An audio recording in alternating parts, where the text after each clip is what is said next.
Happy Saturday, people. Come on in. I'm gonna watch this video by myself. I was you know, might as well create some content for y'all. Ooh, Lord. I woke up so early today. I mean, compared to the time I went to bed. I need to get some sleep. But I'm waiting for Maverick to wake up and then we'll go out for a walk. What's this?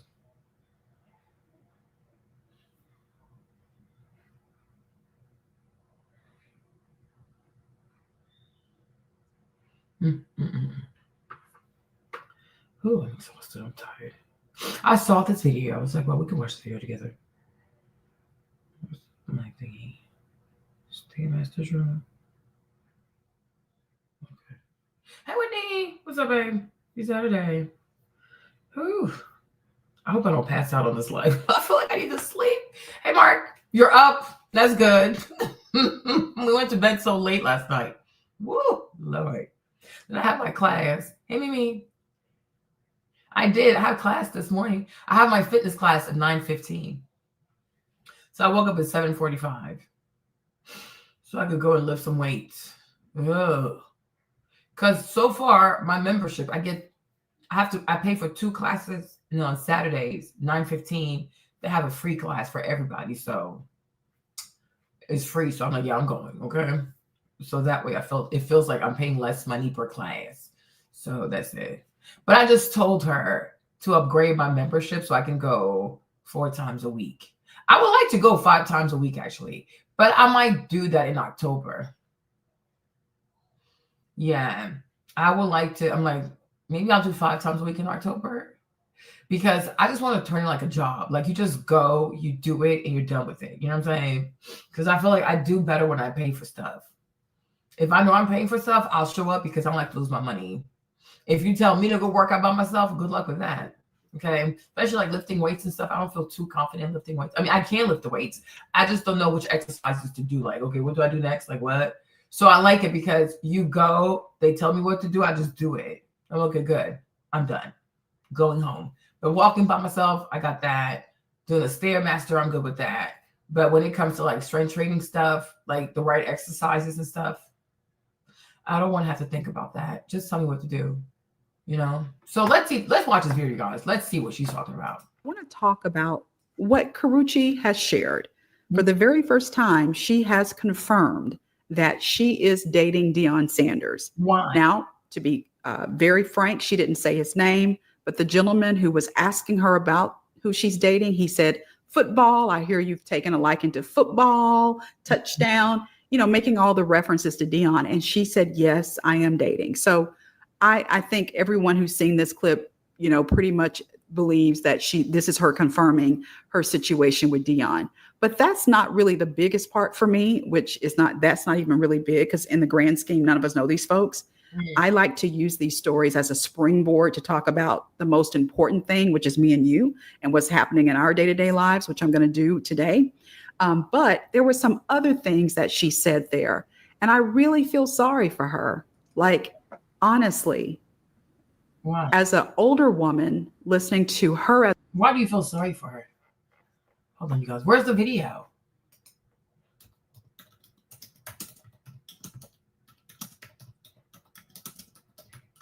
I just want to play the video. Where's the video? Oh, I guess, well, maybe this is the video. Let's see. Everybody, like, but I'm also seeing this with like everybody, like people too. And like even using dating apps, it's like I feel like a lot of people use dating apps for just hooking up. Yeah. I've never been on a dating app. Do. Let me tell you, by the way, yeah, I dated some regular dudes. I try to use it for dating. The regular they don't dudes, be on that. by the way, and I'm sorry to refer to you as regular dudes. Excuse me, please. The men that are not in the industry, let's just say, or sport, whatever. I don't think I've really dated sports guys, but let's just say with a normal job or at your average job that we're 9 to 5, a 9 to 5. Mm-hmm. I've dated men like that. Mm-hmm.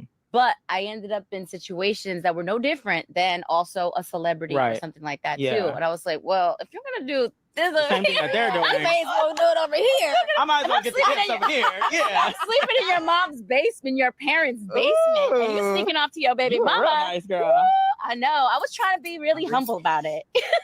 And I was like, oh, this isn't cute. No, I don't like it just goes to show you men. I tried it all. Men ain't. I don't want to say men ain't, but regardless of the situation or circumstances, We're looking like for men. men are still. They're still gonna be men. You know. So, Yeah. Like, it's hard to. Guys. So Not she all. know that you took a liking into football recently. Hey, girl. He took it there. Touchdown. But even this, like, I don't know, you guys. This girl's very unserious. You know, I used to call her Pikachu because I could never. I mean, I don't think I could. It's not I couldn't say her name. I didn't really care to know how to say her name. I used to refer to her as Pikachu.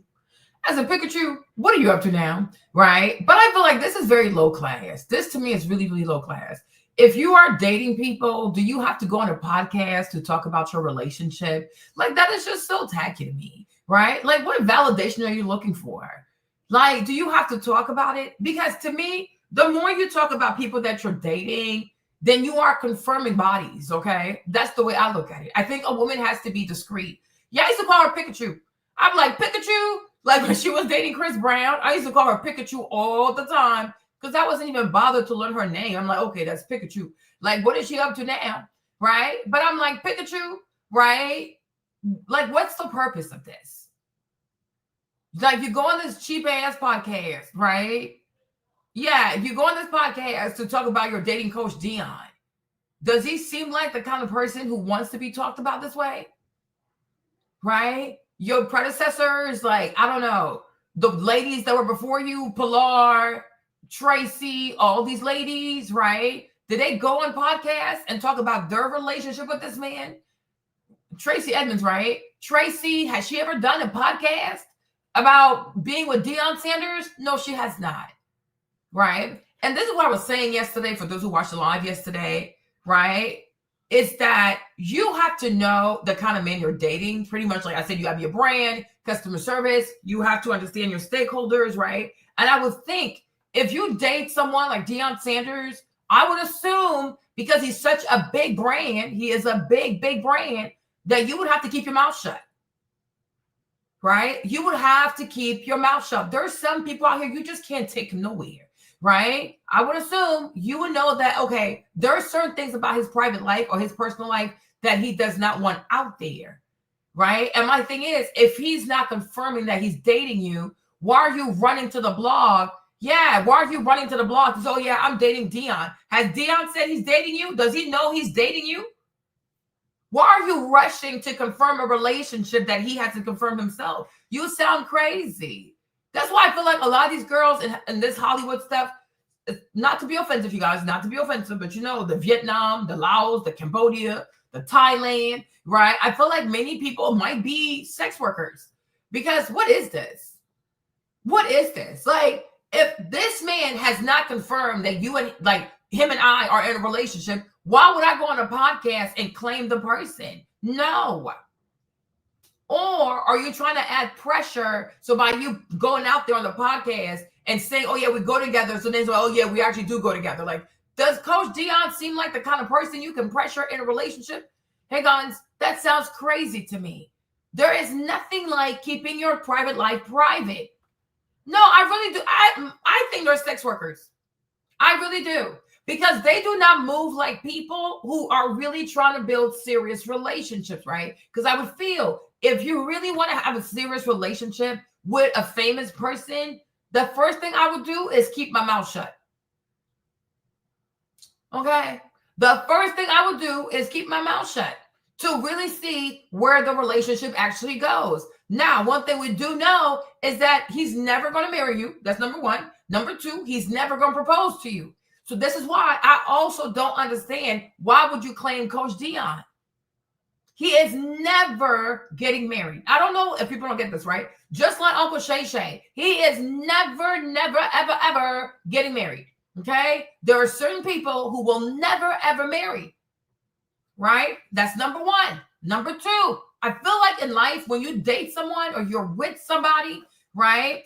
Hey, honey, right? You should also be able to look at the ladies that came before you, right? Pilar, she's annoying, but she's beautiful. crazy ass Libra, but she's gorgeous. Like, you can't take that away from her. Okay? You cannot. Okay? And let me show it, because it's like, we got to be fair. So let me show a picture of her when she was a lot younger, so y'all can see what she was working with. Okay? Pilar Sanders, though, beauty queen. The lady is beautiful. Okay? She was always gorgeous. She's very, very gorgeous. Like, you know what I'm saying? She's very, very pretty. That is a beautiful woman. I mean, she's a batshit crazy ass Libra. Okay? But she's beautiful. She's always been fit. I have never seen her skinny. I have never seen her with a wig or weave. Okay? She is naturally beautiful. Now, when it comes to Tracy, also, very pretty. Okay? I already spelled her name, Chaya. Okay? That's also a very pretty lady. Okay? These are pretty women.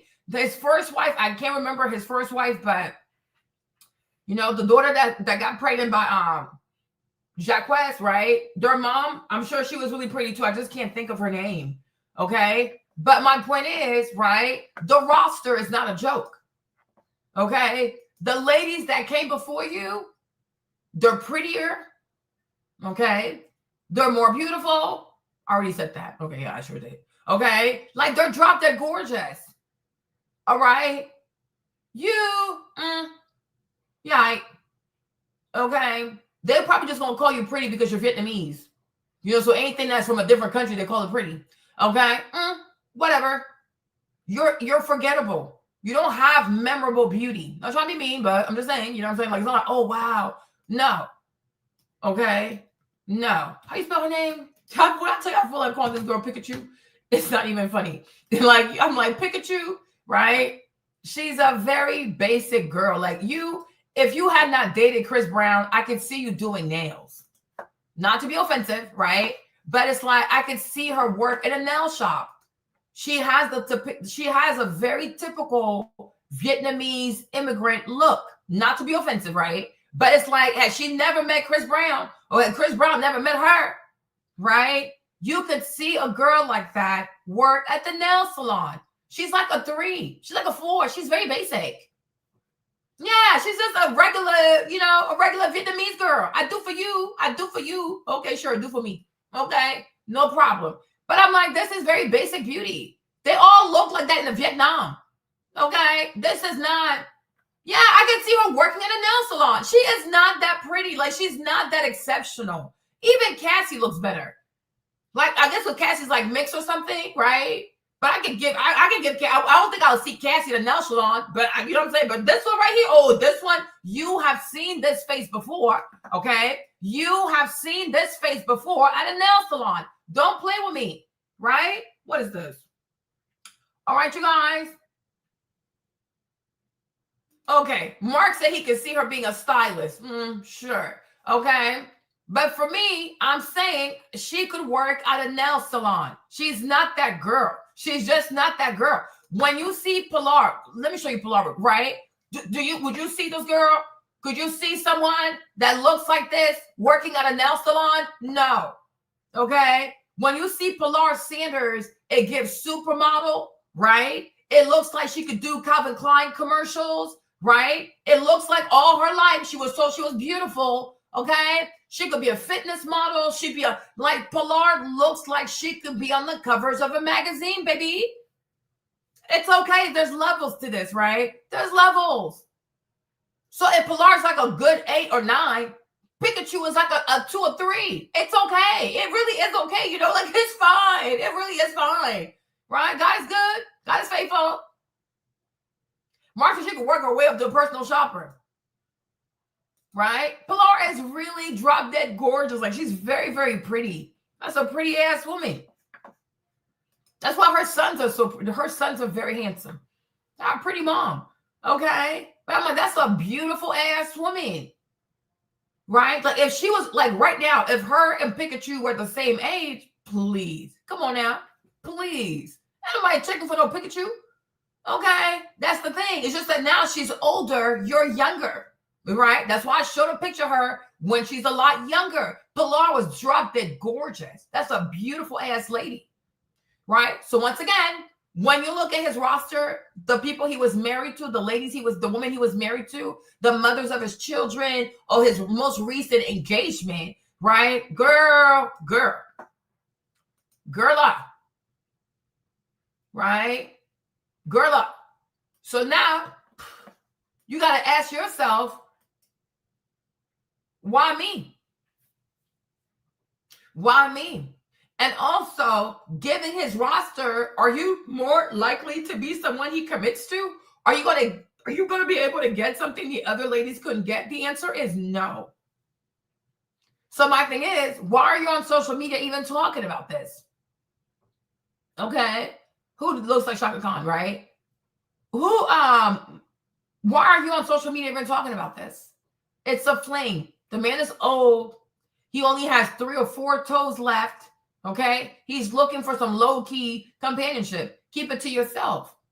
Right. And also, if you think that somehow this is your final stop, this is your last gig, he's gonna die in your hands, and somehow you're gonna be part of the whale, you're lying to yourself. You're gonna have to find another goofy ass black athlete to take care of you. Okay, this is not your final rest stop. So why even talk so much? Right? Offer this man companionship. However much money he offers you, take the money, because obviously you need it. Okay, obviously you need it. Hey, Lane, because I'm like, I do not understand this. Like, he is not going to marry you. He is not going to propose to you. He's not going to have children with you, right? It's transactional. Keep your mouth shut. Don't claim this man for real, right? Give this old man companionship. Stack your bread, pay your bills, right? Endure this recession, right? And then when it's time to move on, you move on. Because he's not going to be the last black man you got to chase behind to get some money.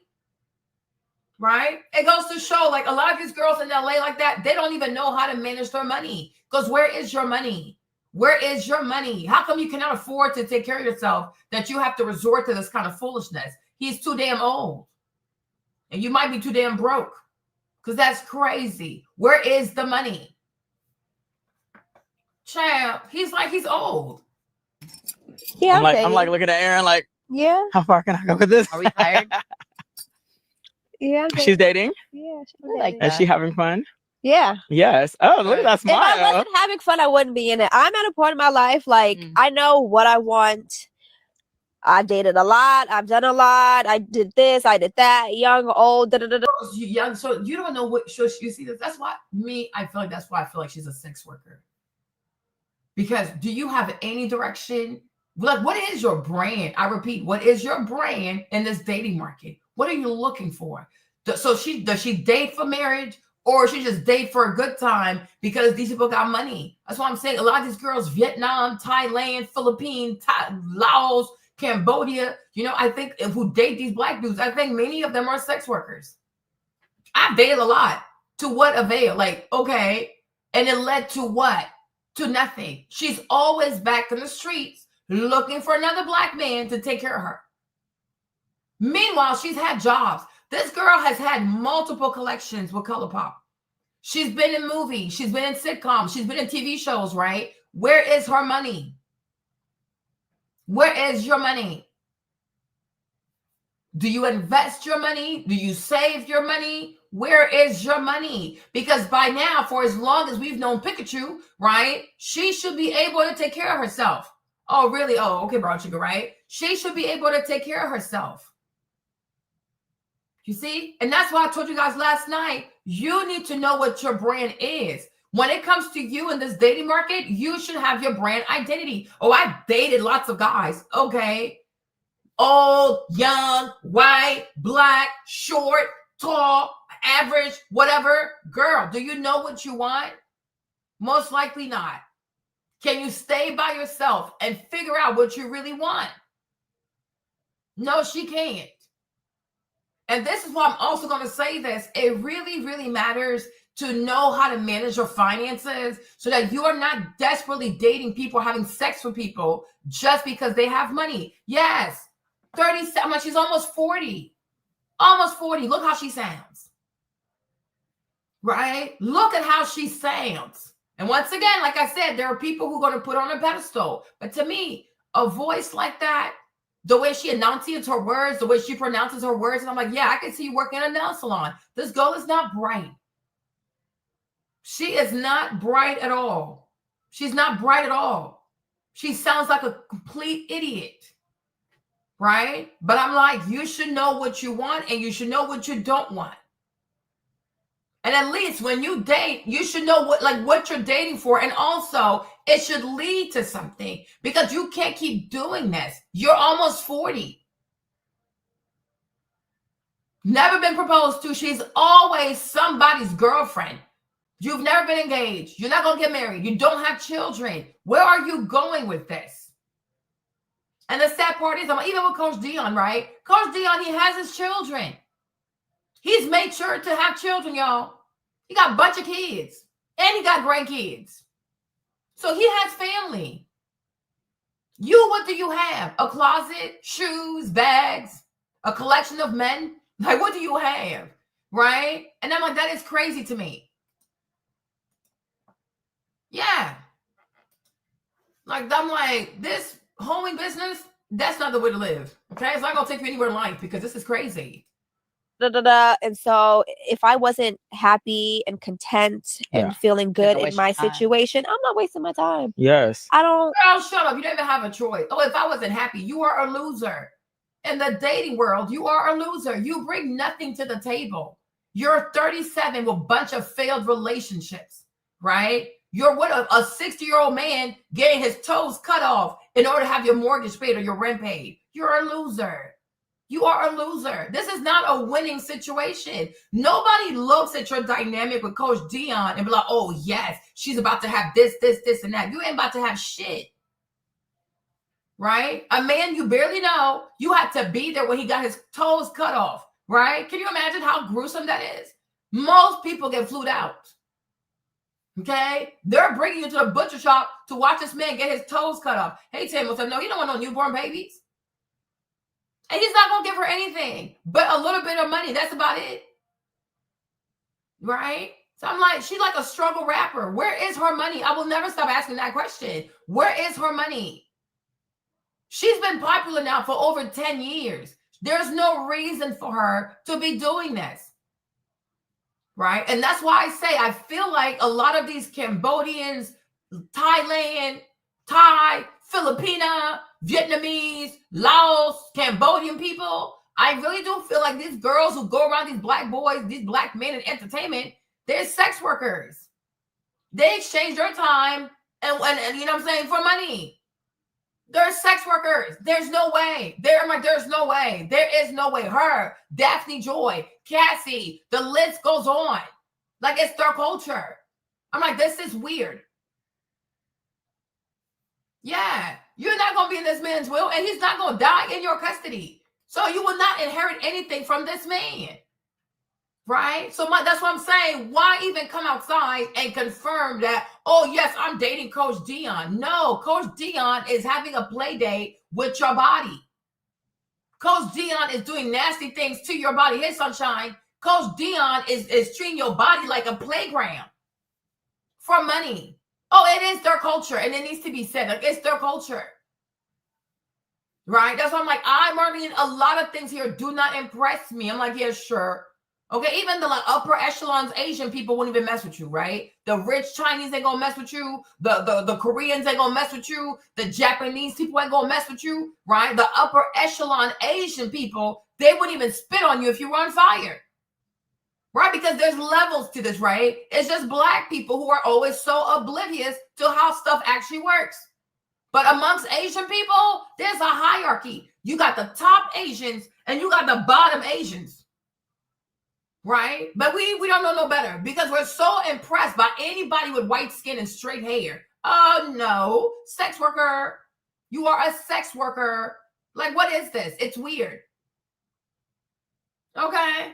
He does not want a wife. There are certain men out here who will never, ever, ever get married. You know, I saw how many people unsubscribed from my channel once I made the video about about Uncle Shay Shay and him not getting married. I'm like, okay, unfollow. I don't care. You'll still go watch my videos. Duh. Right? Who gives a damn? Y'all got to stop thinking that people have to lie to you. I don't lie to people. All right? Uncle Shin is almost 60. He is 60 years old. Who's going to change this man to convince this man that, oh yeah, you got to get married? He's not going to do it. Uncle Shay Shay is not getting married. Get that out of your heads. It will never, ever happen. He is not going to do it. He is set in his ways. He's set in his ways. Like, you never heard you can't teach an old dog new trick. He's not going to do it. He doesn't want to do it. And you can sit here, kick, scream, talk about, oh, he should be with a black woman. No, he's black. How you going to tell a black man to be with a black woman? You don't think that should be obvious to him? Yeah, gay or not, he's just not going to do it. He is not going to do it. He has no interest in it. He ain't going to do it. So why are you mad at me? Somebody is, you think you can go up to your mom or your dad and tell your mom or dad to change? They're already old. They're set in their ways. Like, you either love them this way or you don't. That's it. That's that. Old people don't change. They become more stubborn. He is not going to do it. Right? Just like Coach Dion. I think it's very obvious he doesn't want to get married. Right? I think him and Tracy, had she never asked for marriage, he would have been fine with that. He doesn't want to get married. You can be engaged, girl. But he's not about to put you on his money. He's been there with Pilar. He's not doing it again. Right? And also Tracy, honestly, most likely also, she's not fit for marriage. Because, girl, if you had 2 divorces, most likely you'll have a third one, right? Marriage is not, she's not suitable for marriage. It doesn't work for her, right? You were married to Babyface, divorce. You married Eddie Murphy, divorce. If you married Coach Dion, you're most likely going to get a divorce. Like, girl, you're not Thanos. Like, you can't just be out here just getting married for the sake of getting married. There's no need for that. She lives somewhere completely different. She has her house. She has her son. Like, she has a whole life. Coach Dion, he's wherever he is, living his life with his kids. It was never, ever going to work. I'm like, you're just in love with the idea of getting married. But you don't marry to stay married. You're always leaving, right? You were married to, what's his name, Babyface, for over 20 years. Like, you divorced like over 20 years ago. And here you are still keeping this man's last name. Something is weird, right? Something is weird. So I'm like, how can you be, you're divorced from you're divorced from Babyface, but you keep his last name. You marry Eddie Murphy, you keep the last name of Babyface, okay? You divorce Eddie Murphy, you keep the last name of Babyface. Then you get engaged to Coach Dion, you keep the last name of Babyface. Do you not see that something is off? It could be that Babyface was the one you truly love. Go back to the man, right? But I'm like, a woman that's had 2 marriages, 2 divorces, what are the odds that your third marriage is going to be successful? It is not. You guys are going to get a divorce, right? We look at the past behavior to predict future behavior. But if you have a person that's been married twice, divorced twice, if they were to get married again, they're more likely to get another divorce. Right? So I'm like, Coach Dion also, I will probably say this. Maybe his divorce from Pilar, because we know we were kids, so we saw it on TV. But I'm like, maybe his divorce with Pilar was so traumatic, right? Because they had a nasty, nasty divorce, nasty custody. The whole thing was just nasty and evil. Okay, so maybe he also has PTSD from that, right? So he doesn't want to get married, right? And I feel like, so when you date someone, you have to understand that. Like, this is not a man who wants marriage, right? And you cannot force people to do things they don't want to do because it's not going to work. He's either going to walk away, or if he does it, he's not going to be happy because you made him do it. So now he's doing it begrudgingly. So it's like, there's no point in you doing that. He doesn't want to do it. Just like Uncle Shay Shay, he doesn't want to do it. Right? You could say, oh, get married. He don't want to do it. So, and you have to respect people's choices. Just like you have some people who are ratchet. They will never become sophisticated. You're wasting your time. They're not going to do it. They like being ratchet, being outside with their friends and getting in trouble. They like that stuff. It makes them happy. Right? There are some people also, you can sit here and say, lose weight. They're not going to do it. They're going to get bigger and bigger and bigger. They love being fat. They love food. They love bad food. They love being lazy, eating, and being in bed. They're not going to lose the weight. You are wasting your time, right? And I've learned that.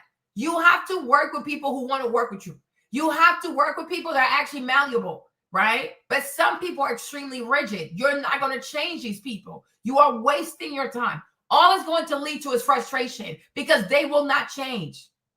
They will not change. And all you'll do is get frustrated. Y'all gonna start fighting, arguing, whatever. It's not going to work. Just let it be. Let it be. Right? So like this man right here, and for me, it's very clear that he does not want marriage. He's done with that shit. Right? He's done with that. Now, when it comes to Uncle Shay also, 60-something years old, he don't want that shit. And if y'all think he learned, no, he gonna find himself a new one, a new young one. He gonna do it. That's it. You have to accept that.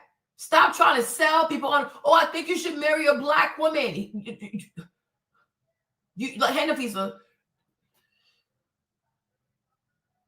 You're gonna give this man advice on who he should marry, and you think he'll listen to you. He's not going to. He doesn't want to do it.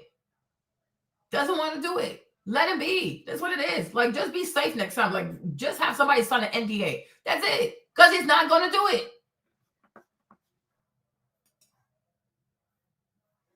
All the men celebrity women had too many other options to be loyal to one woman. Yeah.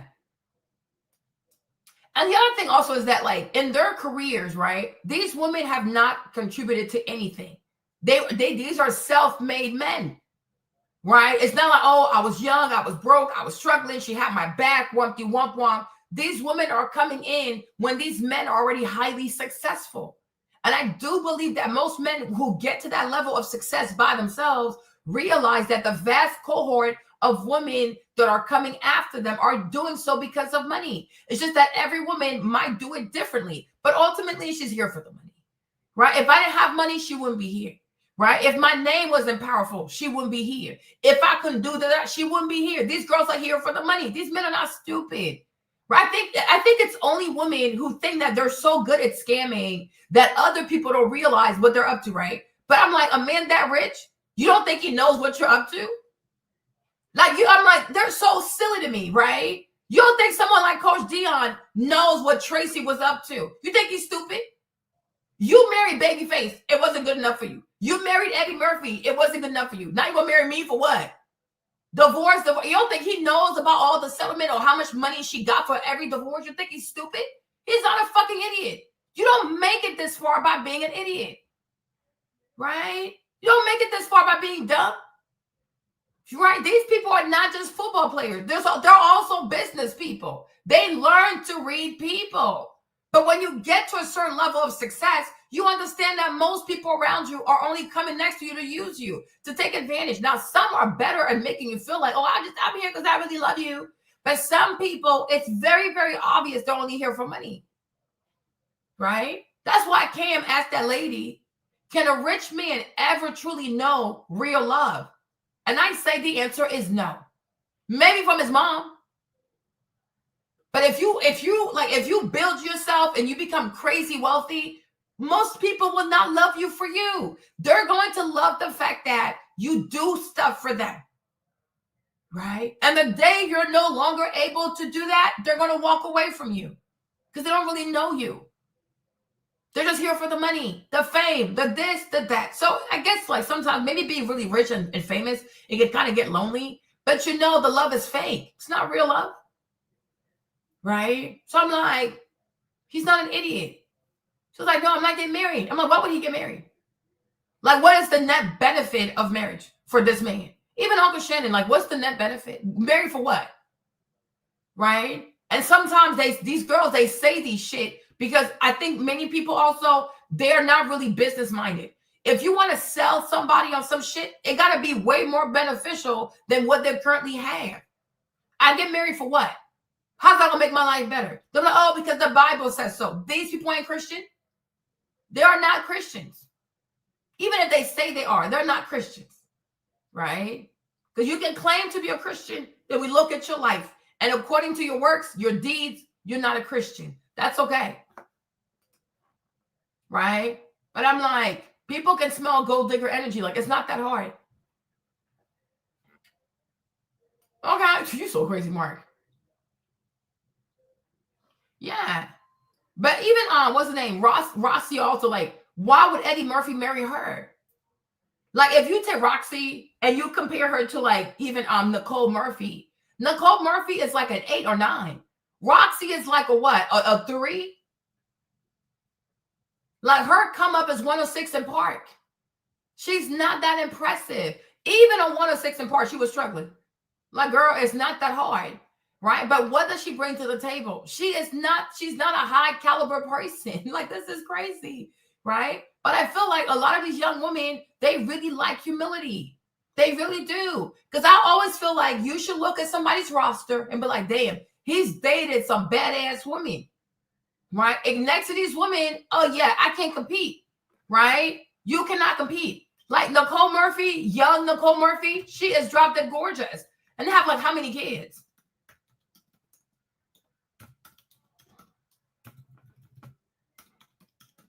Even to this day, she's 50 years old, like, well, almost 60. This lady don't gain weight. She does not gain any weight. Like, look at her. Look at this woman, right? Like, this is Nicole Murphy. So to me, it's like, if you're Roxy, sit your ass down somewhere. This man was married to this. Okay? Nicole Murphy is a baddie. And then she had all these children, and this lady never gained weight. Look at her. Look at me. I got 3 kids. Look at my ass. Okay, so they had like 5 kids. Look at her, 5 children. Okay, this lady right here, she is bad. She is bad. Like, she is gorgeous. Okay, she's gorgeous. It's okay. It really is okay, to be honest. Okay, now when it comes to Roxy, how do you say her name, child? What's her name again? Roxy. There you go. See, look at this girl, right? Once again, if she had not come up off of like this girl right here, if she had not come off of like 106 in Park, right? I could see her making food at Taco Bell, right? I could see this girl working in a fast food restaurant, right? She's not that, okay? Listen, right? This is an average looking woman, okay? Y'all sorry, right? Y'all see this? Y'all see pictures? Maybe not, maybe, I don't know. Stop sharing. Give me a second. Let me get back. Hold on. Don't tell me my mouse is dead.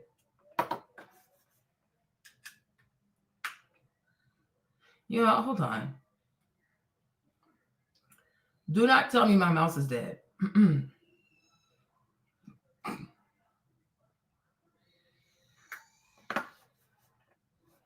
Oh yeah, my mouse is dead. That's crazy. Hold on. Okay. So here's Roxy, right? So I'm saying, if this lady had not came off of 106 in Park, you see girls that look like that at Taco Bell. You have seen Latinas that look like that. They work in cleaning. They have cleaning companies. They clean. They work at Taco Bell. They work at fast food. They work at the mall. There is nothing exceptional about her beauty. Not trying to be mean, y'all. I am not trying to be mean, right? And trying to be mean, right? I am not trying to be mean. But this is Nicole Murphy. Would you ever see someone like this work fast food? Hell no. Hell no. Okay? Hell no. Okay? A woman like this will never, ever, ever work at a fast food restaurant. There is nothing average about her beauty. There is nothing average about Nicole Murphy. Are you kidding me? Okay? Look at her height. Look at her height. Look at her cheekbones. This is ridiculous. This is insane. This is crazy. When you see Nicole Murphy, okay, especially like back in the day, okay, you see Nicole Murphy, you already know that's the wife of somebody rich. Okay, exactly. She is supermodel material. You will never see a girl like that work at the mall, work or whatever. No, it's not going to happen, Tran. It is not going to happen. Roxy is basic.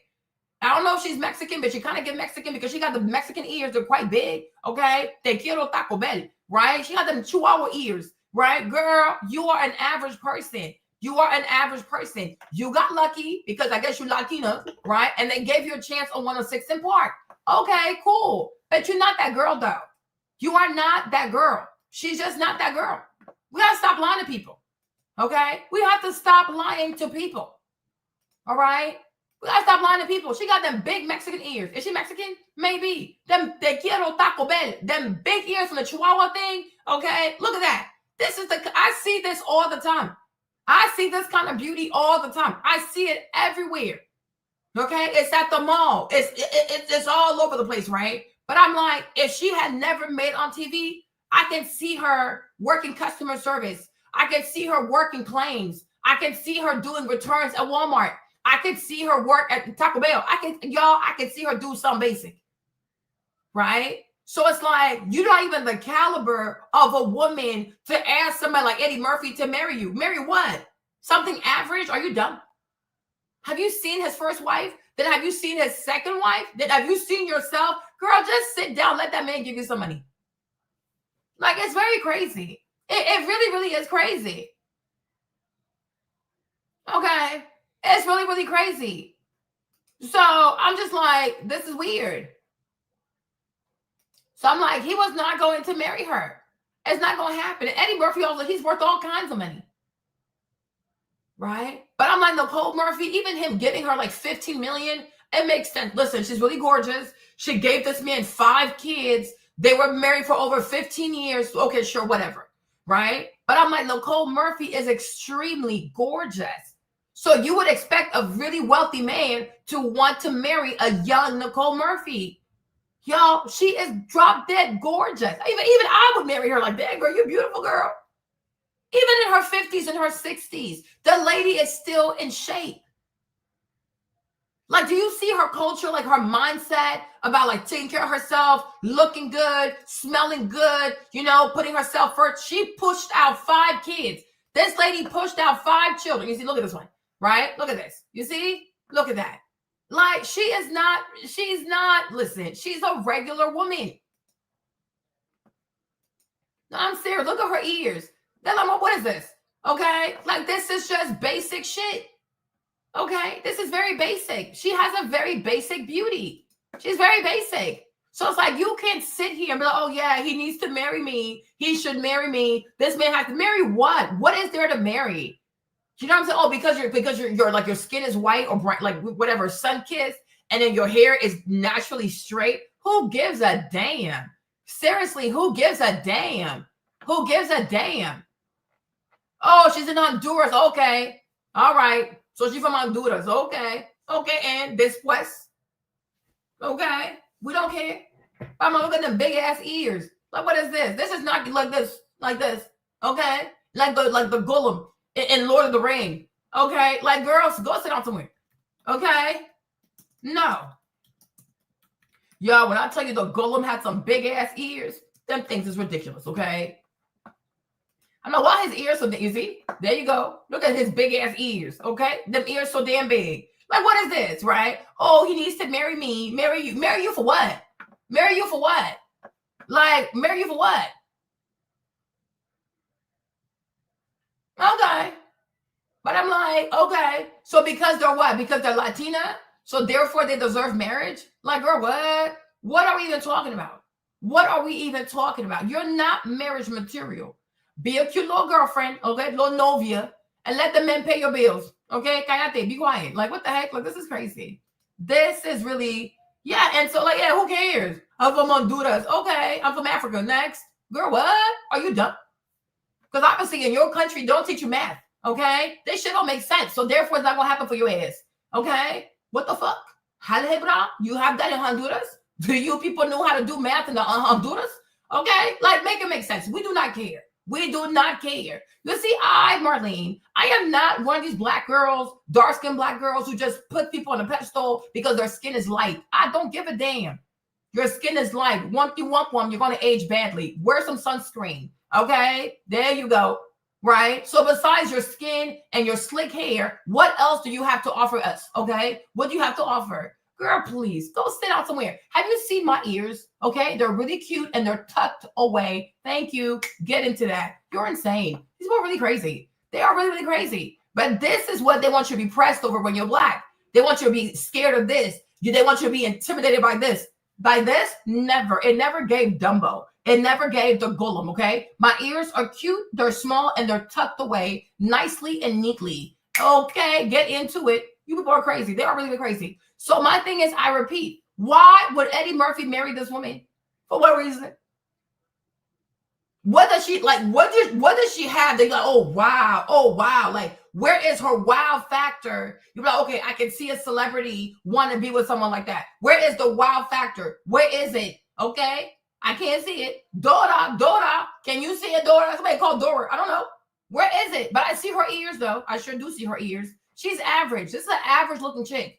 She is average. I can see her working at Taco Bell. I can see her working at a beauty counter at the mall. I can see her be a manager and be mean as hell and do bad customer service. She looked like she would give bad customer service. Like, girl, do you want to get deported or not?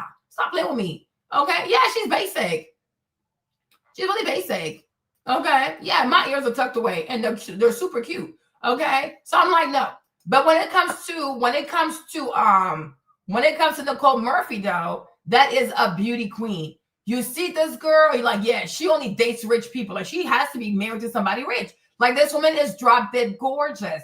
5 children, 5 kids. Look at her legs, yo. This lady is beautiful. This is not even fair. I need to go kill myself. Okay? This is not even fair. This is insane. Look how pretty. Oh, you need to go somewhere with your big ass ears. Okay? This is not even fair, though. I'm like, she's so damn beautiful. Okay, but that's Nicole Murphy for you. One time for the black girls. All right, that's Nicole Murphy for you. All right, extremely gorgeous, beautiful ass lady, man. She is drop dead gorgeous, right?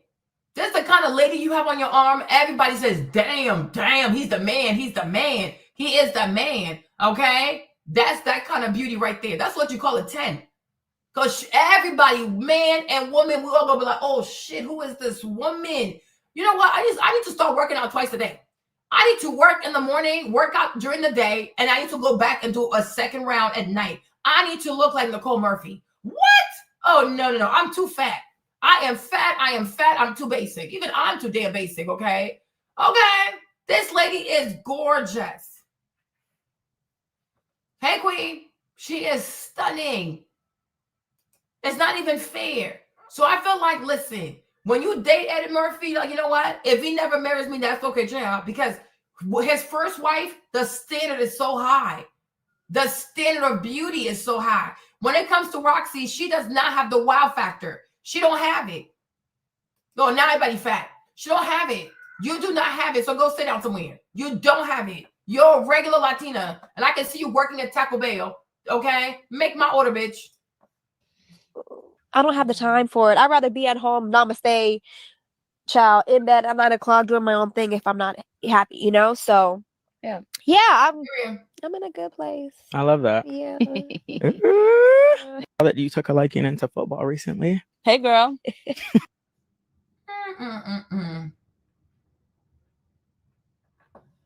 Okay, so now let's go back to this lady and her video, y'all. But that's why I came here. What is she saying? As a 37-year-old woman, Jesus, say that men ain't shit and that she's done it all and men ain't shit. That tells me a lot. Oh, really? How? And so I want you, if you can, especially if you're a woman and you're out there dating. Now, I'm not talking about a woman sitting at home watching men on the internet with your little toy. That's not what I'm talking about. I mean, you're out there in life, in dating, trying to find a partner for yourself. Okay. I want to talk to you about a few things. And so I want you to stay with me until the end. Okay. So let me tell you how I'm going to set up our time. I'm going to tell you the source of this information in case you are a fan of Karuche's or even Christina Milan, her best friend, because they were on this podcast together. I'm just going to play like literally a few seconds of the conversation because that's what's germane to what we're talking about. But they were there with him for, I guess, an hour or more. And so you may want to hear the whole thing. So I'm going to give you the source. Then I'm going to play the clip without interrupting. I want you to listen to the different voice inflections because this is audio only. So you can't see nobody. So I want you to be able to know that was Ryan. Ryan is a guy. And I say that because Ryan could be a male or a female's name. Ryan speaks. Okay. Then you're going to hear Karuche. And then you're going to hear Christina. And then you're going to hear Karuche. And then you're going to hear Ryan. Okay. So we're going to play it once because it's very quick without talking. And then I'm going to play it again. And then I'm going to call out the names just in case you couldn't make out who's who and what's what, okay? That's how we're going to do it. And then I'm going to jump to my commentary. You with me? You down? All right, you tracking? All right. So let me give you the name of the podcast. I don't know who this gentleman is. I've never heard of him or his podcast, but doesn't. It's good. It's hooking up. Yeah. I've never been on a dating app. Let me tell you, by the way, the regular I dudes. tried to use it for dating. The but regular they don't be dudes, on that. by the way, and I'm sorry to refer to you as regular dudes. Excuse me, please. The men that are not in the industry, let's just say, or whatever. I don't think I've really dated sports guys, but let's just say with a normal job or your average job that we're 9 to 5, a 9 to 5. Mhm. I've dated men like that. Mhm. But I ended up in situations that were no different than also a celebrity or something like that too. And I was like, well, if you're gonna do this over here, I may as well do it over here. I might as well get this up here. Yeah. I'm sleeping in your mom's basement, your parents' basement, and you're sneaking off to your baby mama. Nice girl. I know. I was trying to be really humble about it. I was like, oh, this isn't cute. No, it just goes to show you, men. I tried it all. Many. I don't want to say many, but regardless of the situation, circumstances, like men are still, they're still gonna be men, you know. So like, it's hard to guys. So is she dating right now? I'm gonna say this. The thing I cannot stand about girls like that, Christina Milian, listen, I'm not even trying to be mean, but Christina, she's just so damn stupid. And that's just me being polite. Okay. She's a fucking idiot. How many men has she slept with? Like, Christina, your thing in the music industry, you are willing to sleep with anybody for a song, right? So a woman like you can't even assess a man because you, by definition, you're a whore. You are a whore. So when you're a whore, if you have whole energy, right? You can't sit and be like, oh yeah, man ain't shit. You ain't shit. So in the dating market, you got exactly what you wanted. You went into the music industry to whore yourself out. You slept with Nick Cannon. You slept with Lil Wayne. You had a kid by Lil Wayne or some crazy shit. You were married with the Dream. Like, who haven't you slept with in the music industry? Right? Who haven't you slept with? You were married to the Dream. Like, the Dream at one point, he was like the #1 Black producer. Even he did not want to give you music. Like, the Dream will bypass her and give music to Mariah Carey. Are you kidding me? Right? You ladies are in the music industry and you all sleep with the same man. And somehow you don't see that you're the problem. The men are the problem. These men are using guns, like they're using weapons to your hands to force you to bust it wide open. You are loose on the goose. Y'all will sleep with anybody for a song. That's the problem, is that the music industry is full of women, right, who don't have standards. It is full of women who don't have standards. Y'all don't want to work. You don't want to compete. You don't want to improve on your craft. You just want to find somebody, lay with somebody, get a free beat, get free music, free this, free that. Y'all a bunch of welfare queens in this music industry, right? Y'all some lazy ass people. And that's why the vast majority of y'all sex workers, y'all all besties. Y'all besties. Y'all have no morals. You have low standards. You pick low quality men because you are low quality women. Right? I am sick of low quality women want to sit on podcasts and say, oh, man ain't shit. No, the man that you attract ain't shit because you ain't shit your damn self. You ain't got no damn standards. Who in the right mind will have sex with Lil Wayne? Are you stupid? Right? Who in the right mind will get pregnant by Lil Wayne? We all grew up hearing the diaries, the musings of Lil Wayne and how he would sleep with so many people and even have crabs and go give crabs to Toya. Baby Mama Carter, okay? Lil Wayne is nasty as hell. He is so nasty. He's so damn nasty, right? But you slept with this guy because not only was he Lil Wayne, that's Carter the baby, right? But it was going to be good for your career. So then who's worse? Is he bad or are you better? You're more evil. You're more evil because y'all know these men ain't shit.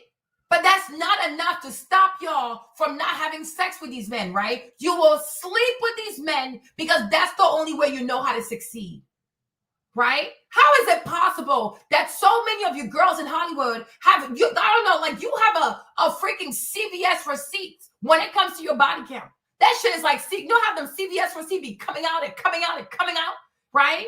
And yet, some of y'all have the most mediocre careers. You have slept with the most men in Hollywood. And you have the most horrible careers. You are easily forgettable. Nobody even remembers your music. right? But then we have someone like Beyonce, who I think probably only slept with like 1 or 2 people, but she slept with Jay-Z the longest.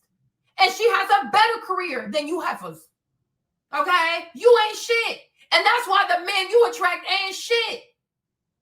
Right? That's it. You are the problem. The day you raise the bar, you will see that you yourself will attract better people. But your personal bar is in hell. Karuche, when you decided to date Chris, it was right after the whole Rihanna thing, right? So let's assume he's really fully guilty. You thought it was prudent to date a man who don't pop, pop, pop, pop, pop, pop, pop, pop, a woman's face, right? What does that say about you? What does that say about you? Right? Because the whole world knew pop, pop, pop, pop, pop on Rihanna's face, right? And you choose to date him right after that. When she was dating Chris Brown, she was doing 3-sums, 12-sums. They were having sex with all kinds of people, right? Was she forced to do that? No. Her bar is in hell. Her personal standards are low as fuck. Like this girl, her bar is in hell. So she attracts these kinds of dudes because that's her culture. That is her culture. She has a low standard culture. She's a low value human being. She's a low value person. Stop lying to these people. Exactly. But are we going to be, oh my gosh, I'm so surprised Chris hit you. Girl, he just hit Rihanna. He hit Rihanna. So what did you think he going to do to your ass? And you're not famous. So if Rihanna is famous and he beating her ass, what do you think he going to do to your little Vietnamese nail shop looking ass? OPI looking ass. Okay? Girl, make it make sense. Make it make sense. Like, what in the OPI nail polish collection is going on with your brain and your way of thinking? People are crazy. Yeah. And nobody wanted to give her music. Nobody wants to give her music. Her music career flopped. She just sleeps around with people. That's all they do. They think, oh, I just got to open my legs, have sex with him, give him a blowjob. He'll give me a song. He'll give me a beat. He'll give me this and give me that. Because they are lazy. These are lazy ass women. They don't know how to work, don't know how to think, don't know how to build. They just lay on their backs. Lay on their backs and ask for money. Lay on their backs and ask for money. So how exactly do you think that you're going to attract quality people? You know, even me, I'm not a big fan of Sean Carter, right? That's a known fact. I'm not a big fan of Sean Carter. But, I can at least say, hey, at least Jay-Z, even though I don't like the way he's doing it, he's had a plan for Beyonce because that's his wife, right? Y'all go and marry people who don't even care whether you succeed or not. Because obviously he sees that you are just a waste of time. The dream obviously didn't believe in you. He didn't see it for you. Because most likely when y'all was married, he saw your work ethic. He saw that you just wanted to be famous. You were not serious about your music. So he took the music. He will give the music to Mariah Carey. Give the music to J-Lo. He gives the music to Beyonce. He gave the music to women that we know are very serious. J-Lo can't sing. We're not going to deny that, right? But nobody's going to sit here and act as if J-Lo plays with her brand. Like she can dance. She can put herself together. Like she knows how to look good, right? J-Lo has a great work ethic. She just can't sing. But she's a very serious person when it comes to her career. When it comes to Beyonce, that's already a given, right? When it comes to Mariah Carey, too, an icon. She takes her music very, very seriously. She's not all over the place. She has one thing she does, and she does it very well, sing for Christmas, okay? But Mariah Carey loves to sing. So he takes the songs, he takes the music, he takes the talent to these women because he knows these women here, they're serious about making music. So if your own husband knows that you are a very serious body, like what the hell? And maybe that's why he also divorced your ass. Because most likely you're lazy. You are lazy. Even doing this goofy ass podcast. Like, in a bigger scheme of things, what does that do for you? You being a chatterbox, you being involved in people's relationships, you talking about Coach Dion and his relationship, what is that going to do for you? See, I can do it because I'm not in the industry. I don't know these people. I don't care to know these people, right? But what does that do for you? What is this going to do for your music? Because you don't care about your music. Bunch of failed marriages, failed relationship, failed albums. Like your career was just a hot ass mess. Just a mess. Same thing for Karuche. Man ain't shit. Okay, maybe you ain't shit. Ever thought about that shit? Right? Because you ain't shit, so you attract men that ain't shit. But if every relationship, men ain't shit, Karuche, you also ain't shit. This is insanity. Yeah. Like, it's like, this is really crazy.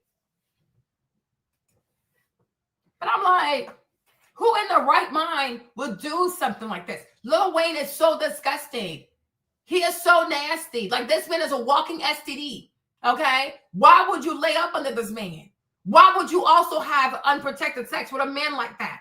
Are you crazy? Are you really crazy? But this is how desperate these girls are to make it by doing the least amount of work. They are so lazy. Cassie, work on your music. No, she wants to sit here and plan freak offs. She wants to sit here and peddle through penis magazines, right? Inmates, JPay, I recall that shit, to see who has the biggest penis instead of working on her music. These people don't want to work. These women do not want to work. They want to be sex workers. They want to be prostitutes. That's all they want to do, escorts. They do not want to work.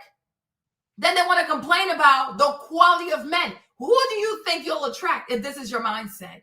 If you go through life trying to live life through shortcuts, the easy way out, how to make easy money, how do I just give a blowjob and make money? How do I just lay on my back and pay my rent? Do you think you're going to attract quality people? Do you think that's how you're going to make it in this world? You're not going to make it. And you're going to attract the worst kinds of people. Just because you prostitute in private, right, doesn't mean that a John is not a John. I don't know any prostitute that's ever met a John and he was loving, he was friendly, he was kind. No, because once these men understand that this is all transactional, they're paying for sex, they're paying for your time, they have no interest. They have no reason to go above and beyond. But, oh, you know what? Let me try to do this for her. Let me try. No, you're not girlfriend material. You're not wife material. It is transactional. You are a sex worker. You are a sex worker. A lot of these ladies here are a bunch of sex workers. And they can try to hit me with, oh, I have a business. Oh, girl, shut up. What business? Okay? You think white label means you have a business? You think that you really think that when you peddle your bullshit to your millions of followers, that means that you have a business? No, you have a cover up. You have a front. It's no different than people who open nail salons, mattress shops, so they can just wash their money because they do criminal activities. Okay? That's it. Or restaurants. Oh, they love restaurants, right? There's never nobody in there. Okay? Because they're just washing money. And they love to ask for cash, right? Because they're attached to a criminal undertaking. Okay, so you can't sit here and tell any other woman, oh, man ain't shit. No, because the kind of man you deal with, she's not gonna meet those people. The way you conduct yourself, most girls don't move like that. Most girls do not move like that. And I'm sick and tired of these kinds of people always trying to make this like content like this to try to disparage other people when it comes to men. No, you are a sex worker. Because you're not dating these black dudes for love. You're Vietnamese. Like, what is this Vietnamese obsession with black men? Like, it's just so weird. It is very bizarre. And you only date black men who are professional athletes, entertainer with a bunch of money. Yeah, it's giving predatory behavior. You prey on these goofy ass people, right? You prey on these people. And you're hoping that they're going to be so impressed by your basic ass, Vietnamese ass, nail polished, nail salon ass, OPI looking ass beauty, right? Because they're men. And most men move with their penises. And most men in the entertainment world, most black guys who are in entertainment, in sports, we all know they have low IQs. They don't get paid to be smart. They get paid to entertain, or they get paid to use their bodies and do the same thing over and over and over again, right? No white man is ever going to give a whole bunch of money to a smart Negro, to a Negro that actually has a high IQ, because next thing you know, he'll take over his business. Right? He'll take over his business. Right? But I'm like, this is like, to me, this is escort. To me, this is prostitution. Because this will lead nowhere. It's about nothing but sex and money. That's it. He doesn't need you. There's nothing you can do for his life. There's nothing you can do for his career. There's nothing you can do for his children. This is just transactional. It's all about money in exchange for sex. That's it. So you can't be a woman that does stuff like this and then think that you're going to sit here and tell the everyday woman, oh, men are just going to be men. No, And if anything, I'll say women like you are part of the problem. Women who sell sex, who are willing to barter money for sex are part of the problem. And people like you are why the bar is so low for a lot of people. Because you just turn everything into transactional. Everything is transactional, like caring about the person, the dreams of the person, being invested, real partnership, right? Like, no, it's not a real thing. All you care about is the money. Everything else is performative. And when some men start having a taste of that, they start expecting that from everybody else. And it's very toxic behavior. It's extremely toxic behavior. But I'm like, how many people have you dated now? So if every man you've dated has not been anything worthy, most likely you're also not a good person. Because how is that possible? How is that possible? You don't have one ex that was a good person. They're all bad. And yet you pick these people. But somehow you don't see that you're the problem. Somehow you don't see that you bring a certain level of toxicity, right? And because you're toxic, you attract toxic people. Or at least they could not even be toxic. But just being with you, they start being toxic because you respond very well to toxicity, right? You respond very well to threesomes. You respond very, very well to, all kinds of sexual deviant ass behavior. You respond very well to that, right? And that's why, and I've said that with the whole Cassie thing, that I feel as though the reason why so many of these Black guys are into the Vietnam, the Thailand, the Cambodia, the Laos, and all these weird ass Asian countries, right? Because their culture is sex work. These girls have a culture of sex work. These girls are more open to threesomes, anal sex, all kinds of weird shit, right? That the most Black women will not do it. Most Black girls are not gonna do that shit. So sometimes when you see these girls, you got to think of these girls like garbage collectors. You know what I'm saying? It's like, like in an ecosystem, you need vultures. You need vultures. You need rats. You need mice. You need cockroaches, right? You need people to eat the dirty shit because other animals ain't going to do it. I know I'm not going to do it, right? But who's going to eat the dead? If you have a dead animal's body, who's going to eat it? It has to go. So the vultures take care of that. Right? So I feel like there are men out here, especially like in the entertainment industry, who have lots of money and lots of vices. They have some very, very disgusting sexual vices, right? And this is why they go to these girls, so that they can fulfill those vices. So as they say, okay, rejection is God's protection, because you have no idea what these girls do behind closed doors. You have no idea, nor do you even want to know. But just know this, God is watching over you.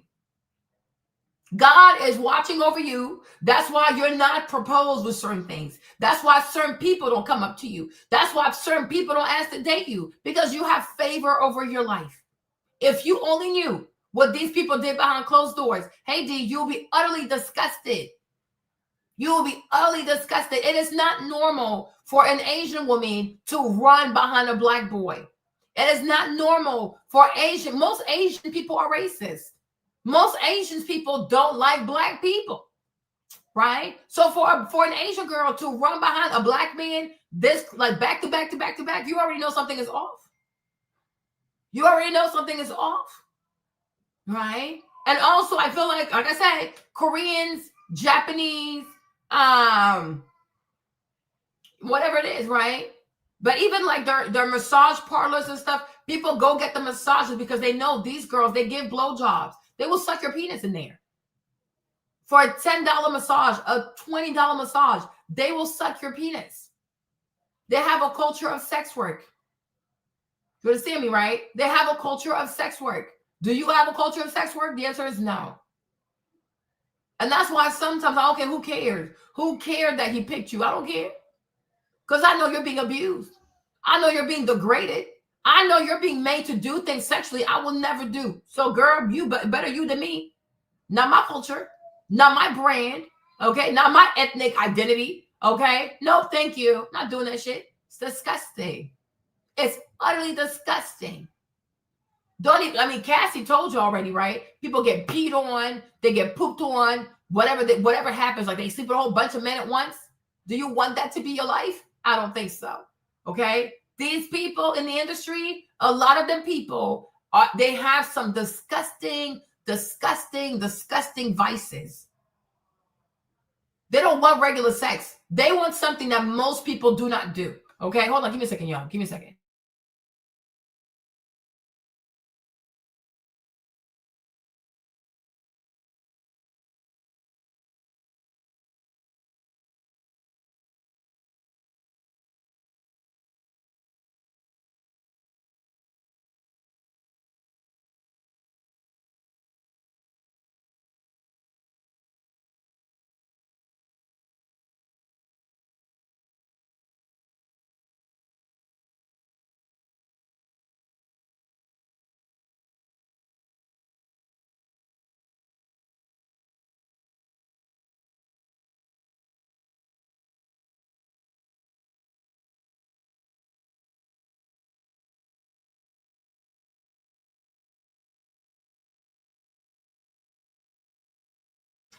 Y'all say these things like that. It doesn't matter if she's biracial. I repeat my point. A Vietnamese person marries a black person. Most likely, it's not a high-value Vietnamese person, right? But you think even upper echelon Vietnamese, you think they marry white? You think they want to marry black people? You think Vietnamese people leave Vietnam to marry black people in America? Are you okay?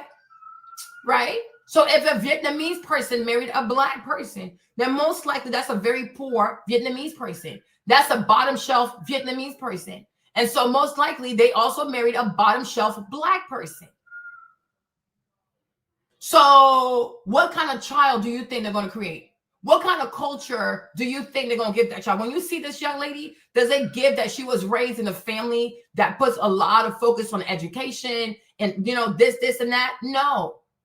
No, it's okay, right?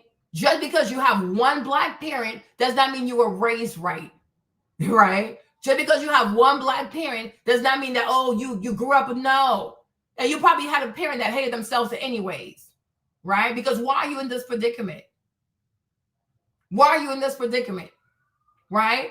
Any parent, and especially a black parent that's educated, that's high value, that's high status, right? They're not going to let their daughter date Chris Brown. He just beat Rihanna.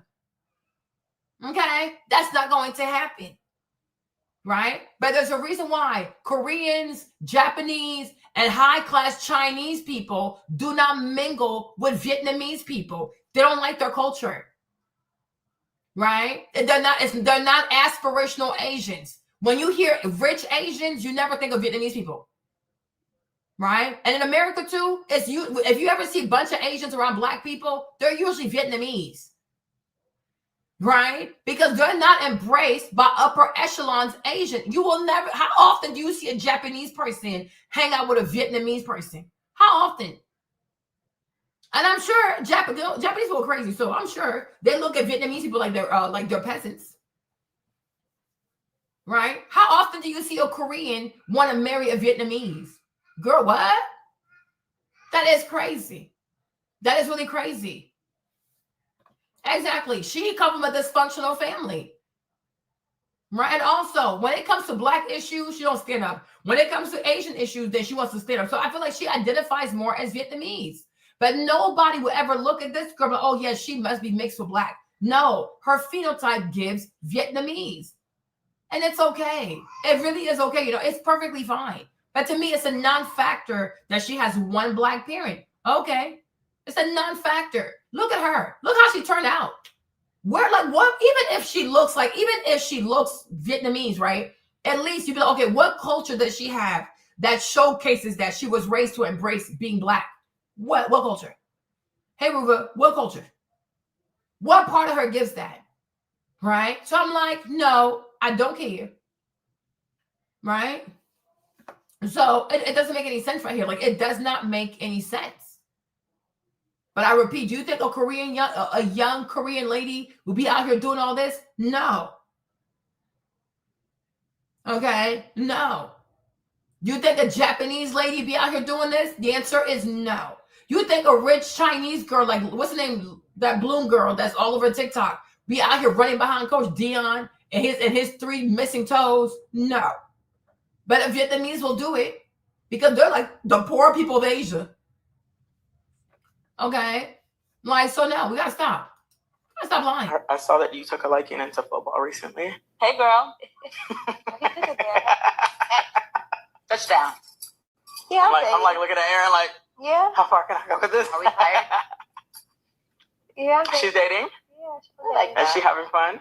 yeah. Yes. Oh, look at that If I smile. wasn't having fun, I wouldn't be in it. I'm at a point in my life, like, I know what I want.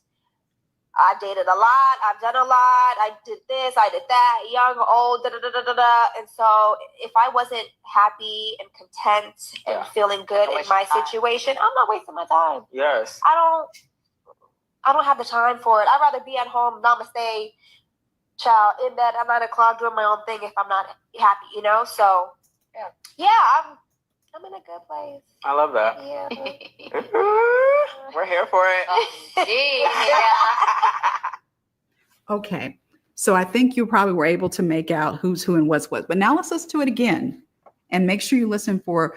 This is what I want you to listen for, because this is where I'm going to start talking. When she says, I've done it all. And then she goes into how men, you know, on and on and on. So let's go again, and I'll call out the names. I'm also seeing this is with, Karuche. like, everybody, you know, like famous people. Do you guys in this word? She's so pretty. She's pretty weird. She's so pretty. How? She's so pretty to you? That you think she's so pretty? Okay. She's so pretty. You would think she can attract a successful young guy. And I see once again. Oh Lord Jesus. Whew, Lord. This whole thing about this woman is so pretty, so she can attract successful young guys. They can look at you, but to keep somebody that's young and successful, you got to have something in your brain. You have to have something in your brain. I wish a lot of girls would realize that this whole pretty shit, it only lasts for about 5 seconds. Then you open your mouth and people realize, oh, she's quite dumb, all right? There's nothing in her head. That's why some people shouldn't even talk. Because when you're not talking, people are most likely going to presume that you're actually intelligent. But then she opened her mouth. She sounds like a ghetto-ass, wretched-ass Vietnamese salon owner, okay? Like, why does she talk like that? Why do you speak like that? And also, do you not live in LA? She should sound like the LA people. Like, why do you speak this way? Right? So it's like, it is not enough. Yeah. It is not, oh my gosh, you're so pretty. You're so pretty. Child, she has makeup on. See her at her normal self. Okay, but to me, I repeat, she's okay. Not impressed. I'm not trying to be funny, but I'm not impressed. Pilar, to me, is very, very pretty. Karuche, typical Vietnamese person. Seen it all. Nothing. I'm not me personally. I'm not impressed. But oh my gosh, she's so pretty. No. Is that internalized inferiority when we see like white skinned Asians? We feel as though we have to give them a compliment because their skin is white, their eyes are slanted, and their hair is straight. Like, we have to stop doing that. We can't just be out here. The guy. We have to stop. Yeah, exactly. Okay. You see, Victor Cruz. So also he wasn't shit. Also, girl, bye. We are exhausted. Okay. We are truly, truly exhausted. And that's the case. We're all Instagram pretty. Give me some makeup. Okay. Give me some makeup. Let me lose some weight, and we can all be pretty. I'm like, please, it's getting bored. I'm bored with it. Oh my gosh, she's so pretty. Oh my gosh, she's so this. Oh my gosh, I am bored. I am so bored. What else do you have besides your looks? You know, you would have thought that all these years of feminism would have encouraged women to nurture, foster, develop, build something besides the way that they look. A woman should want to be known for way more than what she looks. And a woman should know looks can only get you but so far. Okay? Looks might even get you a first date. But once you're on the date, you got to have some pretty smart things to say. Got to sound like you've been places a little bit. Got to sound like you read a few books. Right? But when you're pretty and just dumb, it's giving all your good force for sex. And that's why a lot of them get used for sex. Because what else would you do? You can't have a conversation with her. You can't talk finance with her. You can't talk investment with her. You can't talk politics with her. She's just pretty. That's it. So what else? Sex is the next thing. Like, that's the next evolution. It's the next natural order of things. We're going to just have sex. That's it. Because there's nothing in her head. Hey, Chioma, there is nothing in her head. You got to have something in your head, you know. You got to have something in your head. But a lot of these girls have absolutely nothing in their heads. Right? And so they get what they get. They really do get what they get. But I kind of get sick of people saying like, oh, she's so pretty. Child, she's in Hollywood. Right? If the level of money she's had, the level of exposure she has, if she does not know how to take good care of herself, then the girl must be a real idiot. Okay? But most people, given the resources that she has, what she has access to, I'm sure they would look pretty good to themselves. That's not, nah. I've seen better. I've seen Blasians that look a whole lot better. I have seen better. I have. And regular people too. And like even using dating apps, it's like I feel like a lot of people use dating apps for just hooking up. Yeah. I've never been on a dating app. Do. Let me tell you, by the way, Yeah, I dated some regular I dudes. tried to use it for dating. The It's regular Ryan. Don't be dudes, on that. by the way. This is I'm Christina. I'm sorry to refer to you as regular dudes. Excuse me, please. The men that are not in the industry. Let's just say, Yeah. or like And that. she have Run through. See, I had done my research. That's why I was able to say that. And to hear this young lady at 37 say, I've done it all. You heard her say that. Tried it all. Then she says, I've dated all younger, older, everything. You know, she's not done because she's just 37 and she's in an industry where I'm going to speak frank. And I know not everyone can handle that. Oh, well, we just have to let the chips fall where they may. If you unsubscribe, thanks for being here. It's not a big deal, I promise you. But she's not done because she doesn't have any talent when it comes to acting. Yep. And so her talent is her perceived beauty. Because I've seen young ladies that are actually beautiful. I think Karuche is a pretty girl. Exactly. She's pretty, but but then I'm a woman too. So I don't know. Maybe a man looks at her and he says she's beautiful in the face. But what she has going for her is her ability to be that kind of woman who's going to be willing to be arm candy for whoever these sports dudes are. Mm-hmm. And so I think, so that's the first thing. Mm-hmm. I would never say a woman has been run through unless I had done enough research to say, okay, I heard her say some things that mean I've been run through. Okay. Mm-hmm. And so that's really sad. That's really, really sad. Mm-hmm. But if this is how you got to pay your bills, then, hey, it's the oldest profession in the world. Okay. For a woman to enter into a relationship because, hey, he's going to get sex. I'm going to get my bills paid. I'm going to be able to go to these parties and, be on the yacht and all that kind of a thing. It's kind of like what we talked about. And this is why I repeat also, right? I think culture is everything, right? Some people might, like I'm black, I'm dark skinned, whatever. I have a big nose, big lips, but like, oh, Maria's not beautiful. I don't give a fuck. Because some people, they're so jaded. Like this country is so racist. It jades people as to what being beautiful is. But they'll see someone like Karuche, oh my God, she's so beautiful because of her skin, her slanted eyes, right? Her straight hair, and the fact that she's from Vietnam. Me as a West African woman, I will never, ever in my life put somebody from Vietnam above me. I'm so sorry. Like, I'm not gonna be funny, but I'm from the Ivory Coast. I will never in my life put a Vietnamese above me. It's not gonna happen. And mind you, my mom's older sister, she's half Vietnamese because my granddad went to war. He got trapped up there. So they locked him up and he got somebody pregnant. Okay. So my mom's older sister, she's Vietnamese. They look just alike, but her eyes are slanted and her skin is yellow, right? She's really beautiful. You understand? But it's like when you do your research about Vietnamese culture, you know what it's about. So like, no, most Vietnamese people, when they come to America, they have nail salons, right? No, I'm not trying to be funny. They have nail salons. If you go and open nail salons, it just shows that your people are not really smart. Like you can work hard. Like you work hard, you work with your hands, and I respect that, right? And when they do nails, they do a beautiful job. God bless them for that, right?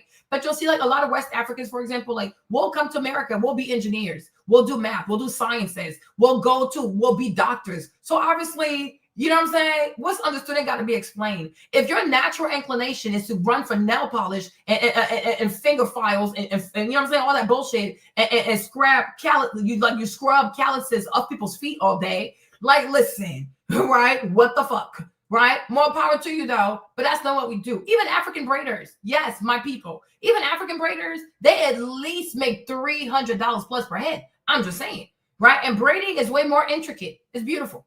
Right? But I'm like, your people are known for nail shops. Your people are known for massage parlors with happy ending. Your people are known for like, you know what I'm saying? Listen, right now I do love pho. I love pho, but even that too, it's like, it's not that expensive.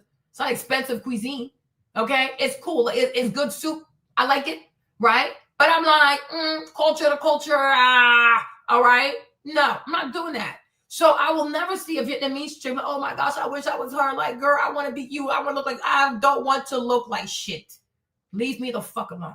I never aspired to work in a nail salon.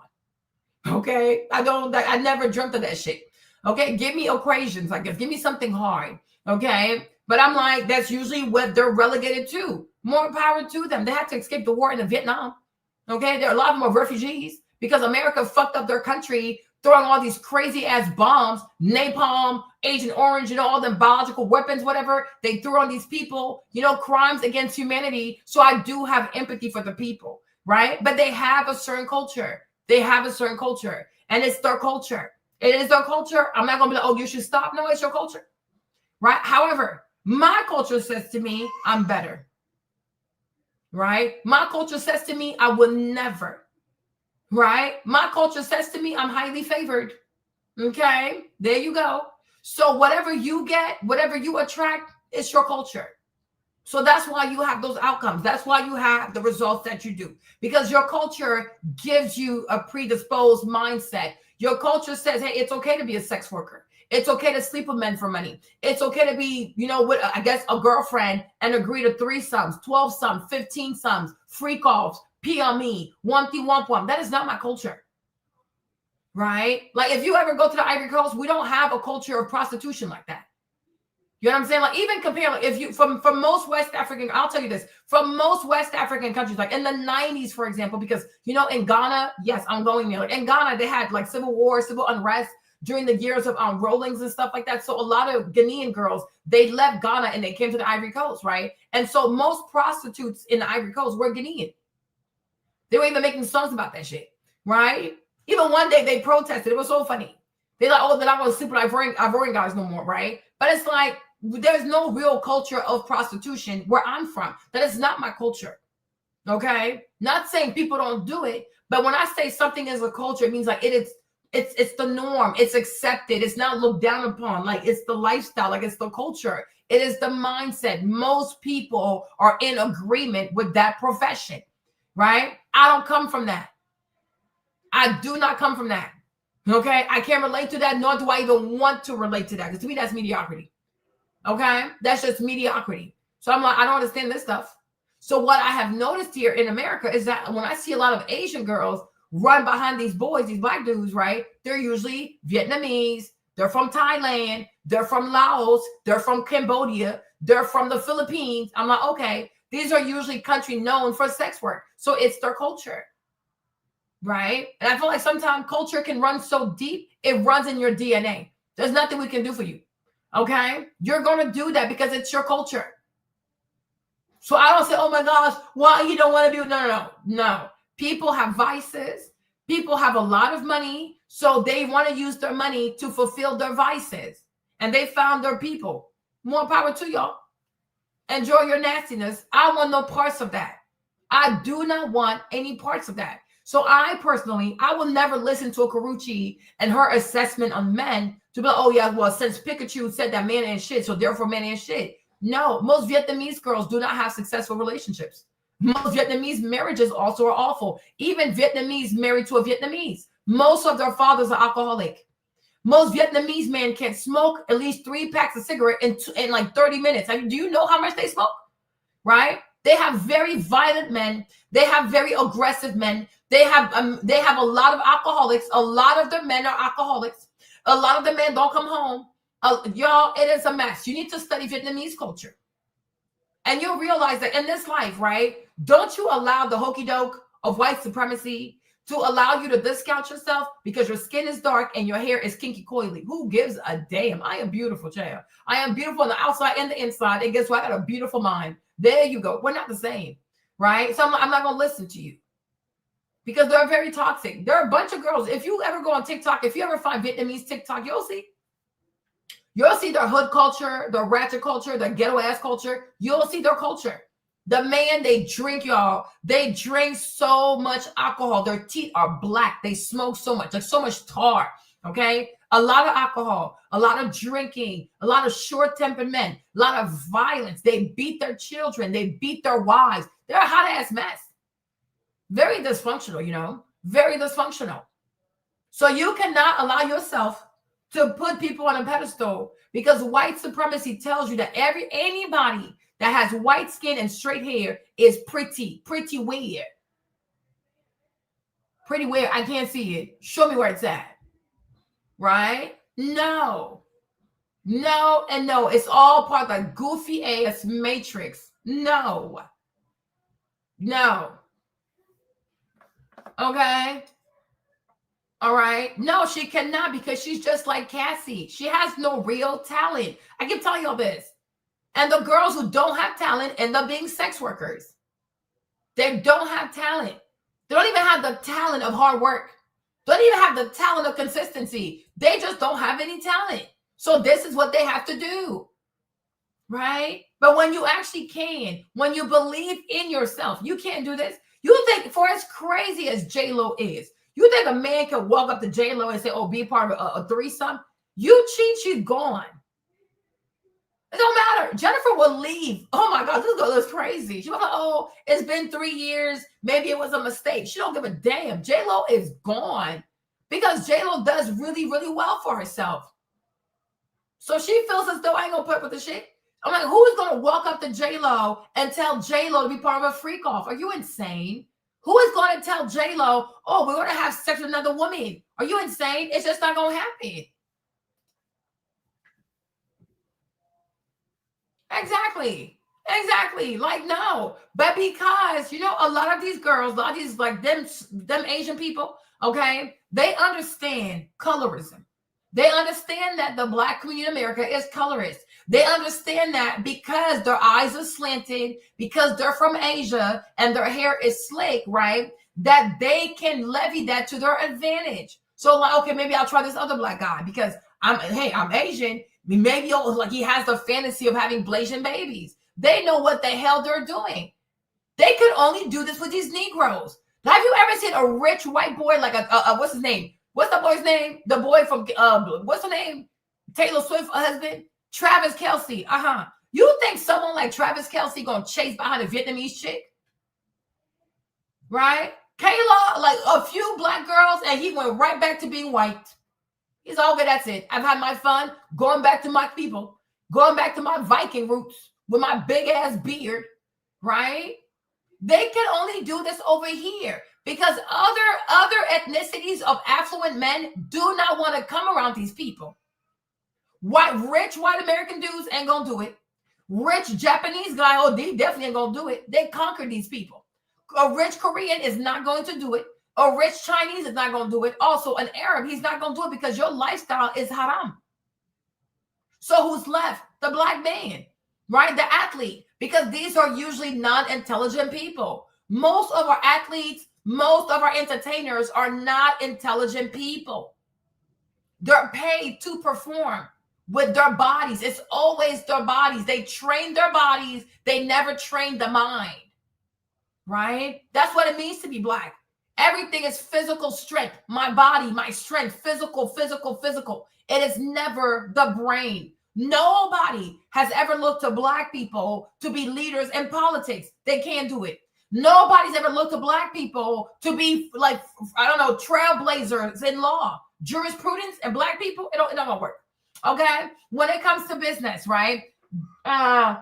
Being like a powerful CEO and coming up with strategies and things like that. Nobody's ever said, oh yeah, a Black man can do it. A Black person can do it. No, never. Black people are not known for training their brain. Black people are known for using their physical bodies. Right? We are people who lead with physical force. We do not lead with intellectual prowess. We just don't do that. It's okay to be honest. It really is. Exactly. So that's that. They do not have real talent, right? At the same time, they are around Black guys who have an internalized self-hate. So anything that looks white or looks like it's outside of America, they're willing to pay a premium for that stuff, right? Makes sense? Good. Because these are people who don't love themselves anyways, right? So they're going to retire each other. You know what I'm saying? Well, you know what I mean? So I'm like, even her, that girl Kayla, I'm like, girl, bye. That boy was never going to marry you. You are delusional. What would he marry you for? What fans can you bring to him? Like, these black girls are batshit crazy because, once again, they don't understand business. Oh, things will just work out. Once again, black people don't like to use their brains, right? Think critically, be a strategic thinker, think in business, right? What audience can you bring to him? How many eyes can you bring to his games? How many people can you encourage to buy his jerseys? It's a business. It's a business. They just want to be pretty. Okay. He wants more than a pretty girlfriend. He wants a woman that can help him to build a legacy. Kayla Nicole is not legacy material. Like, this is crazy. This is really, it's really crazy to me. Right? And like, even Esther had said something. She's like, oh, Marlene, Esther, please. Okay. Did you ever take the time? Did you ever sit down and watch like one documentary about Travis Kelce? Because I know who he really was. So I went and looked him up. I looked him up. How he got into football, how he played football, how he got to be where he is today. But I'm like, his quarterback is Patrick Mahomes. Patrick Mahomes is one of the best quarterbacks in the NFL.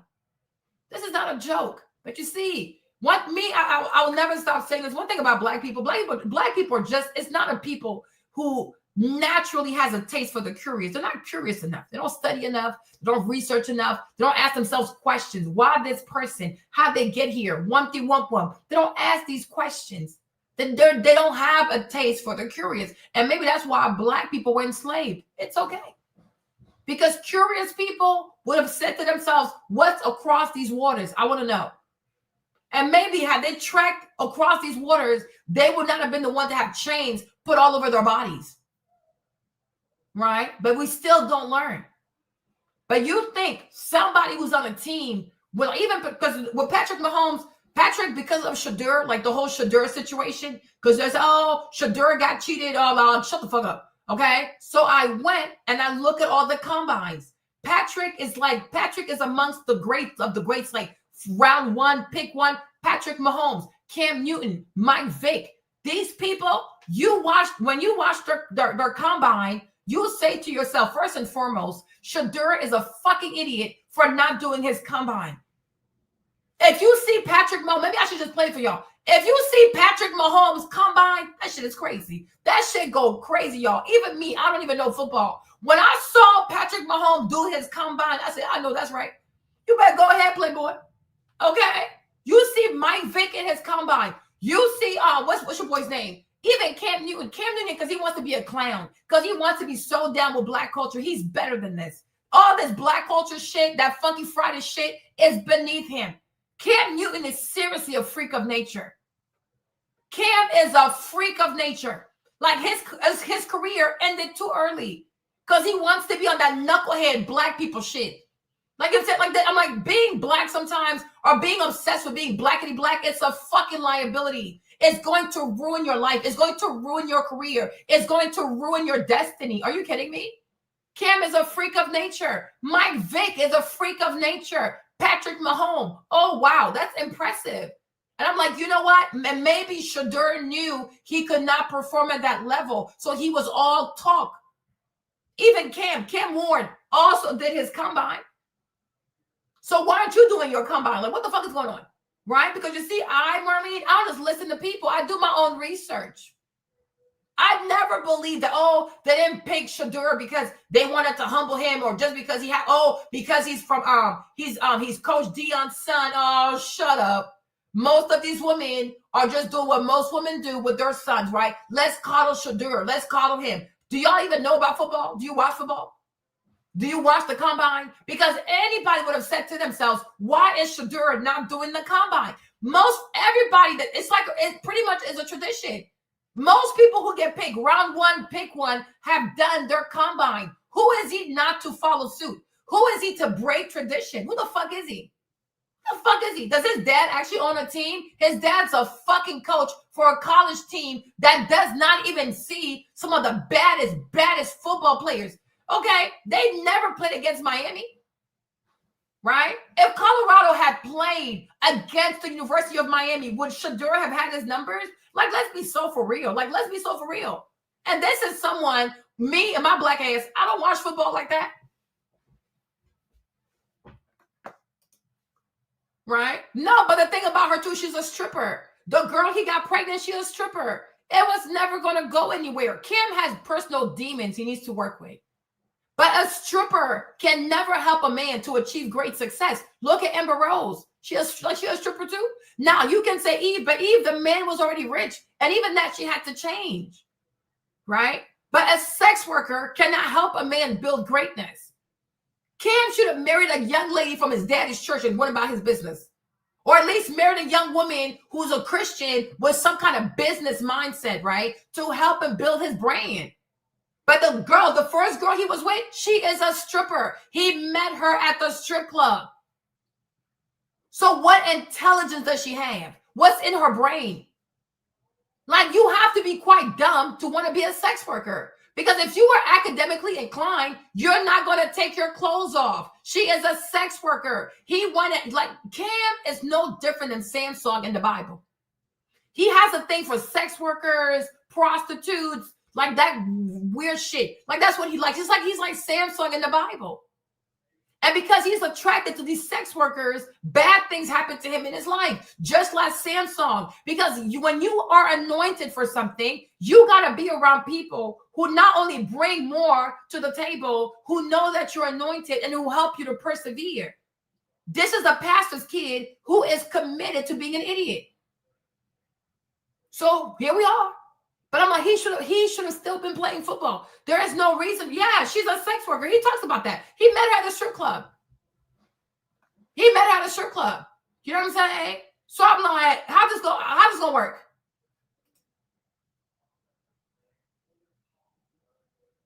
Right? So I'm like, listen, but I'm like, when you're on a team like that, your quarterback is Patrick Mahomes. Y'all, you got to have a certain look. You got to have a certain kind of woman, right? And it's like Taylor, she has a brand. And that kind of brand is the people who are going to watch football. It's people who are going to pay for the jerseys. They're going to do this, and that. It's good for business. You don't think all their handlers were like, yeah, this makes sense for the brand? Kayla Nicole did not make sense for the brand. Because I'm like, she doesn't even have a big brand herself. She's a girl off of Instagram. Okay, she's cute, and who gives a fuck? This is business. You think someone like Travis Kelce does not have ambition of being a billionaire? Just because he gives off that modest, white boy shit, that boy wants to be rich as fuck. How's she gonna help him to get there? She can't even get herself there. Make it make sense. Right? These young people, all these people y'all see, they have ambitions of being billionaires. They just play football for now, but they have other plans. Like, you look at Tom Brady. Tom Brady went and married Gisele Bündchen. He left the first wife because her brain wasn't that big. He left her. He went and married Gisele, the world's biggest supermodel, because it makes the brand. It makes the brand even bigger. You got a quarterback. And then you got a supermodel from Brazil. There you go. Right? It's all about, like we saw about the whole Poochie stuff, right? This life, this aspirational life, this aesthetic life. This people want shit that's aspirational. Kayla Nicole is not aspirational. She is not. For somebody else, she might be, but that person, she's not going to want that person. Cool. But for Travis Kelce, she is not an aspirational brand. We saw that yesterday with Poochie. The LVMH, they bought the brand. Then they spend more money. They worked on it for 4 years just to make the brand aspirational. It's not a joke. I feel like most Black people, they talk like $300,000, $1 million, because we don't know shit about money. Like, little money, we are impressed by small amounts of money. We're so easily impressed. These white folks, they're past that. They want billions. White people want at least 300, 500 million, $1 billion.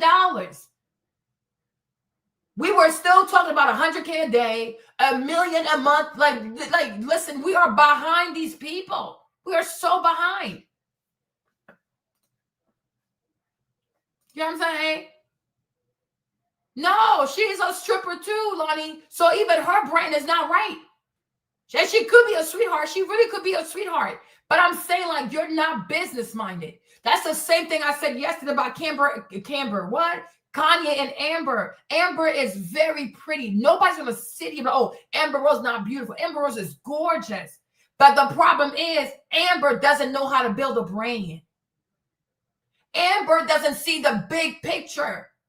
And even if she saw the big picture with her goofy ass Libra ass, okay, she wouldn't even know what role to play. Right? Whereas like with the Kardashians, even though they ain't shit, but you put all those sisters together and the mama, they understand social media. They understand how to make stuff move. Because that whole family probably has over 1 billion followers collectively. So if you're Kanye, which one makes more sense for you? Especially if you are in debt for 50 million, okay? You think Amber was going to come up with a brilliant idea to get Kanye to pay off this debt? No, she had no fucking idea, right? Kanye, I'm sorry, Kevin. Like Kanye went from negative 50 million to almost being worth almost 1 billion by being with the Kardashians. This was never going to happen with Amber. Amber was never going to have an idea. Amber was never going to know people, broker deals. She ain't got shit. She a stripper from Philly. That's it. And all she wants to do is twerk. That's all she wants to do is twerk. Because she don't have $1 billion mind. Kanye was always obsessed with being a billionaire. It's quite obvious. And the family that could make that happen for him was them demon-ass Kardashians. Right? It's like you just have to understand this world is business. Like we live in a business world. We live in a world where people are greedy. And all you talk about is, oh, I'm pretty. Oh, I'm pretty. Get the fuck out of here, you idiot. Nobody gives a fuck about that. A man will marry an ugly ass chick and find the stylist, the makeup artist. If she has the mind and she knows how to make him a billionaire, he gonna marry that girl. It's no problem. People want to be around people that are billionaires. Even A$AP Rocky was able to bag a billionaire. And you want Travis Kelce to stay with an Instagram model. Does your brain actually work? Are you stupid? Are you dumb? Even A$AP Rocky. A$AP Rocky is not even the same caliber of person as Travis Kelce. So Travis Kelce's girlfriend should be beneath a Rihanna. Meanwhile, A$AP Rocky is none but a YN from some goofy ass gang in the New York City. Are you kidding me?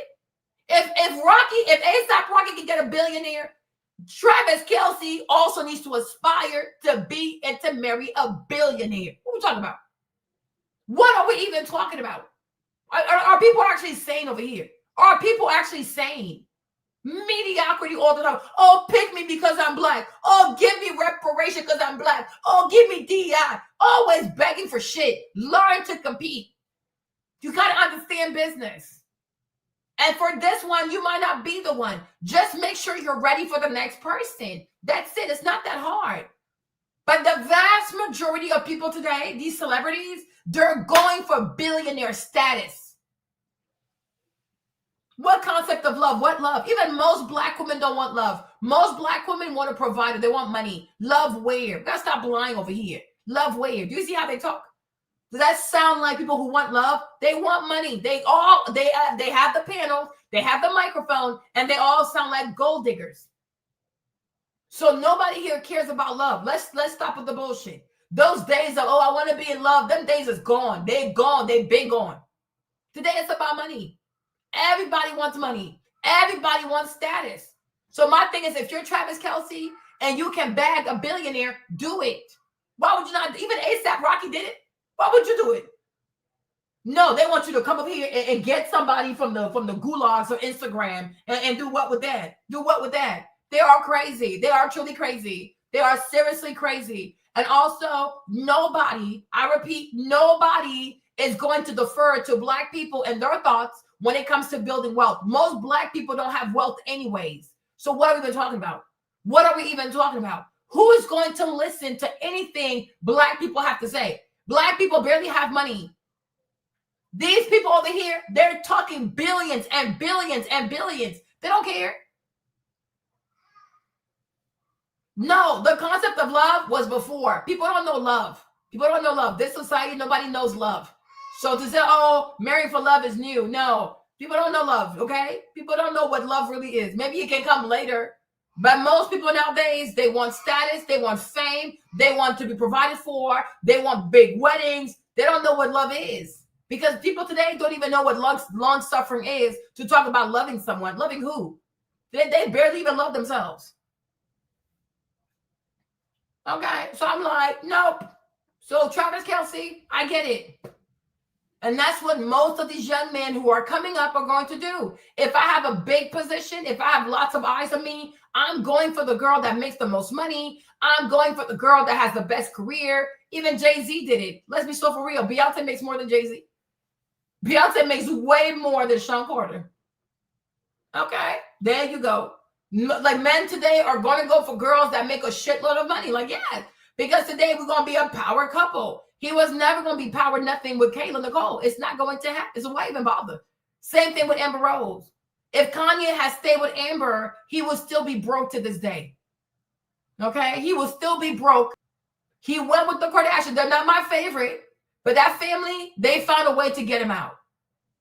So he went from negative 50 million. I would have killed myself. He went from negative 50 million to being worth almost $1 billion in the span of time he was married to the Kardashians. Had he not done his whole crazy shit with the Jews, whatever he did, right? Kanye would probably still have a net worth of about $1 billion because of his collaboration with Adidas. It was worth a lot of money. But all that wouldn't have happened if he was not married to the Kardashians. Because the Kardashians, when it comes to social media, that family is an empire. It's an empire. It's not just one person. It's an entire family of people with massive, massive, massive social media following. And they are very savvy when it comes to social media. Amber Rose is not. The slut walk. Even Kim is the biggest slut we know. But you'll never see Kim do a slut walk. She would never do that. How does that give designer? Right? Amber Rose putting big ass tattoos on her forehead. Girl, what? Okay, and mind you, like I said, her and Kim are birthday twins. But one gets it, the other doesn't. So he left her behind and he went with Kim. Because he had personal goals. And she made it happen for him. But with Amber, he will still be broke to this day.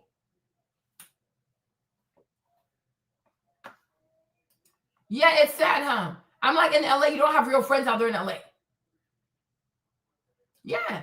And it's like, and even like I feel like even Taylor and Travis, right? It's the perfect Americana story. Like the pop artist that falls in love with a football player with the grungy look, the big muscles. Like, you know, he's the most manly man she's ever dated. It's good for business.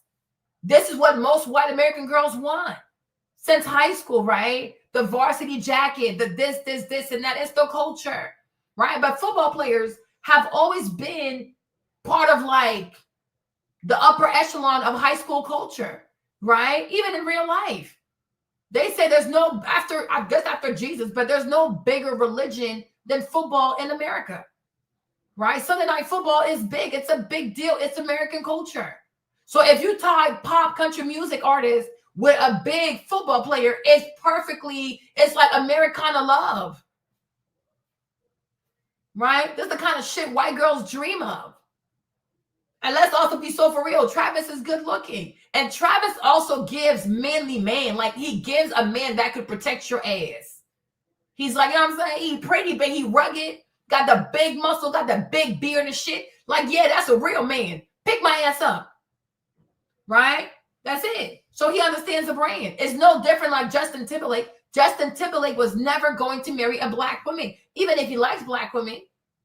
Because that would ostracize his predominantly white female audience. The same way if Denzel Washington kisses a white woman on screen, he's going to lose his black female audience. Makes sense.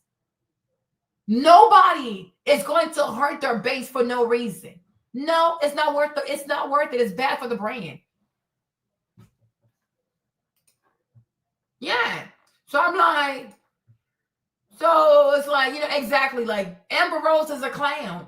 She is a clown. She's a big ass clown. Okay, she's a clown. So, yeah. Like she's a big clown. Otherwise, she really could have been big herself. But her brain don't work. Her brain doesn't work. She's not a strategic businesswoman. Her brain doesn't work. So for what, like, and she should have known, you know, that's why even me, I'm not trying to be funny, but I mean, something you see, and that's why sometimes I'm not gonna say the name, but that's why I do fear for Libra women who date Gemini men, because they can get very remedial. And most Gemini people love a challenge. Kanye, he's extremely ambitious. You can't say to Kanye, oh, Kanye, you've already made 20 million. You made it. You're good. He gonna cuss your ass out. You dumb. You stupid. I want to be the richest man in the world. Kanye always wants more. That's just Kanye. He's never satisfied. But someone like Amber, she's going to be satisfied because she never thought she'd make it this big. And that's why you got to get rid of her ass. She's not ambitious. She's easily content. There you go. From being a stripper to being the girlfriend of one of the biggest rappers. She made it. But Kanye, he needed something more than that. He needs someone that can have business ideas like, how do I make $1 billion by tomorrow? Kris Jenner, that demon, she knows. Right? Because the Kardashian, it's a family, it's a business, it's a system. Like, these girls have so much. You know what I'm saying? They bury bodies together, man. That stuff is crazy. It's really crazy. Yeah. As he should. Why would he not change his style? He's going back to white. And also, going back to white, he's going to make more money catering to white people. Absolutely. Why would he not do that? We cannot be mad at someone for going back to his roots and being himself and catering to his base. These are his people. He's a white American man. And any black girl that dealt with this man and never foresaw the day that he might go back to being white, that's crazy to me. You can't be that stupid. You don't think he's going to miss his family one day? Everybody misses their family. Everybody misses their culture. He had fun. And maybe what he learned with Kayla and these other black girls is exactly what makes him sexier to Taylor, because he's not going to be a typical white simp white boy. He's going to have a little bit of hood ass energy and be black and be white. So it works. She gets to have a black experience by being with a white man. It makes perfect sense to me. You know what I'm saying? So, yeah, she's a bomb. She's a bomb. Amber Rose is a bomb. She's very unambitious. And it's not just Kanye who left her. Wiz Khalifa also left her. Right? Then her last boyfriend, baby daddy, also left her to go be with Cher. How can you're 40 and you got left for an 80-year-old woman? Something is off. But everybody leaves her. Everybody leaves her because this woman is not ambitious. Wiz Khalifa ran out the house, y'all. He just ran out the house. He never came back. Never. She was crying, looking for him. He's like, nope, I ain't going back. Right? But everybody leaves. Exactly. Like, he's going back. He's going back to his roots. He's a white man.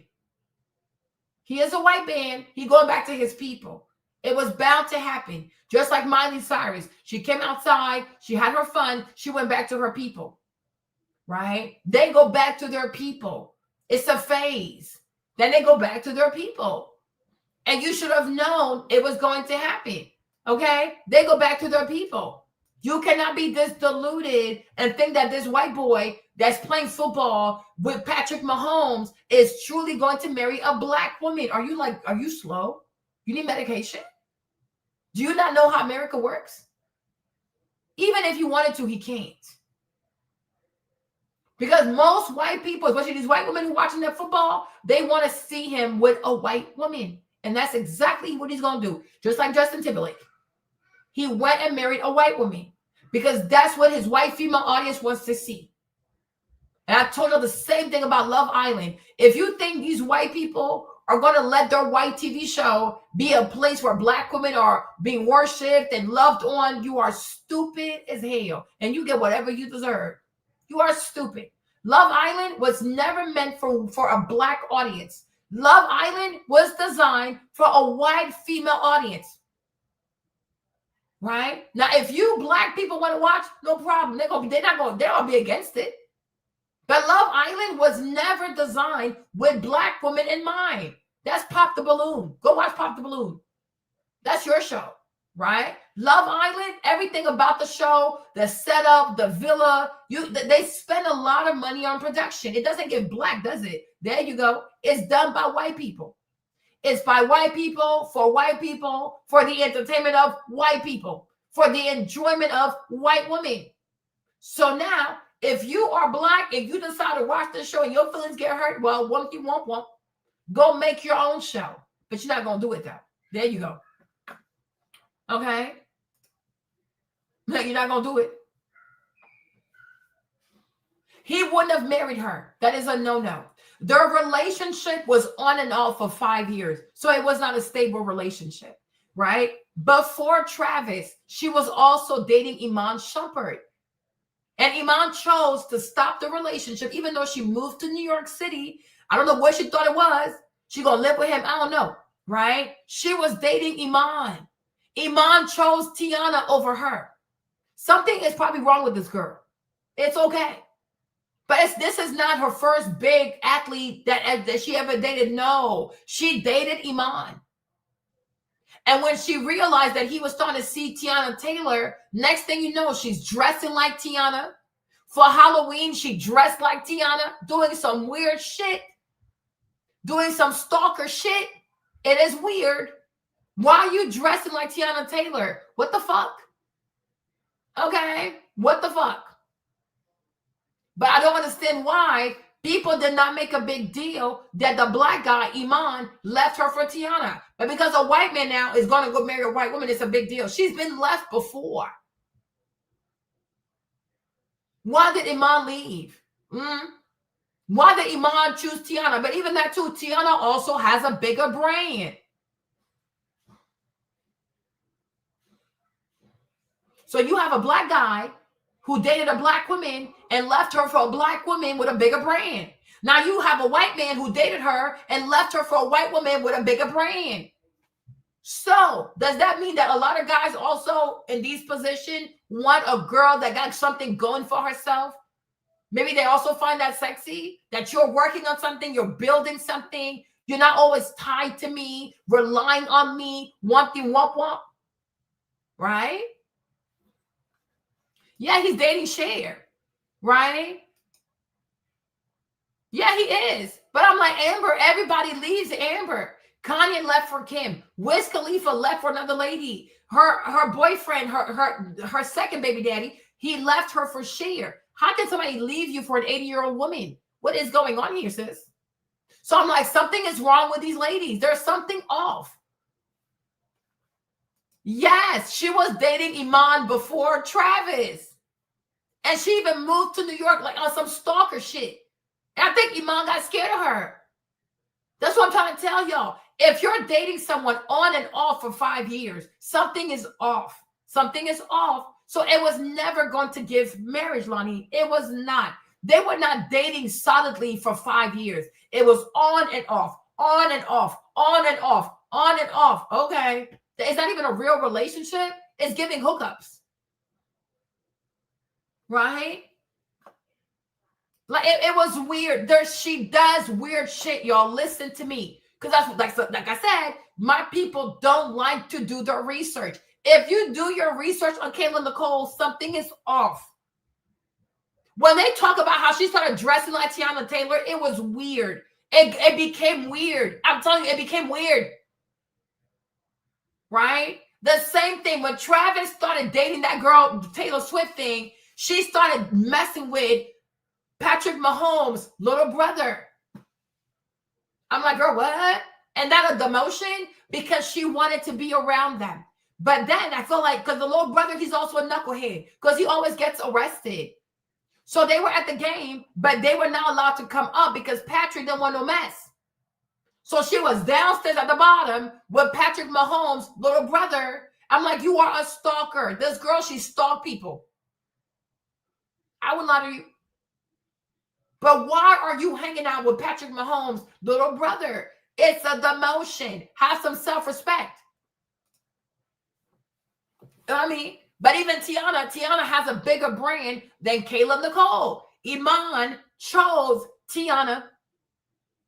So it's not even a black or white thing. It's like a people to people thing, a business thing, a brand to brand thing. Most of these men are picking girls that have bigger brands. Take the color out of it, because Iman is black and he married a black woman. Travis is white. He about to marry a white woman. So obviously it's not the skin color here. She's doing something weird. I don't know. Okay. She's doing something weird. But when they tell, like, the stuff I watched about her dressing like Tiana Taylor, even I thought it was hella creepy. Like, what the fuck are you doing? Why are you dressing like this lady? He has moved on. He told you it's over. And then on Halloween, she went full-blown Tiana Taylor, y'all. Normal people do not act like this. Okay? You don't stalk people once they break up with you. You don't try to dress like their current girlfriend or wives. Like, it's weird. Move on with your life. It is weird. It's really weird. It's very creepy. About with Puffy. Some people had a very difficult time believing that there are some people. Who doesn't? And my thing is, why would there not be? Who doesn't want a bigger brand? Who doesn't want a bigger brand? Right? No. Well, I'm like, yeah. I'm like, to me, it makes perfect sense. If I'm a Travis Kelce and if I could pull a Taylor Swift, yes, I'm going for Taylor Swift. Who else is out there? Beyonce already married. Okay. Who else is left? So I'm like, yeah. Rihanna also gone. Right? But I'm like, why would I marry a Kelsey Nicole? For what? For what reason? I'm so lost. Like, for what reason? Why would I marry her? No. Even I would marry her. How does that help my business? Like, what? No, I'm not doing that. You're crazy. Yeah, Nafisa said she was talking about it in a podcast. Like, why would you probably admit you did? Yeah, stalking Tiana Taylor.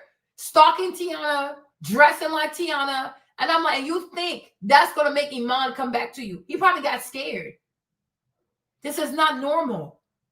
You don't dress like someone's current girlfriend. You don't dress like someone's fiance. It is not normal behavior. Normal people do not do stuff like this. She is weird. She is seriously weird. And remember, you don't know her. You've never dated her. Okay? But if everybody leaves, something must be off. And if they're all leaving for other women that have bigger brands, more followers, more business experience, more business connections, then something is going on. Something is going on. But I'm like, it's really weird. But y'all should see it. She like the fade video. She went and for Halloween, she fully dressed like Tiana Taylor. I said, oh my gosh. Oh my gosh. I can't remember if Tiana had a reaction to it. But honestly, I was creeped out. Like, why do you want to look like this lady? He made a choice. Move on with your life, right? But I'm like, obviously, Travis didn't want it also. That's it, that's that. And I'm like, she need to go find somebody else. I'm like, girl. People in this world who they are a victim of only one thing, and that's their ambition. Yep. So they come from nothing. They grew up very, very poor. Some people dirt poor. Yep. And so you now are on a private plane. You now are on a yacht. Exactly. You now can walk in because money gives you the feeling of power and influence and importance. Mm-hmm. Now you've got all of that, and you're not willing to go back down to living check to check, right? You're not willing to do that. So if being with this man means I got to take a beating or two, or whatever, or he's going to be with all these different women, that's fine, as long as I can continue the lifestyle. Exactly. That's very hard for a lot of people to think that someone would actually be willing to accept that. But I say, you know, it is. This world is full of all kinds of people, y'all. Mm-hmm. And not everyone is like me and you. Not everyone, hey, I'm willing to work a 9 to 5. I'm not willing to sell my soul or sell my body or whatever else to get ahead in life. It's just not what we're willing to do. But we have to understand that the world is not just folks like us, okay? Or folks like your children or whatever, right? There are all kinds of characters in this world. So that's the first thing. The second thing is, what really saddened me is to hear her say what she believes, which is men ain't shit. And a man is going to be a man. So what she meant there, of course, is they're going to cheat anyway. Men are going to do, she said, men are going to do what men do. What exactly is that, Karuche? She's talking about cheating. See, that's been her experience. But let's talk about why that has been some women's experience versus other women who have not had all of these terrible experiences with men. Well, it comes down to one thing, y'all. You want truth or you want sugar? What do you tell me? Sure, It comes down to one thing, that's choices. Exactly. There are some women who have learned, because it is a learning process, how to make good choices in relationships and in men. And then there are some women who have not learned how to make good choices. And so it's easy to blame men like Karuche to have that kind of an attitude. Well, it's just that men ain't shit. It's just that all men cheat. See, that has to be the truth, instead of the truth is, you know, I put myself in a position to be objectified. Exactly. I have done that. I didn't expect to agree with this woman. Oh my gosh, she's wonderful. She sounds like me, right? That's it. Every woman does not experience cheating. I've said that to y'all before. So to sit and be like, oh, my deal breaker will be cheating. It might not even be a deal breaker because it might never even happen. Why is your mind going there? Now, some women do because they themselves are low vibrational. Okay, that's what it is, right? Everybody's different. That's why I say all the time, do not internalize other people's stuff. Do not internalize other people's issues or their misery or their failures. What does that have to do with you, right? And a lot of women also are not intelligent.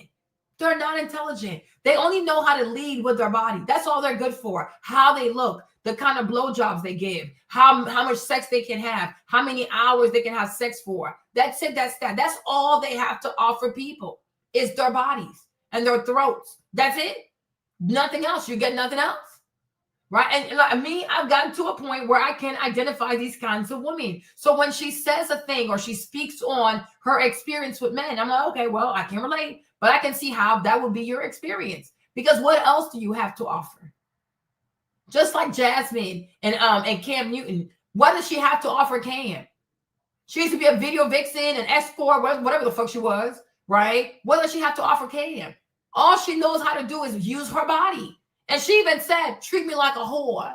Treat me like a slut. Well, there you go. That's exactly what he's going to do, and put his pee-pee in your butthole, and then your butthole is going to cream. The way she said it. I didn't say it, she said it. Right? That's it. Oh, Cam is mean to her. Cam is this. No, Cam is giving her exactly what she wants. Whore treatment. The girl sat down with the girl. She's like, yeah, treat me like a whore. Treat me like a whore. Like, what the fuck? Who says that? But that's her language. That is her culture. In her culture, men treat women like whores. And then the women, when they feel like whores, they feel better about themselves. Oh, he loves me, girl. He treats me like a whore. She said, I need a man to grab my ass and tell me to sit my ass down somewhere. There you go. That's what she like. So how can you say, oh my God, she's being abused? Oh, Cam is mean to her. No, Cam is giving her what she likes. It's not for me, but it's for her. It works for her. So I'm happy for her. Okay, good for her. That's it. That's that. Right? But I'm like, Karuche, I think it's quite obvious that this young lady here probably has very low IQ because her entire life, she was never encouraged to be intelligent. Also, Karuche never made it, okay, because she had a great talent. Oh, she's a great dancer. She's a great performer. She's a great artist. Karuche got her social media relevancy because she was Chris Brown's girlfriend. That is not a talent. Okay, that is not having a talent. So when you build a following because you date a rapper or whatever he happens to be, right? It's really hard to sustain or to even maintain your audience because you haven't really earned the audience. If she had a great song and then she built her following off of that, it'd be different. If she was a great fashion designer and she built her audience off of her design, that's the thing. She got famous because she was Chris Brown's girlfriend and they had a very toxic, tumultuous relationship. And then she went on Iyanla Fix My Life. Right? But having an audience because you have horrible taste in men, how is that sustainable? It's a joke. It's a joke. So how do you sustain that? What do you do next? What do you offer your audience? So she has to keep going for toxic relationships because this is why they follow her goofy ass. And this is why Beyonce has always worked really, really hard for the public to never know about her relationship and to know her through her music, to focus on her music, because she actually has a talent. Right? She actually has a talent. It's usually the talentless people who rely on men, who rely on sex, who rely on their appearance, who rely on like being passed around. They have nothing else to offer. Even Cassie said on the stand, the only way she knew how to get Diddy's attention was with the free calls, because Diddy was busy working. He never forced her into any free calls. She's like, I want to do it. I want to do it. I want to do a free call. I want to see you. I want to do a free call. Because Cassie has no talent. Because I'm sure if she was really serious about her music and she made music that could have put money in Diddy's pockets, he would have been very, very, very happy. Like, girl, I signed you for 10 years, 10 albums, so I guess at least I'm getting my money back. But Cassie didn't want to work. So the only thing she had for Diddy were free calls. Nobody forced her into free calls. Right? But the problem with Diddy in his case is that Diddy, he wasn't even fighting what he was accused of. He was fighting being a black man in America. So nobody was actually listening. People were not even listening because it was right there. Nobody forced her into a free call. She planned the free calls. She found the sex workers. She exchanged numbers with the sex workers. When the sex workers would come, she was the first one to greet the sex worker. She was one of the people to always pay the sex workers. She kept talking to the sex workers. Many of those sex workers would go to her apartment in New York and LA when Diddy wasn't there. She was having sex with these men behind Diddy's back. Anybody forcing this girl? Forcing her to do what? It was right there. Even the sex workers said it. They never looked, when they looked at her, she never looked like she was being abused. She never looked like she was doing against her will. She never looked like she was in distress. Like, no. Diddy would always check in. Are you okay? Do you want to do this? Do you want to take off the condom? Do you want the condom to stay on? Okay. Tell him to stop. He's going too fast. Are you okay? You okay, queen? Okay. Do your thing, Black King. Right? It was right there. Sex worker after sex worker after sex worker. Everybody is saying she never looked like she was in distress. She looked like she was enjoying it. Matter of fact, we would meet up with her later at her apartment when Diddy wasn't there. There you go. There you go. Right? But when people don't want to listen because they have a preconceived notion, and because you're the black man, you have to be the villain, and because she's the Filipina, she got to be innocent. Hey, okay, thank you, sunshine. It was right there. People don't listen. It's not, you can say one sex worker. Okay, maybe that day she was enjoying it. Okay. But then another sex worker. Then another sex worker. 15 people. And everybody's saying she looked like she was enjoying herself. She never looked scared. She never looked miserable, right? She gave directives. The first guy that came, the short one that looked like a football player, she's the one who said, pee on me. Then the man, he peed on her. She's like, no, not like this. Sprinkle the pee on me, right? That's it. She was crying sometimes when she would forget to bring the camera. Oh my gosh, I left the camera. Oh my gosh, I didn't bring the camera. I really wanted to record this. In her testimony. It's right. Who forced who to do what? 10 years later, she is still talking to these sex workers. How is that even normal behavior? And I'm sure even now that she's married, she still has their phone numbers. So I'm confused. Like, what? What happened? Right? The only way I know how to spend time with him is if I offer the free calls. You even had Lauren LaRosa. She came outside. She told us. Diddy said, we don't have to do this. Diddy said, Cassie, I'm worried about your mental health. It's okay to stop. Diddy even said, maybe we need to stop praying. Right? He was worried about her soul. You know, like, you don't have to do it. He's like, we could just sit down and you could just watch. No. I want to do it. I want to do it. Where is the camera? Where is the camera? Record me. Okay, sure, whatever. Right? Like, what's the problem? But when people hate your ass, they don't listen. Because people, you know, one thing I've learned about human nature, people love to be self-righteous. Oh, I know it all. I can just tell who's right and who's wrong. I can just tell who's the good one and who's the bad one. How can you tell? Your whole life, you've made one bad judgment call after the other. Like, you're not a good reader of people. Most people are not good readers of people. Right? Look at your life. One bad judgment call after the other. Right? So you don't know what the fuck is going on. And that's why you can't have preconceived notions, and you actually need to listen. Listen to what's being said and listen to what's not being said, because something is off. Even the elevator tape, it was off. Right? But people chose not to watch the whole video because otherwise it's really weird, huh? Isn't it? Somebody who claims to be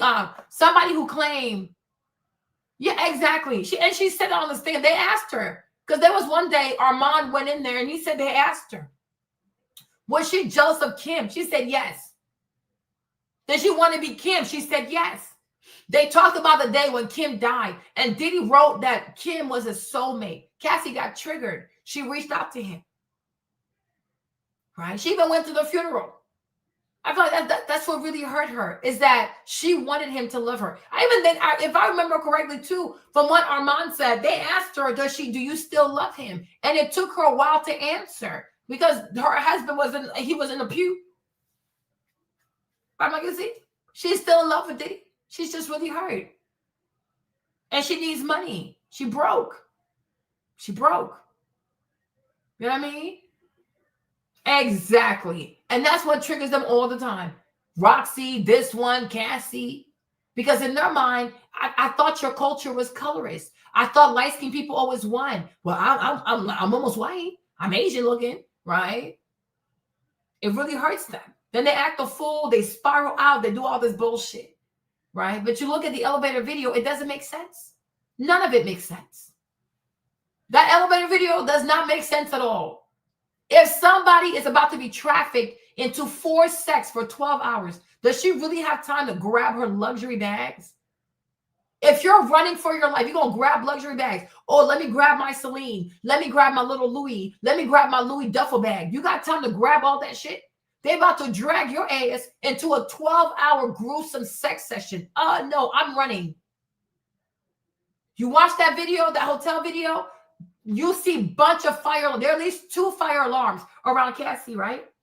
She walks past these fire alarms. Video is almost 16 minutes long. You never see the elevator doors open. Did that girl really call for the elevator? Was it all a setup? Diddy's over here yelling at her. This girl's not even crying. She's applying lip gloss. Like, what the fuck? The security guard comes up. She's not frantic. She's not crying. She's not panicking. Like, help me, help me. He wants to drag me into a freak off. He wants to kill me. That's what most people would do. If you see help, you're like, oh my gosh, help me, help me. No. She only called for the elevator once, but yet you're telling me your life was on the line. When she gets to the elevator, she puts her bag down.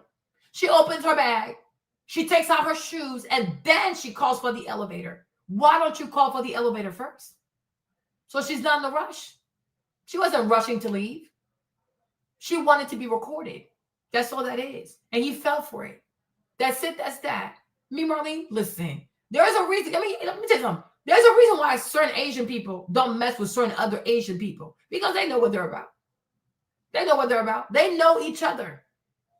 Some people have conniving monkey-ass culture. Very full of chicanery. Full of tricks, huh? Full of tricks. It was a stage for her. She wasn't scared. Even her hair. If you watch the video again, her hair is well done. She did her hair. Who has time for that? You are facing a 12-hour imminent freak off and your hair is well put together. 16 minutes. There's not a single tear on her face. She never cries. She never cries. The whole time she has a phone on her. She didn't use the phone. Instead, she used the hotel phone thingy to call for security. Why don't you just call 911? Why don't you just call 911? Matter of fact, ring the fire alarm. Matter of fact, take the damn stairs. Her behavior is not normal for someone who's really afraid for her life. Not at all, but what do I know? Right? There you go. You understand? But when people don't like you, they'll see what they want to see because it's convenient, because they hate your ass. They just hate you. Right? And a lot of people can't say, you know what, even though I don't like you, you deserve a fair trial. Even though I don't like you, you still deserve to speak your piece, because you know what? You might say something that might even change my mind. But people don't want to have their minds changed because they hate your ass, because people are self-righteous. And the worst thing you can have is self-righteous people responsible for your freedom, because they're never going to admit that there's a possibility that they made a mistake. They're never going to admit to themselves, like, you know what, maybe I didn't look at this from the right way. No, you don't say. Because all this shit doesn't make sense. I have never heard of anybody that has been sexually abused that keeps the phone numbers of her abusers. I've never heard of that shit for 10 plus years. And the mere fact that if she was being trafficked, it means those sex workers were actually raping her, right? But yet the prosecution did not charge a single sex worker with rape. Everything was Diddy's fault. Everything was Diddy's fault. That's crazy. These are grown-ass people. Some of these sex workers are bigger. They're taller, they're more muscular, and they also have bigger penises than Diddy.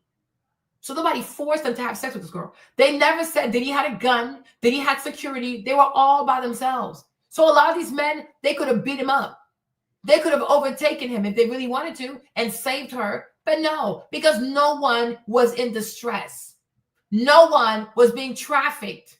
It's all some goofy ass, weirdo ass BDSM by some lazy ass Filipina, right? Who'd rather be a sex worker than to work hard and actually be known for her music and her dancing. They don't want to work.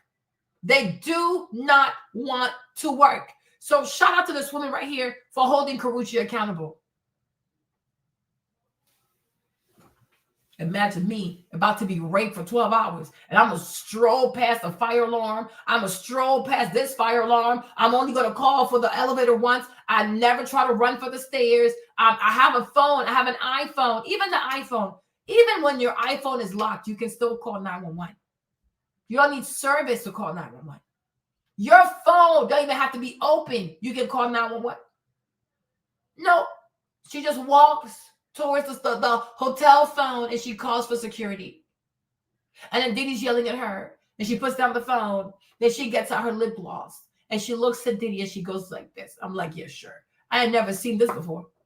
I have never seen a woman get her ass whooped, stare down the ass whooper, and then start applying lip gloss. I'm like, is this like some freaky shit? Like, do you get turned on? And I said, yeah, she's a sexual masochist. Okay, she's a sexual masochist. This is not normal behavior. Me, you want to beat me and kill me? Yo, when I tell you I'm running for my life, I would have jumped out the windows, to the window, to the wall, to the blood sweat down my drawers. Okay, are you kidding me? Not me. The ass whooper. It's just like she stares them down and she starts applying lip gloss. I'm like, this is weird. She doesn't cry. Security guard shows up. She turns around. She says to Diddy, let's go. Let's go where? All that. And ultimately, she goes right back in the room with Diddy. Something is seriously bizarre. It is bizarre. It's very bizarre. But we know Cassie was broke. And Cassie needed money. So that's that. Okay? That's how it goes. So therefore, I have drawn, like a magnet draws, I've drawn men who see me as a toy. They're not serious about me. And I've seen how like, for instance, she got involved with Chris Brown. Yeah. She knew how Chris Brown had cheated around. He had never been faithful to anybody. Yeah. He hadn't even been faithful to Rihanna. Yeah. And she willingly entered into a relationship with him. Same thing like she's doing with Dion. Dion hasn't been faithful to any wife he ever had, let alone any girlfriend. So what's different about you? So knowing this information, knowledge is power, but a lot of people don't believe it. So having the knowledge, the understanding, the information that you have, you then willingly make a decision. And then when it goes south, it's just that men ain't shit. You see, very often in these types of situations, women take no responsibility. See, we heard no responsibility there. And unfortunately, there are some of you listening to me, you have that same attitude because you say, well, that's just been my experience. But why? But again, you need to ask yourself, why has it been your experience? It hasn't been every woman's experience. What's the difference? Is it looks? Absolutely not, because beautiful women get cheated on too. The only difference is right decision making, which is what we're going to talk about at the end. It is not true that all men cheat. That's not true. It's not true that all men lie. All men are scandalous. Those are lies. Yeah. But if you Men who have a culture, their culture is lying. They lie. Their whole family lies. That's their culture. Men who cheat, that's their culture. It's in their culture to cheat. It's their culture. Like Swiss Beats, that's his culture. That's his culture. So it's like I said, Alicia cannot complain about him having a baby on her because that's his culture. She helped him to do the same thing to Mashonda. So I'm like, no, that's his culture. That's his culture. believe it's the truth, you're going to get exactly what you believe. Yeah. That is one of the laws of this life. Yeah. It's just as true as gravity. Yes. The only place it's not true, just like gravity, the only place for us where there is no gravity is another planet. But all up and through planet Earth that I'm aware of, there's gravity. So if your experience has only been men who abuse you, men who treat you terrible, men who cheat, you have to understand that you had a part in that. Yeah. Now, let me be clear, because there are some women right now who don't know what I really mean, and they think I'm saying something I'm not. So let me say something that I've taught for many years, and I've even shared it here. Who a man is, whether he's good or bad, is no woman's fault, nor can any woman take credit for it. Let me say it again. Who a man is no woman's fault, nor can she take credit for who he is. For instance, if you meet a guy and he's a great guy, he has great character, he treats you well, see, you can't take credit for that. Who he is, you, or if it were me, I can't take credit for that. I can't say, oh, wow, he's a man of great character. He's honest. You know, he keeps his word. He's timely. He's a hard worker. He's responsible in his life.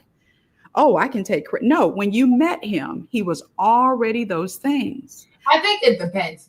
I slightly disagree with her. If you initially meet a man and he has great character, you definitely can't take credit for that, because most likely he has a great family. They have great culture. And also he decided to be a good person, because there are people who have it all. Great parents, great culture, and they decide to be a bunch of idiots. Cam Newton is one of them, okay? Because you still have to make a choice to embrace and honor your family's culture, your dad's last name, and things like that. So Cam, dad's a bishop, mom has always been married. You know what I'm saying? So there's no reason why Cam is even behaving this way. But he's made a choice. He's made a choice. He's on some weird ass prodigal son Samsung bullshit. That's the choice he's made. But then you have other people, great mom, great dad, great family, great culture, and they decide, like, this is who I'm going to be. I was raised this way. I love it. It works for me, work for my parents. So I make the choice to be a good person. Now, if you stay long with that person and they become even better, I think she can kind of take credit for that too, because she's helped him to become even better. But he was already great. Right? Now, if you meet a man that ain't shit, and so he was already ain't shit, but he stays with you in a relationship 2 years, 5 years, and he becomes worse, sir, I also blame you for that shit. Because in that relationship, there was some enabling behavior. So yes, you got to take responsibility for that shit, because he did not get to be this diabolical on his own. Okay? It's like drug addicts, right? Somebody might have a drug addiction, but if they link up with another drug addict, they're going to get worse, sir. Their drug addiction is going to worsen because they don't bring the best out of each other, right? And so to me, that part you have to take credit for. If you're also toxic and he's toxic and y'all become even more toxic, you are both responsible for this new level of toxicity that you two idiots have unlocked, right? Same thing. If two good people get together and they become even better because they're good people and they're committed to becoming better people, yes, you can take credit for that as well, because you brought the best out of each other. In partnership, you can either bring the best out of a person or the worst out of a person. You decide, right? Because some people enable bad behavior. Some people do not understand that with love, when you love someone, there has to be consequences for bad behavior. So if you love your child and your child went and stole something and you don't discipline that kid, you don't love your child. Because next time it's not just going, oh, he stole something small. It's going to be something even crazy. Because behavior that you don't check will repeat. And when it repeats itself, it's going to be worse. You understand? So if it's like somebody did something bad, oh, but I'm afraid to lose him. Oh, whoopty whoop whoop. And he does that shit again, or he does it worse, I blame your ass. I sure do. Because we have another culture here where we don't want to blame women. No, I blame your ass. You are a grown adult. So if you don't enforce some kind of boundaries, some kind of consequences in your relationship, and this man gets worse, I sure do blame your ass. Likewise for the man. If this girl you met her, she's a spoiled brat, wumpty wump wump, she's careless for money, she don't listen, she talk back. And 5 years from now she actually wants to put her hands on you in public. Oh, I blame your ass. Because that behavior should have been fixed from the jump. You have to tell her, baby girl, you're not going to put your hands on me. You don't yell at me. You don't do this. I don't know how your daddy raised you. You got bad culture. Go somewhere. Oh, she look good though. She got a fat ass though. Well, there you go. Now she'll put hands on your ass. Like when I look at Will Smith and Jada, yes, to a certain extent, Will is complicit in Jada's bad behavior because there are things he could have checked a long time ago. He didn't want to check it. No problem.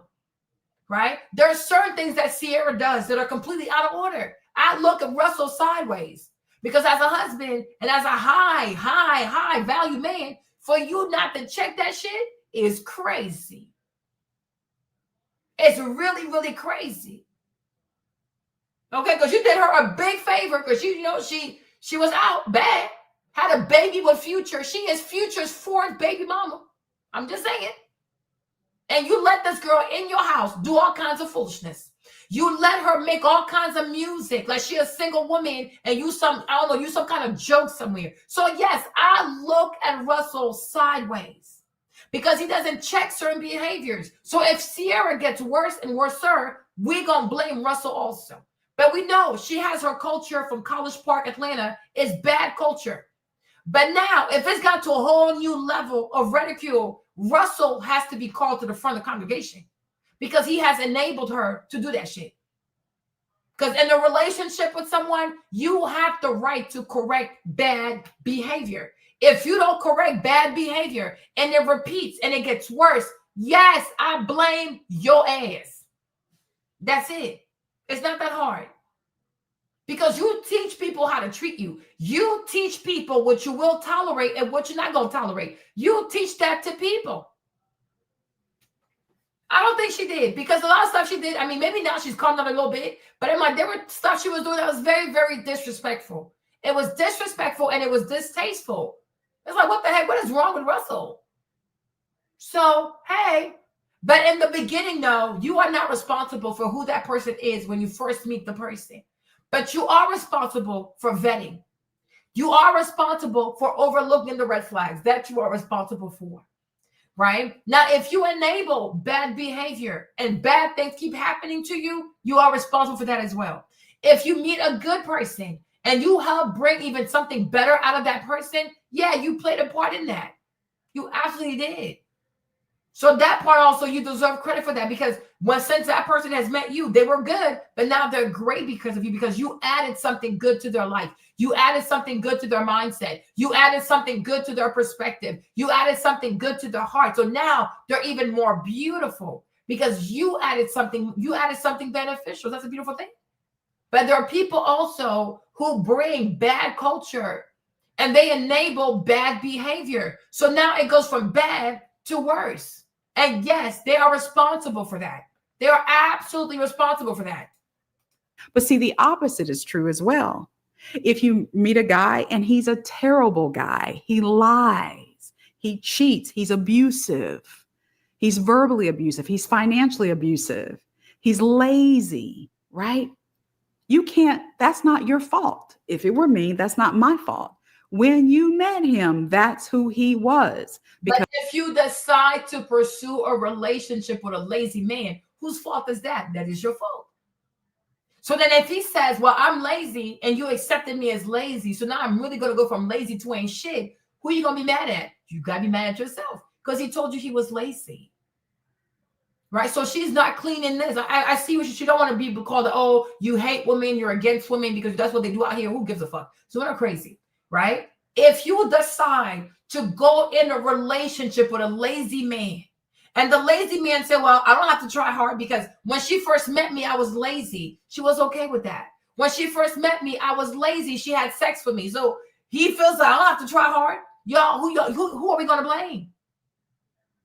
If tomorrow he decides to quit his job and be a streamer or play video games all day on Twitch, I'm going to look at her sideways because you knew he was lazy. So why did you overlook that? Right? There are people, I know some people, for example, the man was not good in school. Like he didn't take care of his schoolwork. College never finished. Whatever he started, he don't finish. Oh, but he has a good sense of humor. No problem. You go, you marry the person. And now the person cannot provide for the family. The person struggles to pay the bills. The person is upset that, oh, why do I have to pay all the bills? Now you're mad. But I'm like, yeah, because all you cared about was a sense of humor. So technically he's right. Why does he have to pay all the bills? Because he was only required to be funny. He was never required to be a provider. Because all you cared about was him being funny, right? Because otherwise, if you wanted him to be a provider, you would have pushed him to finish at least his college degree. He didn't even finish his bachelor's.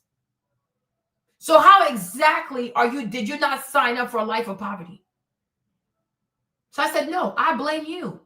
Because no woman, and I'm being quite for real, especially if you're a Black woman, no woman should marry a man that doesn't even have a bachelor's degree. How are you people going to eat food? How are you going to provide for yourself? He doesn't have a bachelor's degree. So what kind of job is he going to have? What kind of insurance is he going to have? What kind of retirement is he going to have? Oh, he was funny, Marlene. He was funny. He was funny. Funny, he, or funny, haha. Because now you're crying boo-hoo. Hello? So no, I blame you, right? You are responsible for who you decide to lock arms with and walk down this life together. That's your choice. That is your choice. Oh, I'm not. No, you are responsible, right? If you meet a man of a certain age and he doesn't have what most men his age should have, and you overlook that shit, well, it's going to go left. And when it go left, I blame you. Because you should have known he's not well equipped. With what he has, it might be just enough for him, but he's not well equipped. Right? I had a conversation with someone recently, and I'm saying, if you really want to be with that person, just know that you will be a working mom. You're going to have to work because he doesn't have enough. He doesn't have enough. You will have to work. I'm not playing. You'll have a baby. You'll do the little 12 weeks, and then you'll have to dump your baby in some nasty-ass daycare because your income is going to be needed because he doesn't have enough. These are real. Life is real. We have another one, too, like she dating the person with the PhD, okay? PhD person says, oh, I want to be a professor. And I'm like, but why would you be okay with that? What kind of life are you going to have with his professor's salary? Because she's also going to have to work. I said, maybe because he's white. I don't know. Right? But do you know, even before becoming a professor, have you done your research to ask yourself, how many years do you have to teach in order for university to offer you a tenured position? Of course not. You think you just become a professor, it just happens? No, it's hard becoming a professor. Because there's not many schools that need professors. Because when you're a professor, you have tenure. They can never fire you. Right? So how long is that? So in the meantime, how much is he going to make? Versus you go and you work in finance. You work on Wall Street so you can make more money. So whose fault is that? A man says to you, oh, teaching is my passion. How would you know? You've been a student all your life. If you're doing your PhD, you've been in school all your life. How do you know teaching is your passion? Like, what the fuck are we talking about? Right? You're going to marry someone. And yet, you're not going to say, you know what? Making sure my wife, my kids have the best life possible. That's my life's calling. Oh, my passion. My passion. No problem. Maybe you're saposexual. What do I know? Okay? Makes sense? But tomorrow, if the man is like, well, we can just downsize. Well, we can just use coupons. Well, we can just save. We have to save for everything. Do not come over here and start crying because he was never ambitious. He wanted to pursue his passion. right? So you're not even a priority. His passion is a priority. I guess because he's white. What the fuck do I know? Right? So that's that. So I'm like, no, these ladies are responsible for something. Just like these men also are responsible for some things. It is your job to vet accordingly. And when things happen that cause you anxiety, that look like red flags or that don't make you feel good at all, you have to bring them up. And you have to correct bad behavior before it shows up again and it's actually worse than the first time. So I'm like, yeah. But if we got to a point where now it's like it's so damn crazy like this, I kind of blame you because why didn't you say anything at first? Why didn't you speak up? Got to stand up for yourself. And you have to stand up for yourself. You have to speak up when things are not going good. And you have to be brave enough to walk away when you realize this is a fucking train wreck about to happen. And I'm not going to remain a passenger on this train. You have to choose yourself. But if you decide to stay on this crazy ass train ride and you lose your life, I blame you for that. Because it's your life. And if something is no longer safe, you got to get out. That's it. But I think most people also, they get into these relationships and they don't even know what their destination is. They just want to be with somebody. That's it. I want to be with someone. Okay, to go where? Where y'all going? What's your destination? And are you sure that's his destination? And vice versa, right? But you never get on any mode of transportation without knowing where exactly are you going? Where are you going? And hopefully you get there safely. So I'm like, to me, it really depends though. Oh, Lord. Because who a man is, good or bad, good character, bad character, a liar and honest man, who a man is a product of these things, his upbringing and what he has decided to become in his life. It's no woman's fault, nor can any woman take credit. So, having said that, when I say that if a woman like Karuche believes that all men, men are just going to be men, they're just going to cheat anyway, so who cares? And men ain't shit. Well, if that's what you believe, based on your experiences, then all that means is that when you met a guy, you didn't do your due diligence to see what kind of man is this. Is he a good guy or is he not a good guy? And let's be very honest, women. Women, we will see that a man lies and keep right on dealing with him. And then when he tears our heart all up and through, we then say, men ain't shit. Mm-hmm. Instead of saying, you know what? Mm-hmm. I remember he lied to me several times, but I liked him so much. Exactly. Or he was paying the bills. Exactly. Or you fill in the blank. And so I just kept dealing with him. Mm-hmm. Or I married him anyway. Or I moved him in the house. Exactly. Or I moved in with him. Exactly. You see, this kind of talk is for women. So that's what you see. Like, this is where she's contradicting herself. Because if you see the red flags and you proceed anyways, and then bad things happen, we are going to blame you. I'm going to blame you. Okay? Because it is your job to fight for. You got to fight for yourself. You got to speak up for yourself. You are responsible for taking care of yourself. You are responsible to make sure that you get to your destination in one piece. When you met this man, you were in one piece. Now you're with this man, you're falling apart into multiple pieces. Hold up, wait a minute. So I'm saying there has to be low self-esteem somewhere. There has to be low self-esteem somewhere because why? And he's doing it because he can. Right? Because he knows you'll just put up and you'll just shut up and put up. There you go. So he's getting worse because you'll shut up and you'll put up. You have enabled bad behavior. Right? Now, it could be consciously, it was not intentional. But subconsciously, your fear of being alone led you to accept things that are truly detrimental to your safety. And that's why sometimes I do fear that certain relationships, the man or the woman turns into an idol. I'm afraid to let go. I'm afraid to walk away. I'm afraid to take a this. I'm afraid. Okay. But I feel like you should fear losing your life way more than you fear losing someone. I even feel like sometimes when it comes to partnership, people should pray, God, I pray that this man is not my killer. Because some people have dated or will date people who will take their lives. Right? It's not a joke. Right? You got to take life seriously.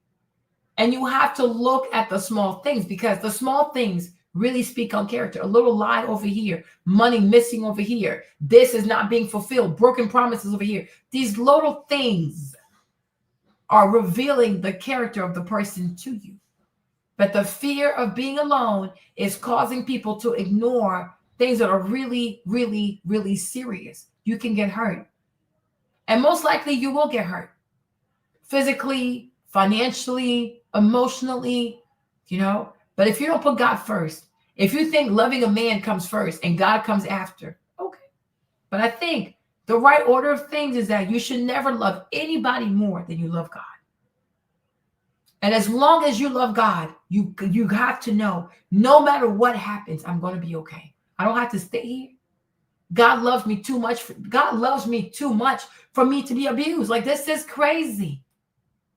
That was never God's plans for anybody. Be abused, be talked down on, be neglected, broken promises. God, this is crazy. This is really crazy. Right? And the Bible is clear. The blessings of God are not followed by sorrow. This is insanity. This is real insanity. So I'm saying, women who are truly grown. It's not for women who are still little girls on the inside, who still aren't healed, who can't see truth.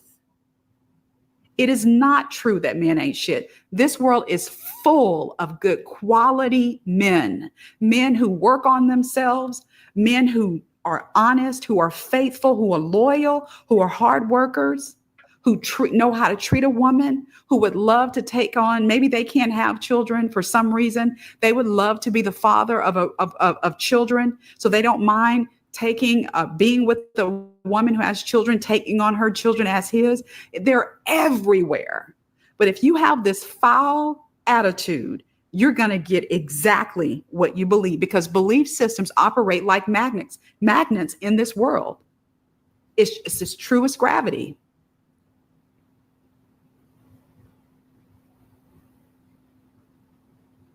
The earth is a magnet, the core of the earth.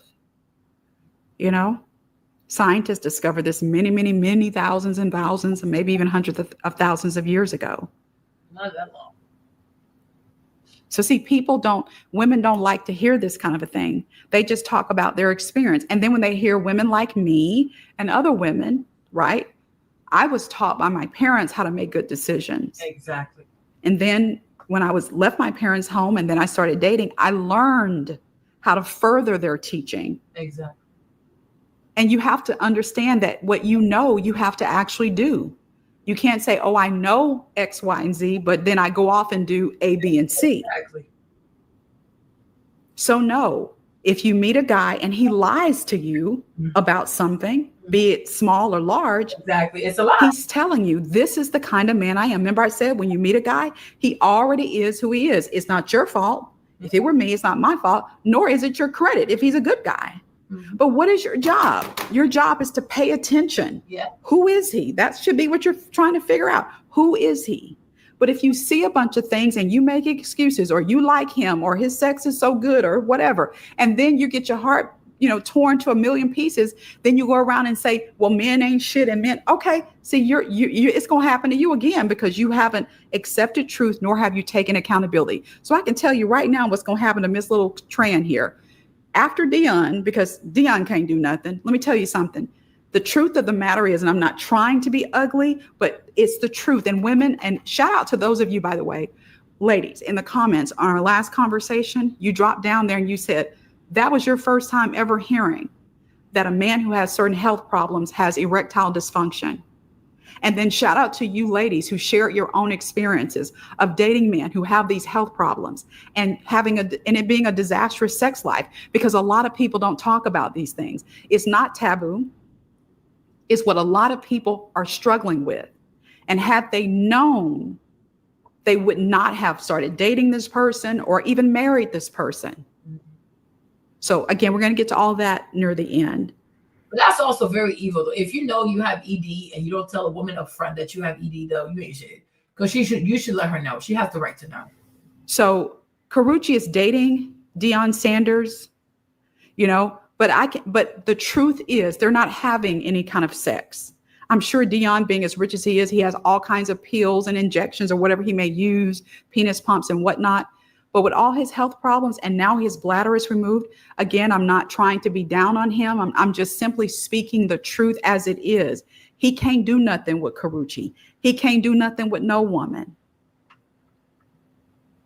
And that could very well be why he didn't marry Tracy, because he knew if I marry you, you're going to be, and Tracy's a young woman, what are you going to do? Because I can't do much, if anything. And yes, it's a harsh truth, but these are the effects of when we don't take care of ourselves and we allow our lifestyles to cause us to develop certain health issues. There are some health issues that we develop that seemingly come out of nowhere. But if you know the truth, you understand that most health diseases and problems, they are a direct result of our long-term choices in our eating, in our drinking, in our either exercise or lack thereof. That's science, that's truth. But of course, Deion, he doesn't drink because his stepdad was an alcoholic. And his stepdad used to be physically abusive. So because of that, he doesn't drink. Like, I think his dad was on drugs. He was not in his life. His stepdad was an alcoholic. He was very abusive. So he doesn't drink. He doesn't do drugs. But at one point, he had a pill addiction. He had a really, really bad pill addiction. So I don't know if that played a part also with his bladder, his kidneys, whatever he got going on. And also maybe he loves sweets also because, maybe he had type 2 diabetes. I don't know. Okay? We're not talking about people who are born with certain issues. That's outside the scope of what I just said. Okay? So now let's transition.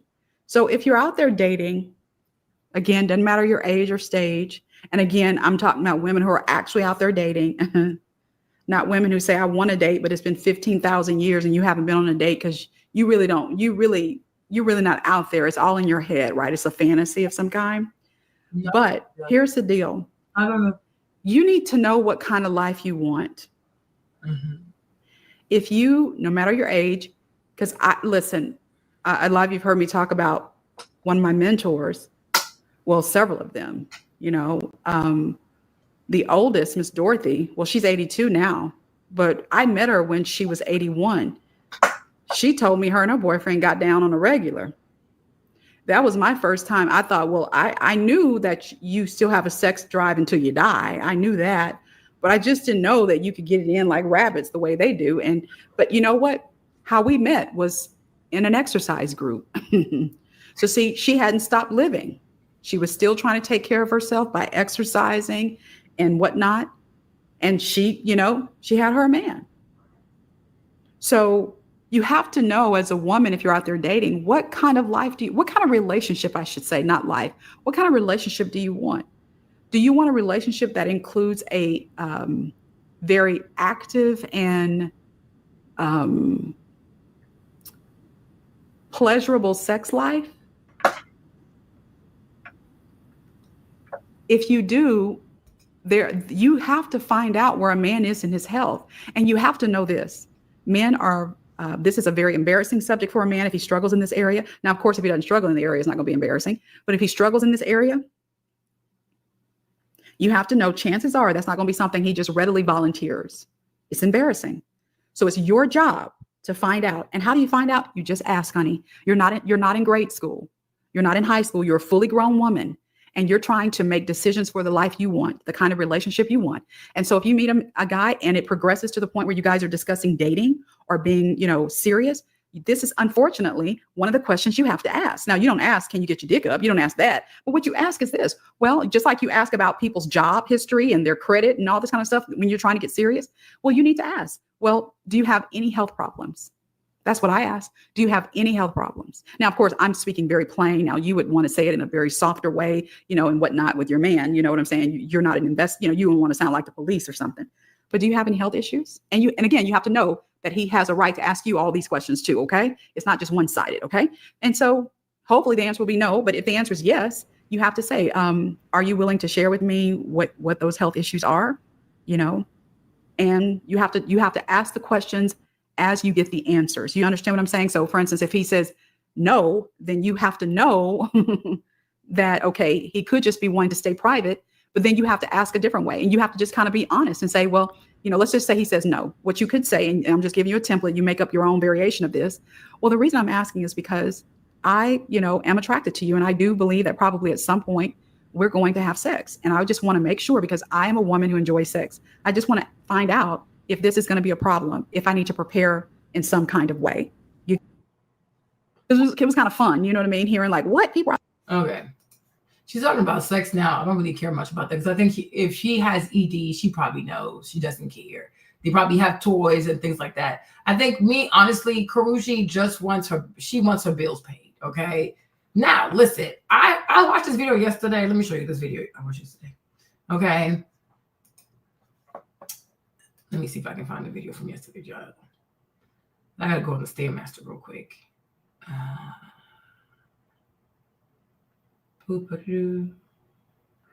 Child, where's this video? Let me show you the video.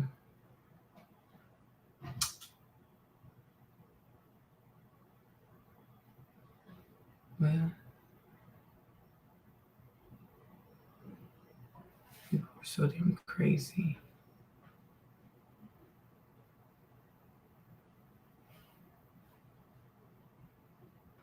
Okay, this one. Choose to believe. It's invisible, but it determines almost everything. There's something deeply powerful about the way we choose to believe. It's invisible, but it determines almost everything we do. You see it every day in how someone walks into a room, how they shake your hand, how they speak about a challenge they're facing. Belief isn't about having evidence. It's about carrying a posture, an attitude that says, I'm going to act as if things are going to work out even when there's no proof yet. And that belief, that mindset, shapes behavior more than circumstances ever could. Think about this. Two people are faced with the same challenge. One believes they'll fail. The other believes they'll figure it out. Same problem. Two completely different responses. The first hesitates. They second guess. They avoid. The other leans in. They ask questions. They try things. They adapt. It's not that the second person is smarter or more talented. It's that they've already made a decision in their mind. This will work out. I just need to keep moving. And that belief changes how they behave. It fuels persistence. It fuels clarity. It fuels progress. We're often told to be realistic, as if realism is the same thing as resignation. But when people say be realistic, what they usually mean is don't expect too much. But I think that's a trap, because the moment we lower our expectations to match our fears, our actions follow. When you believe something isn't possible, you stop trying, you stop exploring, you stop innovating. Not because the door is locked, but because you stop turning the handle. Belief isn't naive, it's strategic. It's the foundation of initiative. The best performers in the world, athletes, artists, leaders, they all operate from a deep internal belief that they're capable of rising to the moment. Mm-hmm. They don't wait for confidence to show up. They act first. Confidence follows action. It's built, not born. And belief is what allows you to take that first step, to act without the guarantee. I met someone recently who was navigating a difficult career transition. He had lost his job, had no clear path forward, and felt completely stuck. Mm-hmm. But then something shifted. Not externally. He didn't suddenly get a job offer or win the lottery. What changed was how he chose to approach the uncertainty. He told me, I'm going to treat this like the best thing that ever happened to me, even though it doesn't feel like that yet. Mm-hmm. That one sentence changed everything. He started networking differently. He showed up to interviews with more energy. He created opportunities instead of waiting for them to appear. 3 months later, he was in a role that wasn't just better. It was a perfect fit. Mm-hmm. But it didn't happen because of luck. It happened because of belief. Mm-hmm. When you act as if everything always works out for you, you start making decisions based on possibility, not fear. That doesn't mean you'll never feel afraid. It means you don't let fear dictate your choices. You learn to trust the process, to trust your resilience. You don't need to see the full path to start walking. You just need to believe. Oh yeah, sorry, my thing's a bit slow. Okay, you see how what he's saying here is the same thing. Beliefs are very, very powerful. If you go around saying, oh, all men cheat, or this, and that, like, you know, especially negative beliefs, they're also very powerful. They're very, very powerful. This is what you'll see in your life. This is what you'll get in your life. Oh, I can't leave because I've already invested 2 years in this relationship. I've already invested 3 years in that relationship. Okay. If that's what you believe, right? Oh, there's nobody else out there. This is the best I can do. This is the best. Okay, no problem, right? We talked about this yesterday. Your brand story, right? Your stakeholders, people that you want to attract. How do you see yourself? Where do you see yourself? And of course, it's hard work. It's a lot of sacrifice, right? But what he's saying here is really real. What you believe conditions how you see the world. And it conditions what you will have, what you will attract, good or bad. That's why I said, no, I do blame the person. Oh, because she's a woman. No, I do blame you. Because to some extent, you can see that attraction also, what you attract comes down to what you believe. So if you believe that men are not good, you will attract bad people. If you believe that men are cheaters, you will attract cheaters. If you believe that men can't do for self, you will attract people who can't do for self. Because these are the things that you believe. And because you believe those things, you attract those things into your life. So a lot of people need to work on their sets of beliefs, right? What do I believe? And how have my beliefs affected the way my life looks and the people that I attract in my life, opportunities that I attract in my life? Because it comes down to what you believe. And I was told you, when it comes to me, I always say things work out in my favor, because why won't they? They always have. Even if they take a long time, they always work out in my favor. Why would they not work out in my favor? Make it make sense. Okay? Hold on. The next step will lead somewhere worth going. There's a quiet power in people who move forward without certainty. They walk differently, not arrogantly, but with a kind of quiet resolve. It's magnetic. Others are drawn to them, not because they have all the answers, but because they seem anchored. They're not reacting to every storm. They've made peace with the unknown. They've decided in advance that things will work out. So they carry that decision with them into every room, every meeting, every set. And here's what's interesting. When you behave as if everything always works out, it often does. Not because the universe bends to your will, but because your belief leads you to behave in ways that create better outcomes. You show up. You stay longer. You keep the conversation going. You listen more deeply. You experiment more often. People like working with people like that. Doors open more easily for people who knock more often. It's not magic, it's behavior rooted in belief. We all carry stories in our minds, narratives about who we are, what we're capable of, what we deserve. Some of those stories were written by other people, by teachers who doubted us, by bosses who overlooked us, by parents who projected their own fears onto us. But here's the truth. You get to rewrite the story. Amen. You get to decide what belief you carry into the world, and that belief will shape how you move and how the world moves in response. Acting as if everything always works out for you isn't about arrogance or delusion. It's about grounded optimism. It's about saying, no matter what happens, I'll find a way through this. Amen. I'll learn, I'll grow, I'll become stronger. And that's not pretending. That's preparing. That's choosing to believe in your capacity to rise even when the ground feels shaky. The people who inspire us most are never the ones who had it easy. They're the ones who kept going when things didn't make sense. The ones who chose belief in the face of uncertainty. They acted as if, not because they knew they'd succeed, but because they knew who they were wouldn't quit. Exactly. That's what we remember. That's what moves us. So next time you face something uncertain, something unclear, remember, the most important decision isn't what you do, it's what you believe. Yeah. Because belief shapes behavior and behavior shapes outcomes. Choose wisely. Choose to act as if it's... Yes. Okay. Your beliefs will shape your behavior. So if you have horrible belief, you'll most likely have bad behavior. And that's what culture is. Culture is a set of beliefs, right? This culture believes this other culture believes that. So therefore, people act a certain way. There are cultures that have bad beliefs, so people have bad behaviors. There are cultures that have good beliefs, so therefore people have good behavior, right? You have to ask yourself, what do you believe? Right? And are these things that you believe for yourself, for real? Or do you believe those things because that's part of your ethnic identity? Or because that's part of your gender identity, right? What do you believe for yourself? Take all the voices, like the noise, you know what I mean? All the noise from the world, take that out your head, right? What do you believe for yourself? What do you believe, right? Because what he's saying is real. Your beliefs will affect your behavior, and your behavior is going to affect your outcomes. So if we have healthy beliefs, we'll have healthy behavior. If we have healthy behavior, we're going to have healthy outcomes. Right? A person that believes nothing but negative things is more likely to engage in self-deprecating behaviors. They're more likely to self-harm. They're more likely to self-sabotage, right? Because they do not have positive beliefs. They believe it all bad, everything bad, bad, bad, bad. Right? So you can see, if you're looking at a young lady, for example, and she believes that, you know, she's not good looking, she's not this, it's hard, it's this, it's this, it's that. Well, anybody nice to her, she's going to latch on to that person because she believes nothing good ever happens to someone like me. Well, there you go. And the devil knows what you believe about yourself. So he'll give you just that, right? That's why I always tell you guys, you always have to say everything works out in my favor. If you're a child of God, why would things not work out in your favor? You know, I've also told you about like a scarcity mindset versus a mindset of abundance. A child of God believes in abundance. Whatever I lose, I can get way more. Right? Whoever leaves my life, God can bring me way more people. It's not a problem. It's never a problem. Because as long as I have God, all my needs are met. Right? And my wants also will be met.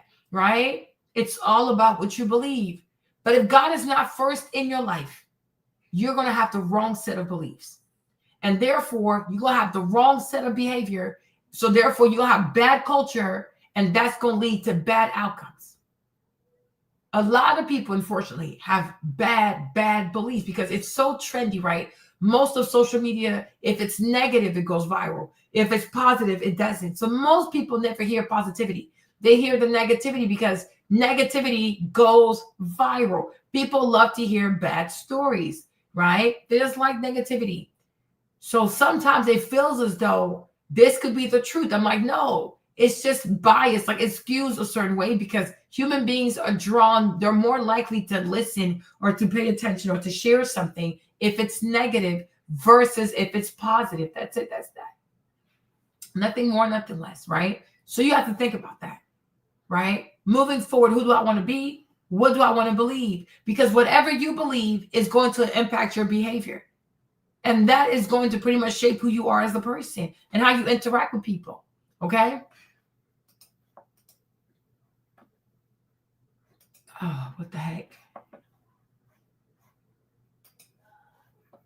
All working in your favor, because the moment you do, you've already changed the game. We are storytellers, all of us. Whether we realize it or not, every day we're telling ourselves a story about who we are, what's possible, and how the world works.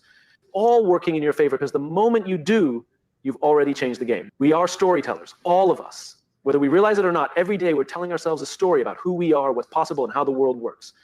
And the thing is, our brains believe it, not because it's true, but because it's familiar. Because we've said it enough times. This isn't just poetic, it's biological. Our brains are wired for narrative. They're constantly trying to make sense of the world, to create coherence. When something happens, good or bad, the brain asks, what does this mean? And depending on the story we're already telling ourselves, we'll give it a very different answer.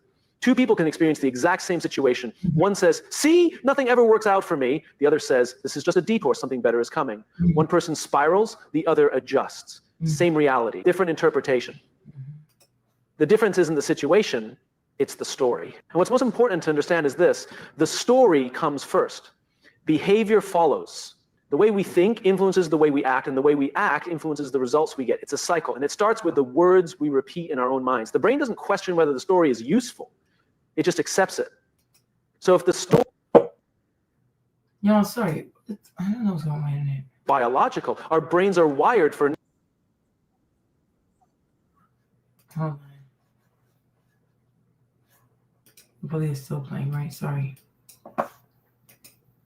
You all still see this? You see me? Right? Are we good? Outcomes.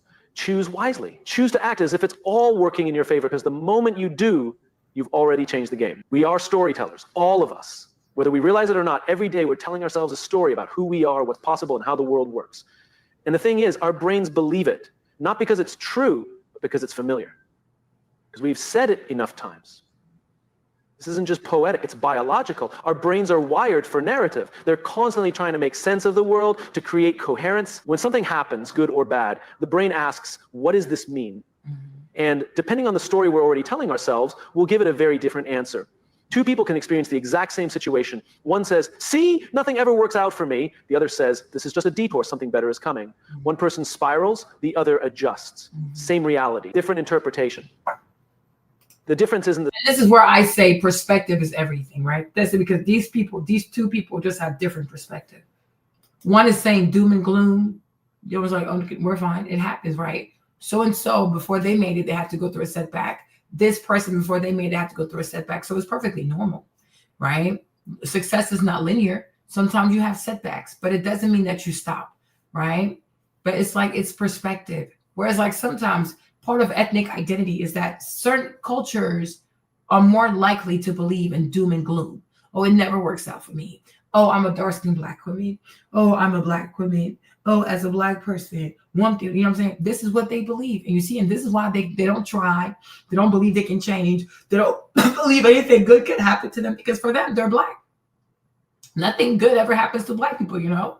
Sure, right? And me personally, I don't live my life like that. I've never internalized this dark-skinned girl shit. Like, oh, as a dark-skinned woman, my life is so hard. As a dark, I do not talk like that. I have never internalized being dark-skinned. Like, oh my gosh, my life, I'm gonna have a bad life. I'm dark-skinned. Oh my goodness, I'm dark-skinned. I am dark-skinned, and make it make sense. All right, no, I don't live my life like that. There are plenty of dark-skinned women out here who are thriving, winning, and being incredibly successful. So I'm in great company. My skin color to me is not a reason to not sleep at night or to live a life of despair and flagellation. Like, oh my gosh, my dark skin. I wish God would have made me. No, I'm fine. Thank you. But there are a lot of people who would want you to do that. It's not going to be me. It will never be me. Oh, I don't like my hair. Black hair is so difficult. Black hair is this. Black hair is so hard to take care of my black hair. I wash my hair every week. There you go. Okay? That's it.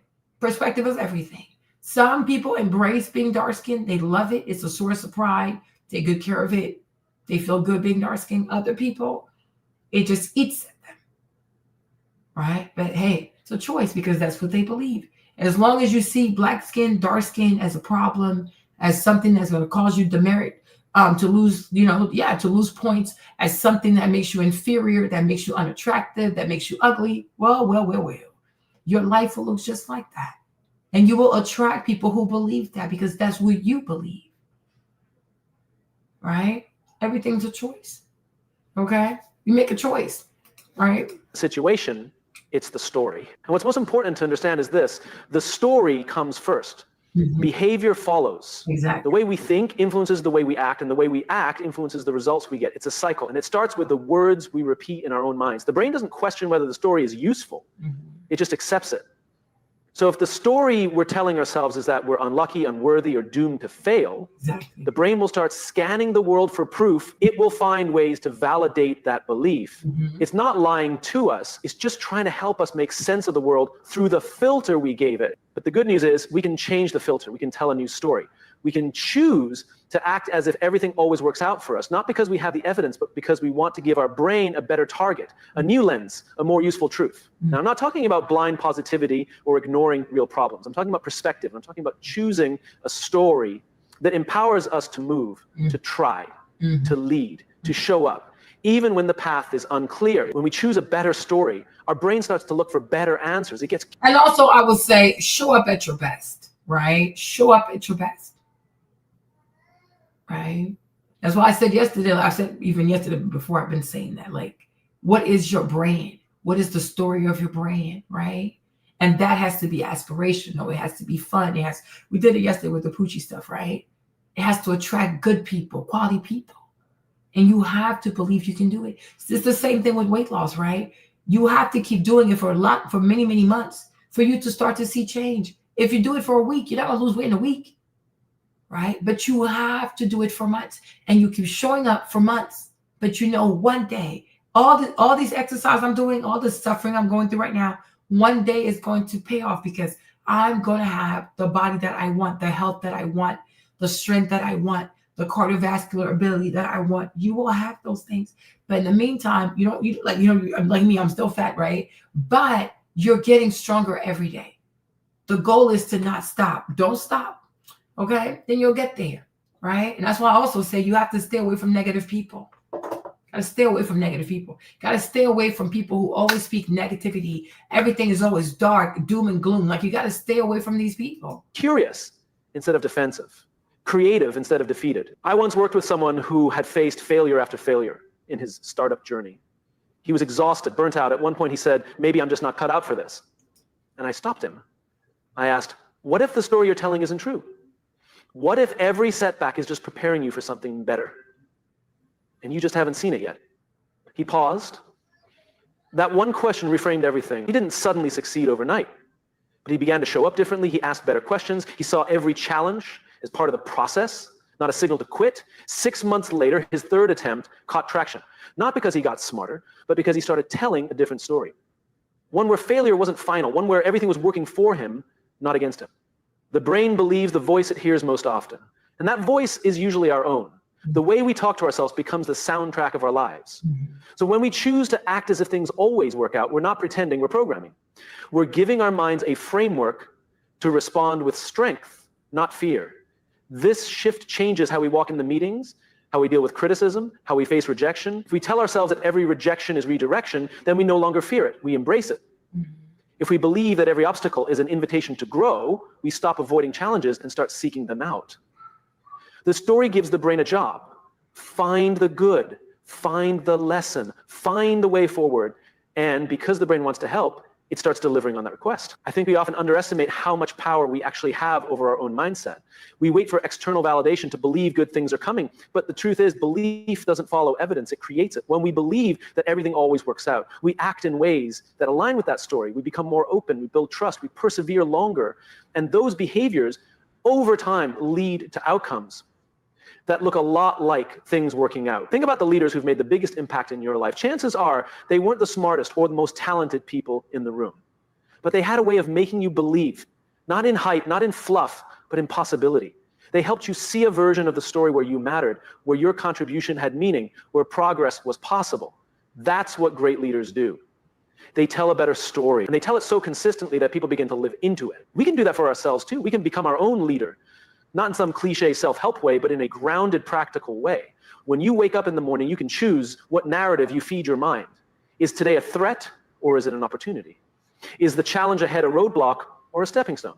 Are you... I just feel like, I think a lot of Black women, honestly, would do a lot better to stop with this, I'm triggered. It just shows emotional immaturity. I think a lot of Black women are emotionally immature. It's sad. It's like arrested development. You know what I mean?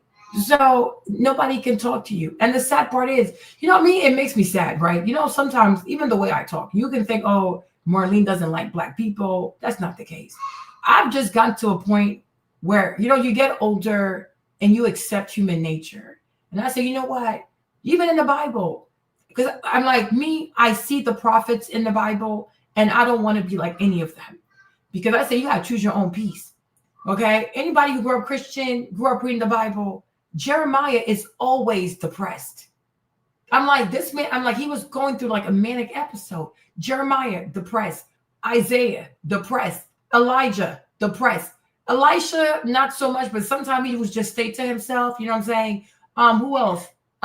Amos, depressed. Micah, he was just like, you know what? I'm gonna deal with you people. Like Micah was extremely secluded because it's like these people right here, they don't want to change. Jonas did not want to go to Nineveh because God told Jonas to go to Nineveh and give the people a message because they were once again rebellious, right?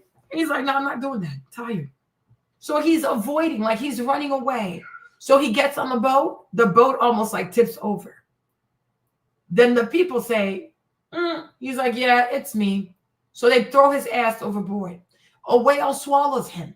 The whale says, you know what, you don't feel like right food. Are you a curse? He's like, yeah. So the whale throws him out. Like Jonas just goes through all kinds of BS because he's not trying to deal with these people. So finally, Jonas has a conversation with God. And God's like, Jonas, why are you doing this? Right? Why are you refusing to go to Nineveh and give these people a message? He's like, because they don't listen. They don't listen. And if I go and tell them, oh, you people are rebellious, you have to change your ways, they're going to cuss me out, try to kill me, And then eventually you'll forgive these people. So I'm just not interested. Okay. But it's like you read the stories of these even Joel. Joel was also sad. Like all of these prophets are sad because these people are so rebellious. They don't want to change. That's why if you ever read like 2 Kings, you read the story of Elisha. Elisha had a very, very short temper. He has a bad attitude. He's a mean prophet. You stress him out, he's cursing you. He's like, okay, you talk to me this way? Okay. For 3 years, it's not going to rain. Nah, whatever. He packed his bag, he left, and indeed it didn't rain. People had a famine. But I'm not a big fan of Elisha because, he has a really, really short temper with these people. And because he's so powerful, if he curses you, it will work. It will stick to your life.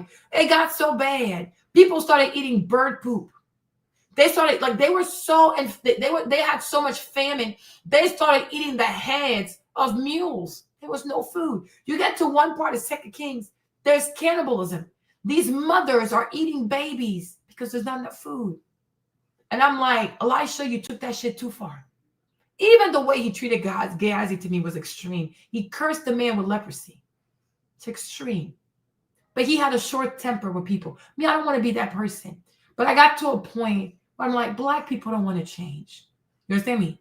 If you've been through 400 years of slavery, like all this slavery, colonization, abuse, mass incarceration, and you still don't want to make it your business to learn, listen, maybe it's a curse. Maybe it's a curse. And you see, because every time you try to give advice to Black people, you become the enemy. So and the Bible tells you about trying to correct the fool because he will fight you because he's a fool. Doesn't see it. And foolish people do not see value in good advice. So you get to a point, you say to yourself, these people cannot be saved. They cannot be saved. A vast majority cannot be saved. They just can't be saved. It's just not going to happen. Then you say, okay, the few people, like the handful of people that I can get to, I'll make videos for those people because I want something good to happen to them. And if they've latched on to me, then obviously they want to win. So I will make sure they win. But my burden is not to help everybody because everybody cannot be helped. And even Jesus said this to Judas because when Mary Magdalene came with the alabaster perfume and she washed his feet, Judas said, oh, we could have used this money for the poor. And Jesus said to Judas, the poor will always be with you. But the Son of God will only be here for a short while. So daughter, wash my feet. There you go. You can't save everybody. Me, even with the dating advice, life advice I give, my goal is not to say, oh, I want to help Black women. No, no, and no, and no. On this channel, right? On this YouTube channel, God has given me a family, right? God has given me little brothers, little sisters, and I cannot forsake him. Like I see the foolishness of this world. I see the perils of this culture. And I say to myself, when it comes to Lonnie, when it comes to Val, when it comes to Janet, when it comes to Brittany, when it comes to Kevin, when it comes to Mark, like my people, that you people in your weird ass culture, your weird ass mindset, you will not get to my people. Everybody else, you're on your own. I'm not responsible for these people, right? I just feel like in my heart, God has given me a few people. I just got to make sure they get to their destination. That's it. I'm not like, oh, I have a channel so I can help Black. I will never be an Ashley. That's not my calling. I will never be a Shira. Definitely not my calling. Esther, like Esther, like I have my people. That's it. That's it. And I'm done. Because these are my people. So even when they get upset, it's never like, well, I'm not going to talk to Marlene. Sometimes I know they're upset. But I know they know me also. Like Marlene loves me. Maybe it's me. So they'll take the time. They'll they'll munch on it, like they'll chew on it. And they'll know she doesn't mean no harm. But what she's saying is facts. And they always come back, Marlene, you were right. Well, of course I'm right. But hearing it the first time, it's a lot. Right? But there is a serious problem. Like there's a serious problem. There's a serious problem. But unfortunately, a lot of people can't be saved. Me, I've made peace with that. Because I'm like, it's not just me. Go read Jeremiah. The man is going through a manic episode. Because he doesn't get it. Why are these people so rebellious? Do they not know something bad's about to happen? They don't listen. And every time God warned these people, if you don't change your behavior, I'm going to bring people over here who are going to throw your ass into slavery. If you don't change your behavior, I will bring people to put shackles on your feet, shackles on your hands, shackles around your neck. They'll take you to a foreign land and you'll have to worship their God. They think it's a joke. Even with Noah, they thought it was a joke. God told Noah, build the ark. He told these people, hey, if you want, get on it. They thought it was a joke because for them, it was sunny. It was beautiful. Like there's no way this place is going to flood. These people don't listen. They haven't listened since the Bible. This is who they are. Okay, they just don't listen. And when you try to give them advice, oh, I'm triggered. It's so much emotional immaturity. How can these people make it in life? And that's why I say a lot of young Black girls will not get married. There's no point in lying to these people. Just say it.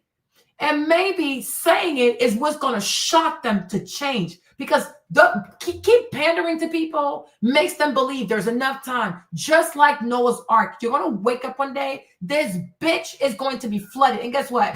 Me, Kevin, Janet, Esther, who else? Brittany, etc. Right? We're going to be on the boat like, oh, look, they're drowning, y'all. They're drowning. Because we saw this shit coming. Right? We saw this shit coming. So I'm like, I'm glad you said that earlier. It's nothing personal, right?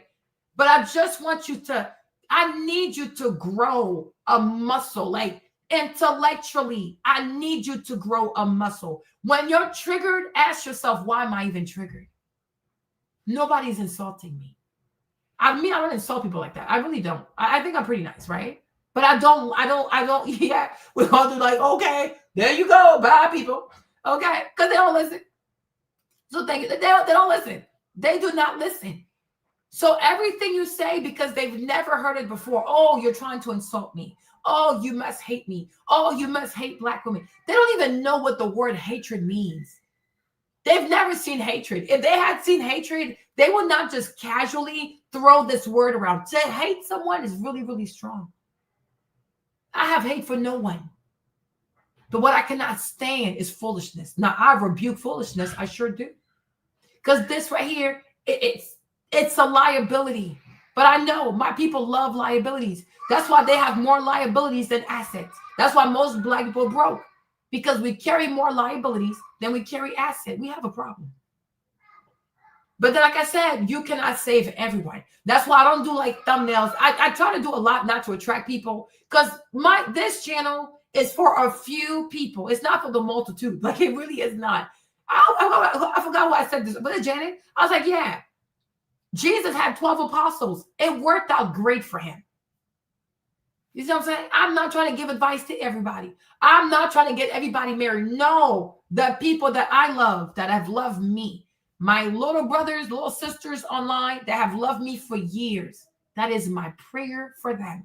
So what if I have to fight this goofy ass culture that is still in their brains so they can understand what they have to do to succeed? I sure will fight that goofy ass culture because that's how much I love them. Because it's really hard. When you're part of a culture, it's hard for you to not see the culture as, oh, it's okay, everybody does it. No, it's not okay.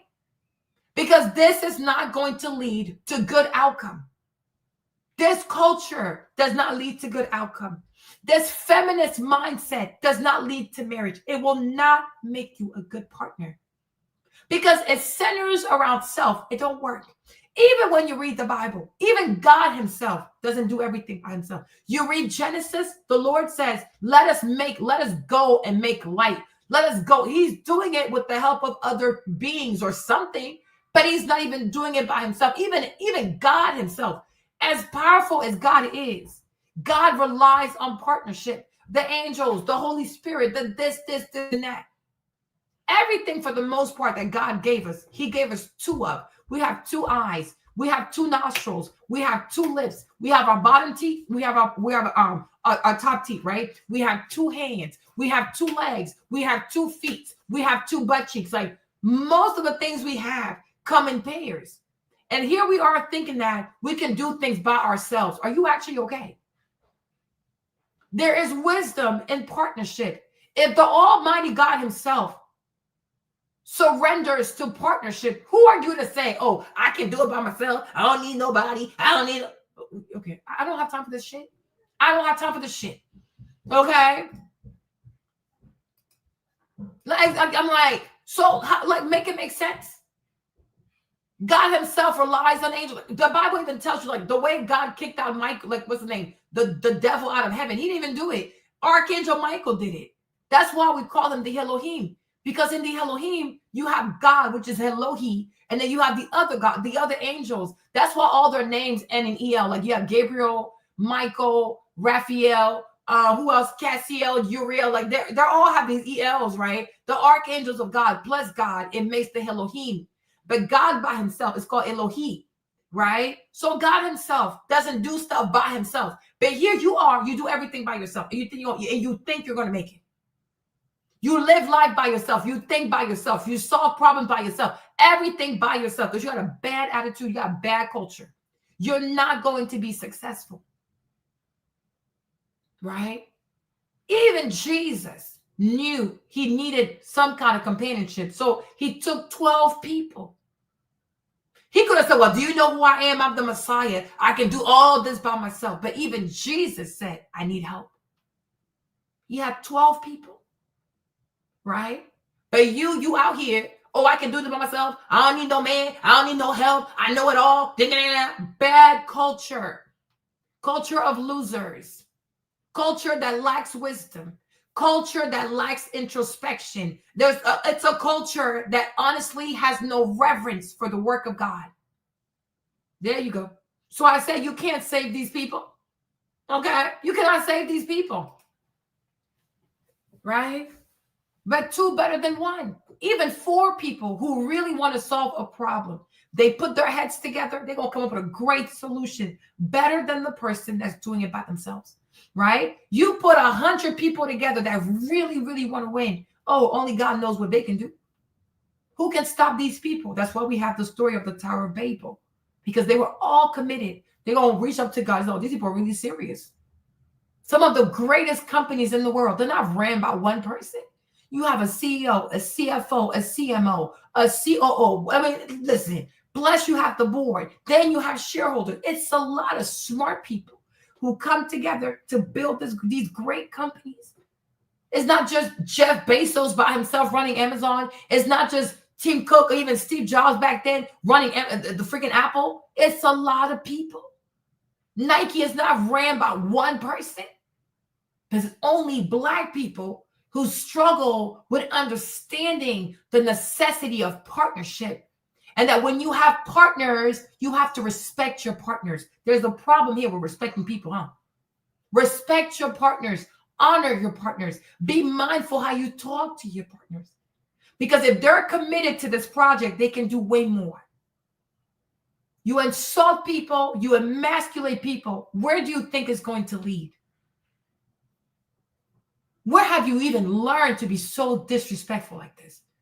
Right? Where have most Black women learned that it's okay to be so disrespectful and it's okay to be so emasculating? Where have you learned this? Bad culture. And it leads to bad outcome. You cannot spend all day insulting someone and be surprised that, oh, he don't want to show up for me. Are you done insulting him? The day you learn to speak life over people, the day you learn to encourage people and believe in people and have a positive attitude towards people, you'll see they'll have different behaviors. It's no different than being a manager. If you insult your workers every day, they will intentionally drag their feet. They will intentionally do everything wrong because they don't like the way they're being treated. That's why white people came up with a whole department called human resources to make sure the workers are treated right. If they ever have grievances, they have a place to come talk to, right? Because they know if these people are discouraged, the company is not going to make money. You have to encourage people, right? You got to encourage people. You can't bully someone into marriage. You have to encourage someone to see the good in marriage. You can't shame a man into marrying you. He ain't going to do it. He has to see the value in not just marriage, but in doing marriage with you. But most Black women are bullies. They are bullies. They're poorly raised. Bad culture. Bad manners. In everything in life, there's a way. Black women always choose the hard way. Yes, they do, because they like wisdom. It's not a wise people. It's not a wise group of people. right? They lack, like, I don't know, like how to be tactile with people, how to be refined with people, how to be patient with people, how to be kind with people. Everything is violence, force, insult, degradation, emasculation, talking about people's penises. Where does that get you? Low value behavior. And I'm sure that girl, Kayla Nicole, when she was dating Travis, she was doing that bullshit because it's her culture. It's her culture. I saw one video. She was like something. If that's the case, then go date your mama boy. I was like, there you go. There you go. And she was probably talking like that in that relationship. White people don't do confrontation the way Black people do confrontation. It's like, oh shit. Oh, this is new. Okay. This is new. So it's like, you gotta, you have to get to a point. You gotta get to a point. Okay. Yeah, they're not. Yeah, and that's why they're not going to win. They're not going to get married. It's not for a lot of them. It's not going to happen. And for those that it does happen, it's not going to last. That bad culture. If you don't, like you said, if you don't change the culture, you're not going to succeed. Because culture is a set of beliefs. So even if you are able to get married and you have these beliefs, this marriage is going to fail. It's not going to last because you have bad culture. Yeah. It's sad, Kevin. What can we do? It's really sad because it's not like you don't want to see people be saved. They think they know it all. And most importantly, they don't even know God. And they're not even trying to get to know God. No problem. Okay? But hey, you know what I'm saying?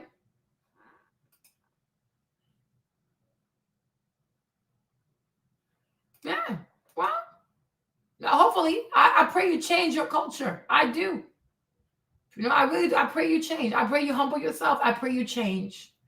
I pray you surrender a lot of this bad Black culture stuff, this bad ethnic stuff, this bad Black woman culture stuff. I pray that you humble yourself before God and that you surrender all that bullshit at the cross. You got to leave it at the feet of Jesus. And you really have to say, I don't want to be a Black woman no more. I want to be a child of God. I'm telling you, you have to surrender that crap. You have to. As Janet was here. As Janet, she came here. The house was very peaceful. Ask her. I have a very peaceful home. My house is very peaceful. Jimmy and I, we're very quiet people. We're very calm. Like even to get, and we might even raise our voice maybe like once every 6 months, maybe so. Like it barely happens. Because I want to have a peaceful home. I like my peace. I don't like noise. I don't like fighting. I don't like yelling. I don't like people saying hurtful things to people. I don't even like when I say it. So that's why there are videos I don't want to make because I don't like to say hurtful things. I promise you, it makes me feel bad because I know I have a very powerful voice. And I feel like you can't use the same mouth, like the same tongue to like praise God and insult people. So I've worked really hard on that too. I'm like, I need to be chill. So that's why I intentionally do not want to attract certain people to my channel because if they write something crazy in the comment section, I don't know. You know what I mean? Because they have bad culture. They really have bad culture. They have bad culture. You know what I'm saying? Well, yeah. Because most Black parents do not have self-awareness. They don't have self-awareness. So because they don't have self-awareness, they really have no real life wisdom to impart on you because they think they did nothing wrong. Because that's another thing about being Black. Most Black people do not do self-assessments. You see how like white businesses will always ask you to do a survey because they really, even though they think they did good, but hey, you just never know, right? White people love feedback. Black people are triggered by feedback. So what you mean then? Well, I don't want to do it then. Yeah. This is how they are, right? They don't like feedback. That's why, and they wonder why people don't comment on their shit. They wonder why they have low engagement because everybody knows you leave a comment, she's not going to read it as if you're trying to help her. She's going to read it as if it's a fight. Everything is a fight with Black women. So like, whatever. I'm not going to comment. And most people do not comment because Black women struggle with comprehension. They have this serious cognitive dissonance. They always think they're being attacked. Everything is an attack. It's fuck you. You're a fucking narc. You need help. Like you can't be this weak, right? But if they are though, yeah. And that's what I'm saying. Even Kayla, because Esther had an issue that they were doing 50-50. But I'm like, Esther, do you even know how she was showing up in that relationship? Did she show up like a girl? Because first of all, for me, I don't think you have to do 100% for a girlfriend. That's that. But everybody, there can be an exception.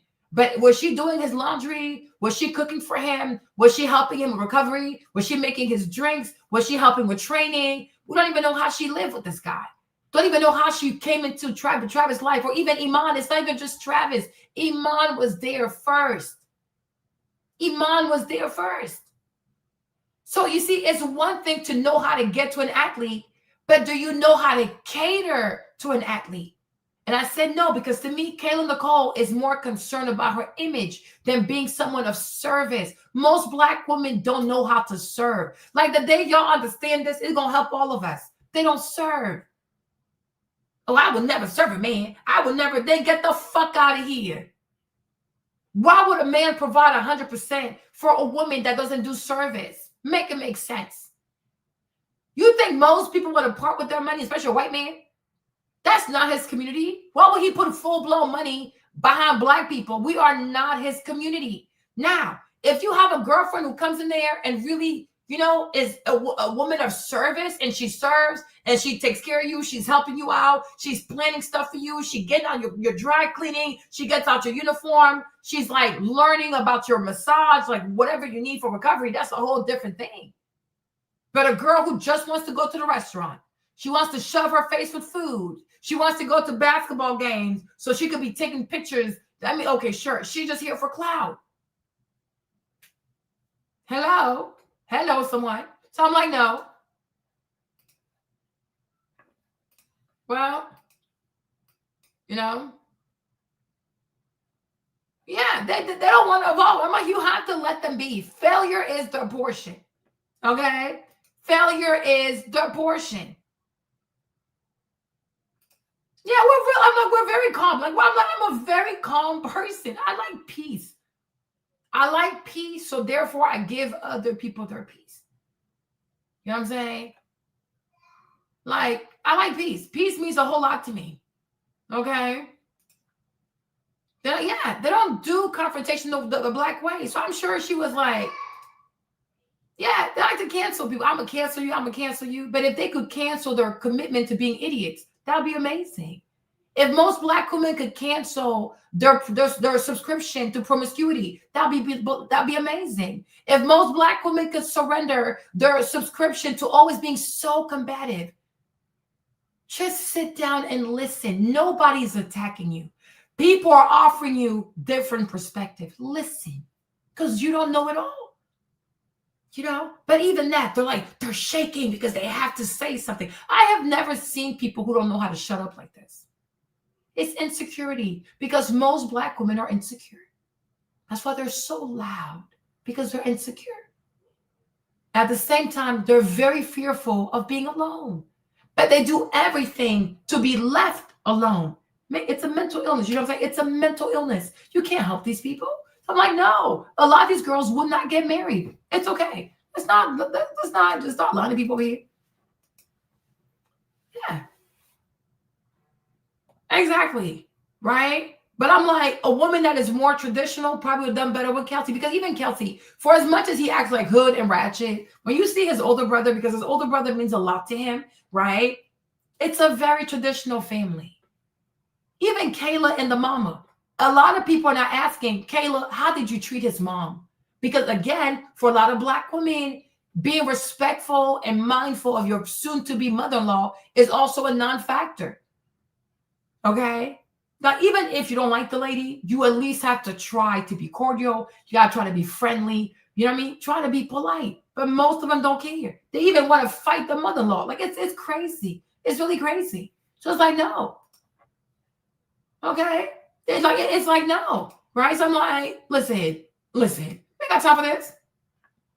Yeah, they'd rather fight you and say, you know what, sis? It kind of hurts, but thank you for telling me. I'll do better. That's it. Everything is an attack. You'll be like, girl, because sometimes I see how some of these girls, they do the hair and they blow dry the hair and they have these big sections of Black hair. It's wet, a big section like this, a whole blow dryer. When you blow dry Black hair, You have to do small sections at a time. First of all, it's painful. You're going to hurt her. She's a human being. It's her head. Okay? Now, black hair is coarse. So you can't work in big sections. You have to work in smaller sections. The hair, you don't want to damage the hair. And you don't want to hurt the lady. And you don't want to have to keep yanking on her head. People go to the hair salon to have an experience, not to be brought back to when they were 5 years old, getting traumatized by their moms. People don't want to have PTSD like that. Oh, well, go watch somebody else then. I'm like, I don't even watch you, girl. You just happen to be my FYP. But this is why they don't succeed. They're horrible at customer service. Most black women are horrible at customer service. And that's why they don't get these $300, $400, $500 million valuation, these $1 billion deals. Child, please go somewhere. Okay? Like, please. Yeah. You see? So, listen. Right? So, yeah. But I'm like, what I see, because when I watched his documentary, because he used to be a knucklehead, but his older brother, like his brother means a lot to him. His brother's married. They got a bunch of kids. And that's his culture. And I'm sure he also likes his mom. So I'm like, how did Kayla treat that lady? How did she conduct herself around that lady? I said, Lord Jesus, I'm scared to even know. You know what I mean? So, yeah, you have to. Like, you got to be like, listen, everybody can do better. We can all do better. But only black women say, I ain't going to do better. And then the moment that when they feel like they're being cornered, oh, it's because I'm black. Oh, I'm not protected. All that weird bullshit. They're narcissists. They are malignant narcissists. They are ethnic narcissists. That's why everybody's sick of them. Everybody is sick of these people.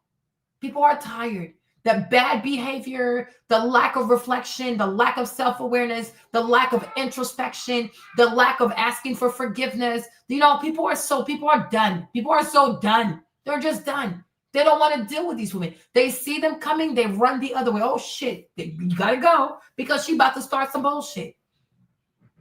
You know, that's what they've done to the brand. This is what they have done to the brand of being a black woman. They know. They know.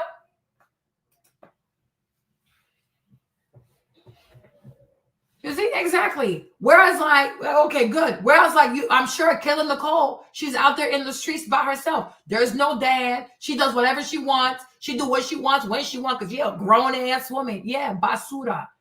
La cultura es tan basura. You have a trash culture. Because, again, especially in Black American culture, patriarchy is not respected.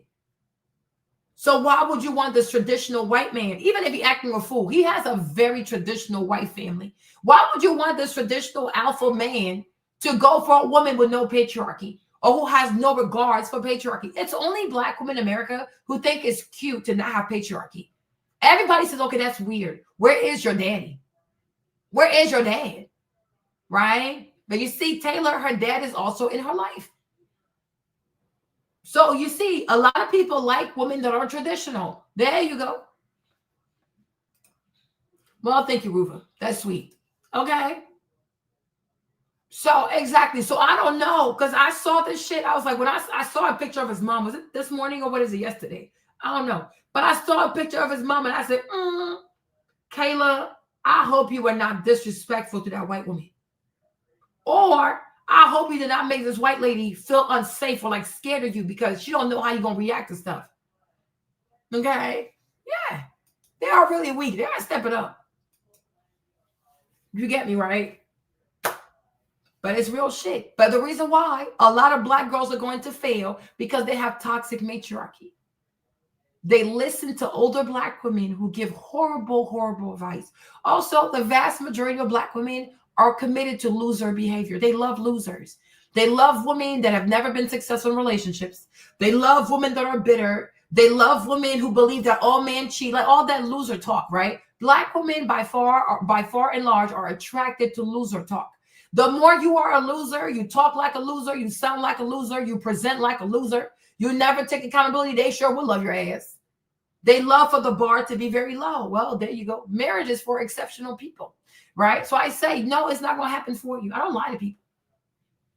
A lot of black women will not be married. They're going to work Work, work, work, work, work, work, work, work, work. You see me in work, work, work. They're going to work until like they're like 60 plus. They will pay everything by themselves.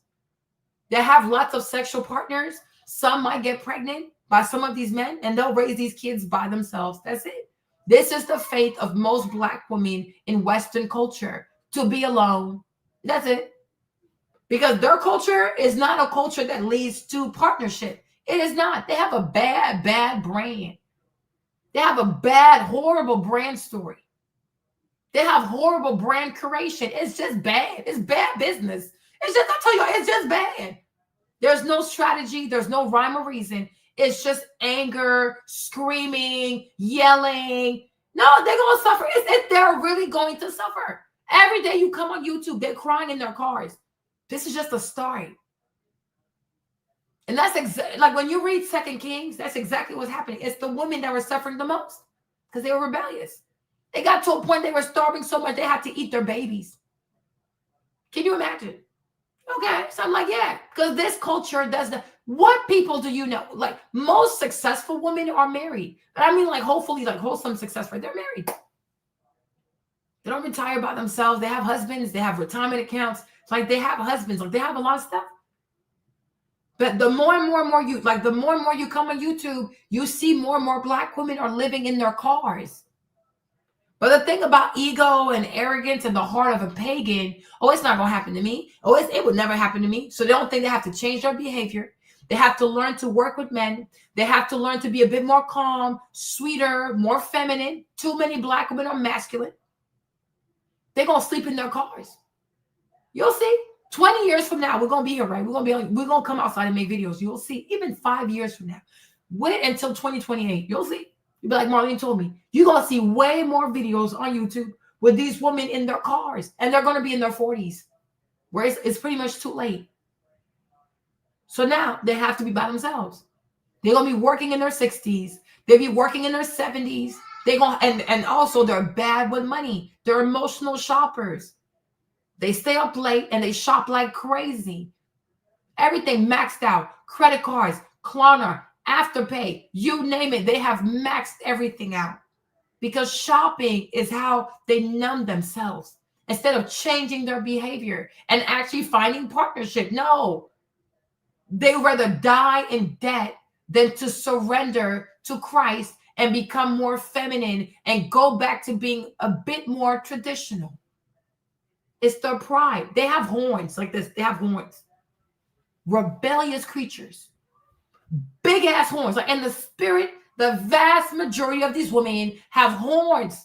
Horns so big. And imagine you have a door, right? You have the door frame. And you see, like, if you look through the door, you can see your blessings. Like, you can see the dream life. You can see the family, the children. But the horns, y'all, them horns are so big.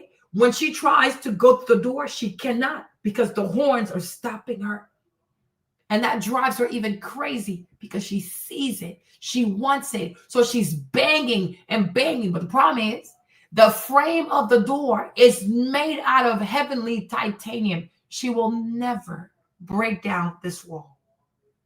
The only thing to do, she has to cut the horns. But she has loved her horns for so long now. The horns are part of her identity. Okay. You know what I'm saying? But it's like, that's why I said to Ashley, stop saying, oh, yeah, girl, if you fix your marriage. No, it is not her culture, Ashley. She does not have a culture of marriage. She was not raised to be a wife. Like I said, her mama failed her. I will never stop saying it. Her mom failed her. Because her mom should have at least put the basics in her. It would have been so much easier. But at this age, how you going to save her? Right? How you going to save her? Right? 20. I'm like, is it? And it's like, it's a lot of them. They're 24, 25. Nothing is happening. Nothing is moving. Nothing is shaking in the water. Yeah, because they're not built for marriage. It's sad. But it comes down to culture. Like I said, we saw yesterday, like you got to have a board. You have people on your board. And we said your mom and dad have to be part of that board because they have to help you. Like you need help. Every child needs a coach or coaches, right? Young people need help. They need to be coached through this stuff, right? A lot of Black kids are on their own. They're figuring this out by themselves. And so they're making a lot of bad choices. They're more likely to have sex with people than to actually link up or like pair with someone that's actually useful. They're more likely to have sex because they're doing this by themselves. Yeah. So yeah, it's these goofy ass horns. You will have to surrender these horns. Because otherwise, it's not going to be good. But at the same time, also, I don't feel like it's my calling. Oh, I got to help her out. No, I've tried to help plenty of Black women before. I became their enemy. And they got the blessings, all right, because I was right. But the blessing, they never shared that with me. I'm like, nope, no mas. My light is powerful. My voice is powerful. My prayers are powerful. I will no longer give my favor to random people because they happen to be Black and they happen to have a vagina. I don't care. You have to show me you have good culture. And you also have to show me that you are the type of person that knows how to be grateful. Then I'll help you. That's no problem. Okay? But it's like, it's a real thing. You got to think about the culture. What is your culture? And if you have a culture that doesn't lead to marriage, you have to admit that to yourself. Because the more you continue to be in denial of the fact that you have bad culture, well, it makes it harder.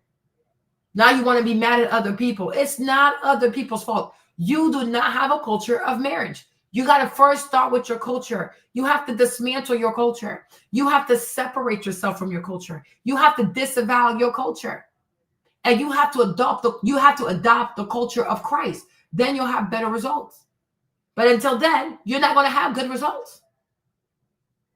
That's just how life goes. I don't make the rules, y'all. I really don't. You know what I'm saying? I do not. Not Orly, I really hope that you're not overweight, huh? Okay. I really hope that you are not 24 and overweight. Because if you're 24 and overweight, I need you to lose weight. Okay. You cannot be 24 and overweight. So I do pray to God that you're not fat. If you are fat, lose the weight. Lose the weight. If you're an engineer, you got money, so lose the weight. Okay? You got money, lose the weight. Unlucky? Or are you in the middle of a great story that hasn't reached its turning point yet? The brain will follow your lead. It will believe what you repeat. So choose wisely. Speak to yourself the way you would to someone you care deeply about. Tell the story of resilience, of momentum, of trust. Act as if the best is yet to come. And not only will your mindset shift, but so will your actions, your energy, your results. Because in the end, the story we tell ourselves isn't just a reflection of who we are. It's a blueprint for who we're becoming. Tell a story worth believing and then live it. There's a common misunderstanding about optimism. People hear the word and immediately think of naivete, like optimism means ignoring reality or pretending everything is fine when it clearly isn't. But that's not optimism, that's denial. Real optimism is not about avoiding the hard things, it's about choosing how we face them. It's not wishful thinking, it's disciplined thinking. It's a choice to see what's possible, even when what's in front of you feels impossible. Discipline is the key word. Optimism is a practice, a mindset we commit to. And like anything worth doing, it takes effort, it takes intention, it takes work. Because the truth is, pessimism is easy. Cynicism is easy. Doubt comes naturally. The world constantly gives us reasons to believe things are falling apart, that we're running out of time, out of chances, out of hope. But optimism, that's something you have to choose. And you have to keep choosing it, especially when it's hardest. You can't just wait to feel optimistic. That's like waiting to feel strong before you go to the gym. It doesn't work that way. You build strength by showing up. You build optimism the same way, by training your mind to search for hope, to search for solutions, to stay grounded in the belief that there's always another step forward, even if it's small, even if it's messy, even if it doesn't look like progress yet. I've met leaders who carry this kind of optimism like armor. They walk into tough situations, not with arrogance or false cheer, but with a calm presence that says, we'll figure this out, we've got this. That kind of leadership creates stability. People gravitate toward it, not because the leader has all the answers, but because they bring a sense of direction, of belief. That's the power of disciplined optimism. It gives people something to hold on to. It starts with a simple but powerful question. What's the most generous interpretation of this moment? What's the most hopeful version of what's happening? When everything feels like it's falling apart, ask yourself, what could this be teaching me? What might this be preparing me for? It's not about pretending things are easy. It's about finding meaning in the hard. That's the heart of optimism. It's choosing purpose over panic. People who act as if everything always works out for them are not blind to difficulty. They've just trained themselves to hold two truths at once, that things are hard and that things are still moving forward. Amen. That setbacks sting and that they still carry value, that they may not be where they want to be yet and that they're still on the right path. That duality takes discipline. It takes emotional maturity, and it takes daily practice. Think about the difference between someone who sees a failure as the end versus someone who sees it as feedback. The second person isn't immune to disappointment. They just choose to use it. They say, this didn't go the way I wanted, but what does it make possible now? Now, mindset doesn't happen automatically. It's built. And the more you use it, the stronger it gets. We live in a culture that celebrates results, but real growth happens in the middle, in the unknown, in the waiting, in the not yet. And it's in those moments that optimism becomes either a lifeline or a liability. The kind that says, I'll only believe when I see proof will collapse under pressure. But the kind that says, I'll keep showing up even when it's unclear, that's the kind that lasts.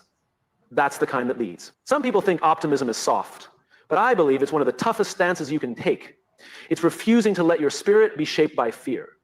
It's standing in uncertainty and saying, I don't know how, but I know we'll make it through. That's not weak, that's courageous. And here's the truth, optimism doesn't guarantee that everything will work out exactly the way you want, but it guarantees that you'll be ready when it does. It puts you in motion, it keeps you open, it keeps you resourceful, it gives you a reason to keep trying when others have stopped. It keeps you in the game. I once heard someone say, hope is not a strategy.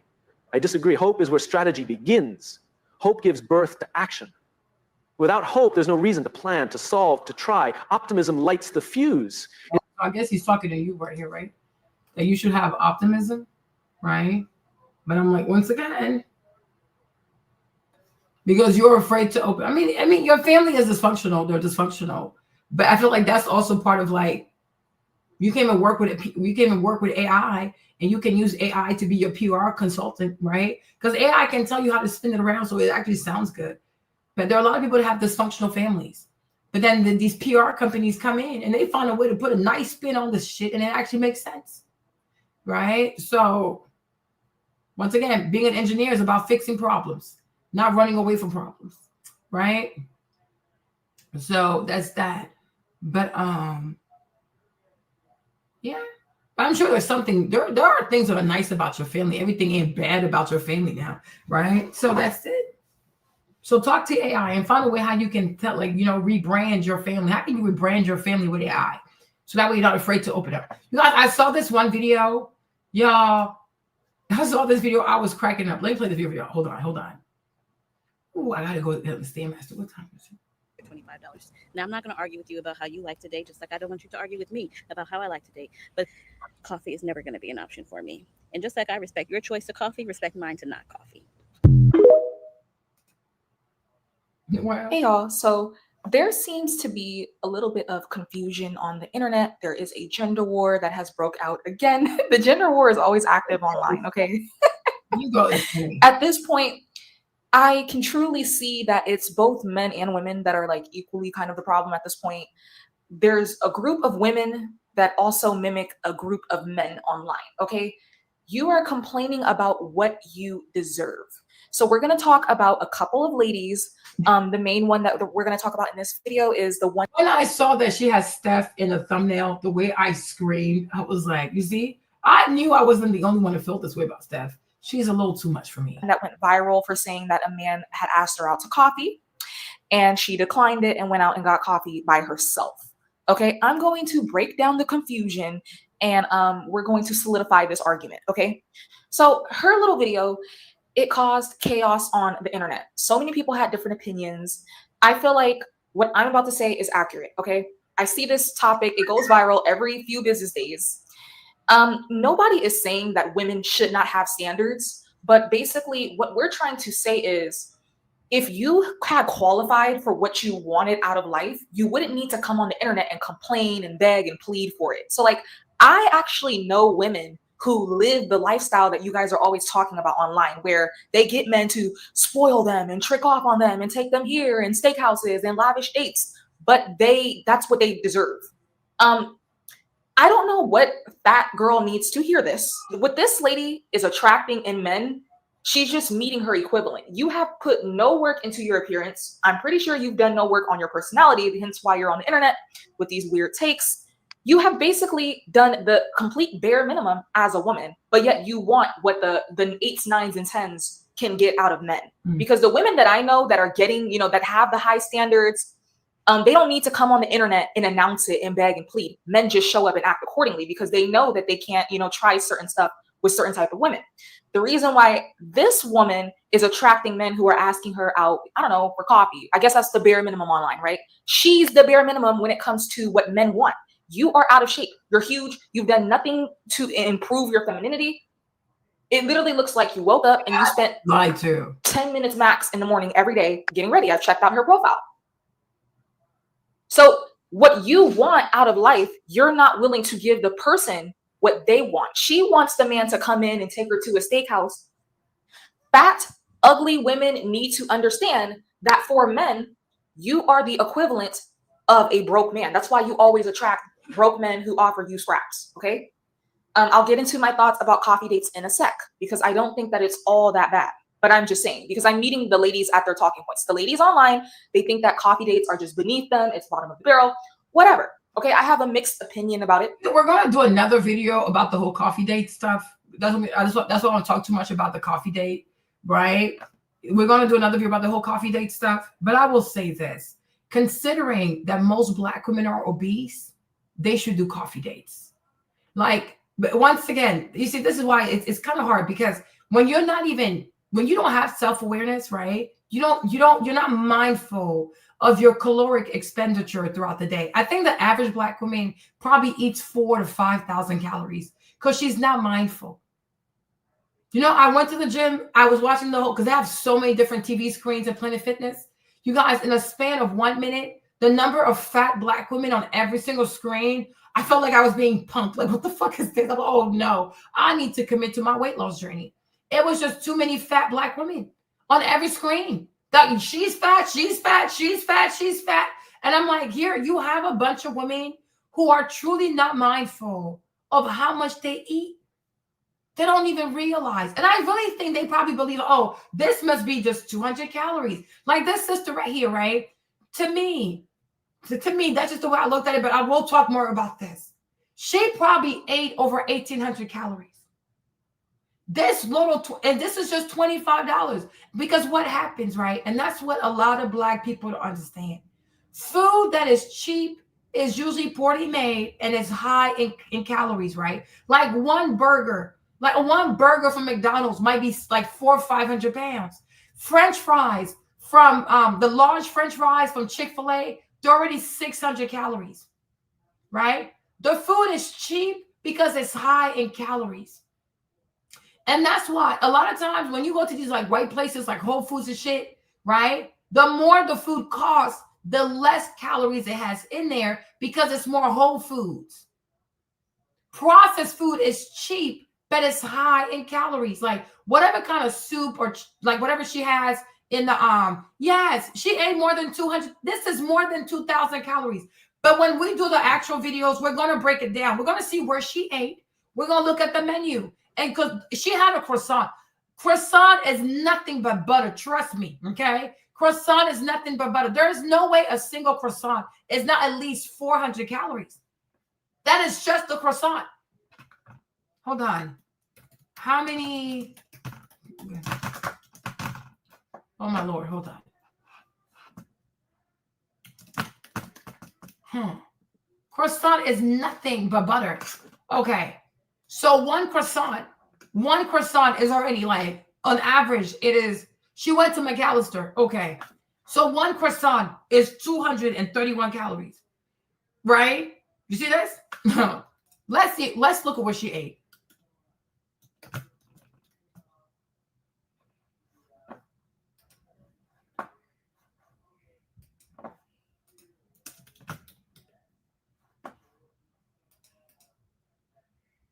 Okay. So we're right here, right? So what did she say she had? The soup. Let's look at their soups.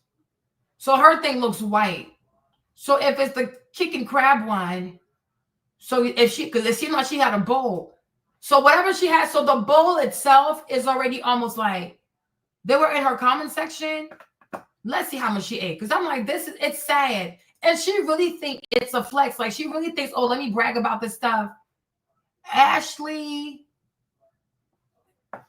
let me see her page. Let me look at her page.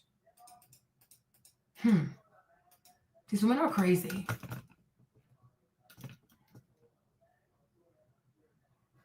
Oh, Ashley with an I. Okay.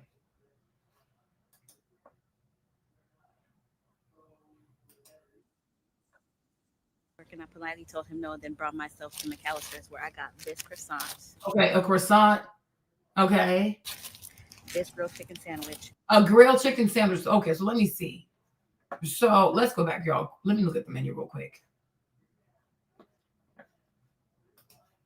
A grilled chicken sandwich, right? She said grilled chicken sandwich. Which one is that? So it'll be this one, right? Grilled chicken club. You see this? I told you. Right? Y'all see this?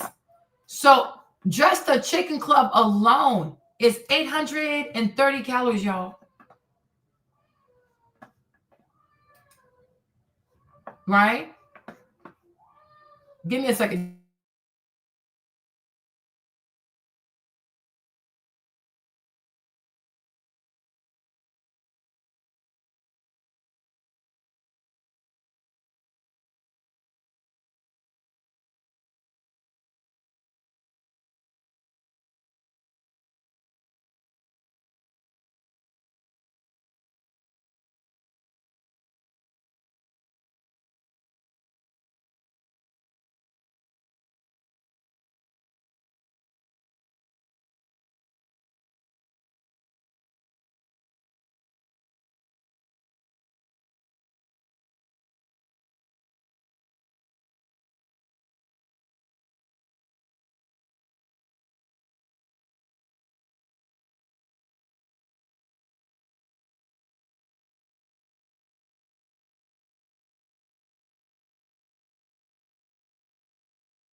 Sorry, guys. Sorry. Maverick is crazy. Okay. So do you see this?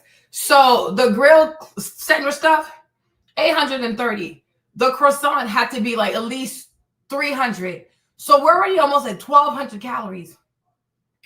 Right? Is that breakfast? Is that lunch? I don't know. So hold on. So 830. Okay. What else? Let me see. Where'd she get the croissant from though? No, it's not gonna be dessert, right? No, it wouldn't be here.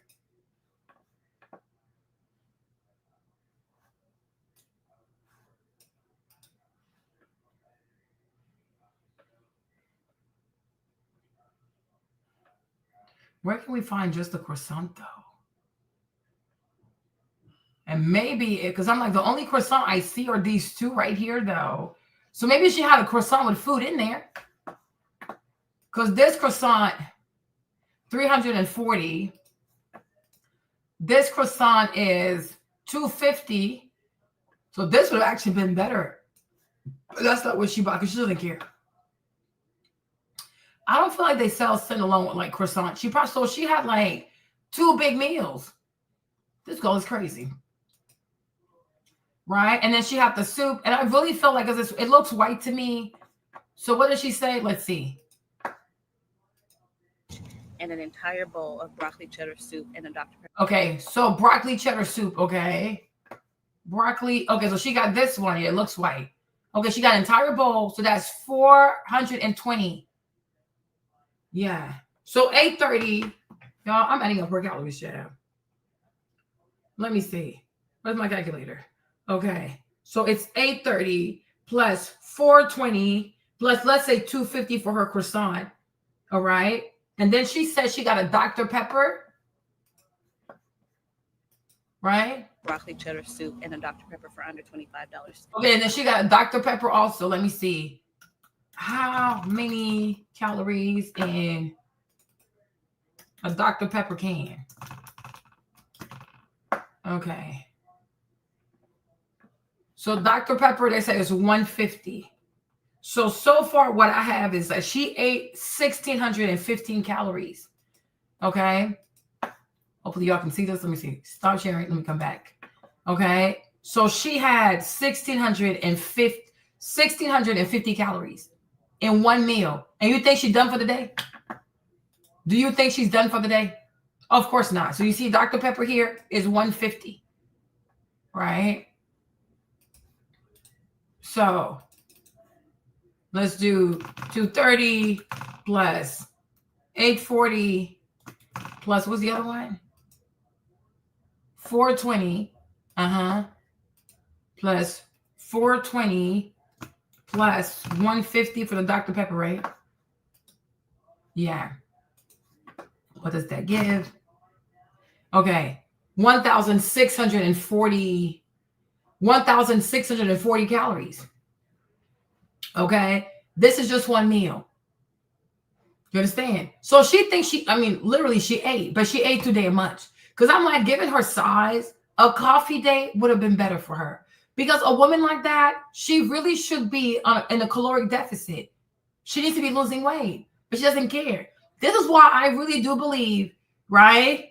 Like, seriously, it's too much, Jeff. It's too much. These are not even ladylike portions, right? And this is why I strongly believe that the average Black woman in the West consumes about 4,000 calories a day. You can't tell me otherwise. They don't care. They do not look at calories. They don't care. They just eat that food. They will eat that food, y'all. They do not care, right? Because the average, like the average daily intake for a healthy adult is usually around like 2,500 calories a day, right? If I'm not mistaken. Let me see. How many calories a day for a healthy 30-year-old woman? Let's see, right? Let's say she's 30. Okay. Yeah. You see this? So females 19 to 30 should be consuming, okay, 1,800 to 2,400 calories. She already ate 1,650 in one sitting, and she's not done for the day. These women eat more than men. Now, males 19 to 30 should consume 2,400 to 3,000 calories. These women eat like men. And that's why the average Black woman is bigger than a Black man. I'm like, there's no way the average Black woman does not eat. There's no way the average Black woman in the West, America, UK, Canada, you name it, right? France, there is no way she does not eat more than 4 kilocalories a day. You cannot tell me otherwise. They don't care. Because usually breakfast is 2,000 calories. Lunch is 2,000 calories. Then they'll have snacks. Then they'll have dinner, another 2,000 calories. And then they'll have snacks in bed. These women are belligerent, right? They are so belligerent. And that's why I say, if they were even mindful, if they had enough self-awareness to even acknowledge how morbidly obese they are, you would go on a coffee date. Like, you know what? Because I have to be in a caloric deficit. So it makes more sense to go on a coffee date and just drink liquids and get a little salad on the side. It makes more sense, right? They are not the kind of persons that should be going to restaurants where they're going to sit there and eat over 2,000 calories. They don't have the budget for it, but they don't care. They do not care. So that's why I'm like, why would most people date these women? They don't care about how big they are. They don't care how big their backs are or how big their backs are going to get. They don't care. Because when I saw the video and I saw how much she ate, I'm like, you really think this is a flex? Like, oh, let me show you. I went to McAllister and I bought this and I bought that and I bought this for $25. I'm like, girl, they gave you all this food for $25 because it's not good food. Right? That's why most fast food restaurants is around Black people, because they know this is how we think. How much food can I get for the least amount of money? This is not a healthy way of thinking. At least if you're going to spend $25, at least buy a great salad and some kind of green juice or some kind of water. No, she went to that place to just eat heavily processed food. A lot of the stuff they sell these restaurants is not even fresh stuff. It's from the cans. Her soup is made out of can. The cheese is the bad type of cheese. Even her sub, right? They'll use deli meat. Deli meat is very bad for you. No, they don't care. They don't care. Okay? They do not care. Because a lot of this stuff, a lot of these soups, like even Panera Bread, this stuff is not freshly made. It's from the cans. And they just warm it up. These are kind of chowders and soups they buy in cans. They just buy the big ass commercial cans. They open it up and they put it in a big pan and they warm it up and then they sell it to you. Okay? And yeah, exactly. She also probably doesn't move all day. She just sits in her seat all day.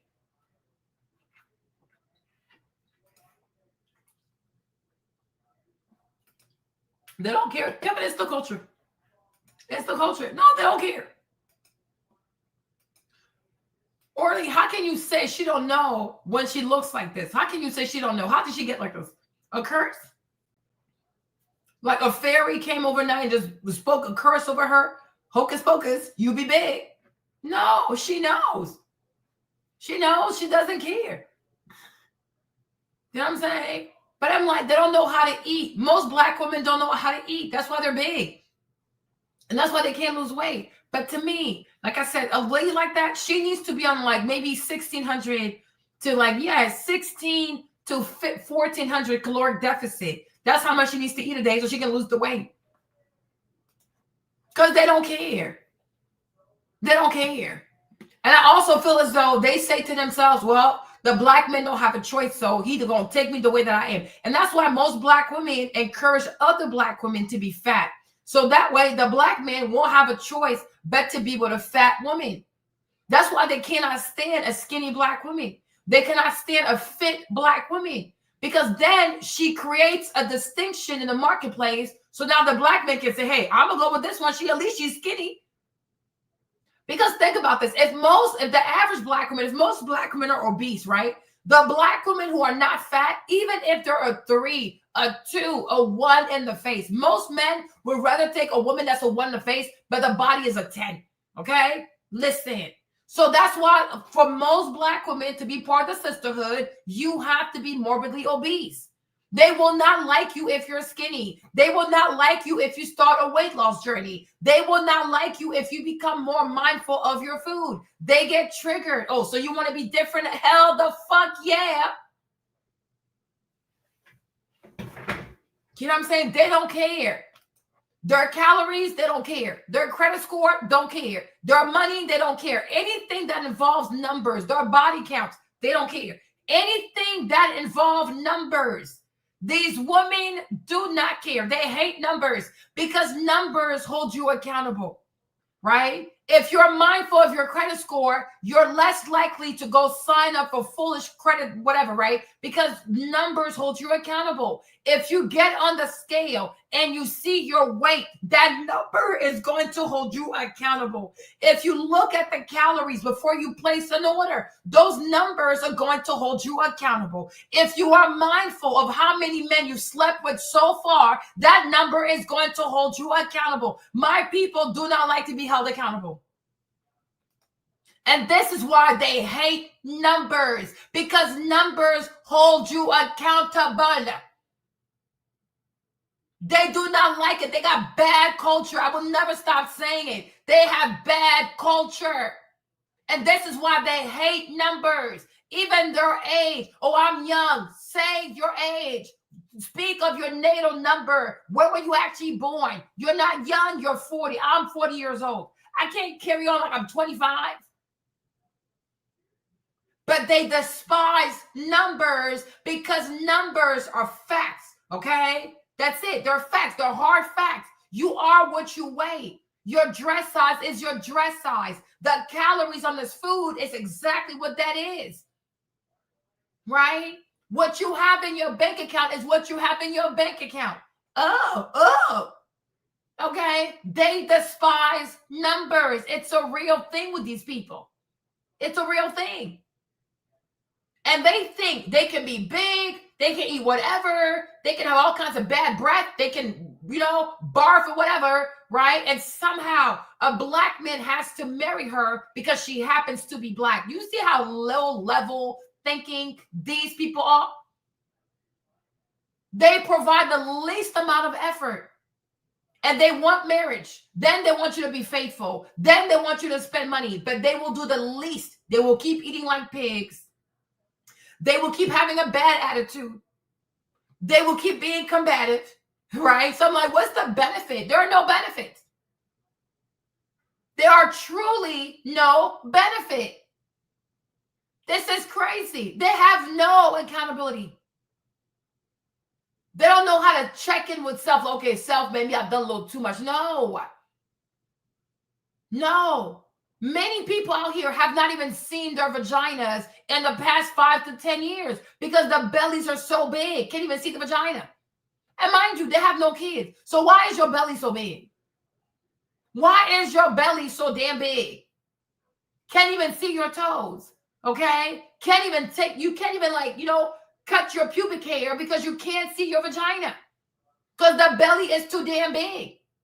If somebody threw you in the water, you probably float because you have an internal floaty around your belly. This is ridiculous. It is ridiculous. It is so ridiculous. It's so ridiculous. And watch, you're going to see even a lot of these black female studs, like a lot of these YN, like the YN studs, okay? The ninja stud, they going to start dating white lesbians. Wait and see, because a lot of black lesbians are also fat. They fat. So you see, they're fat and they got bad attitude. So when you gonna start seeing the black lesbians, the black ninja studs, the black female YN studs start dating white women, y'all gonna know, like, oh shit, it's really bad. Of course it's bad. It's really bad.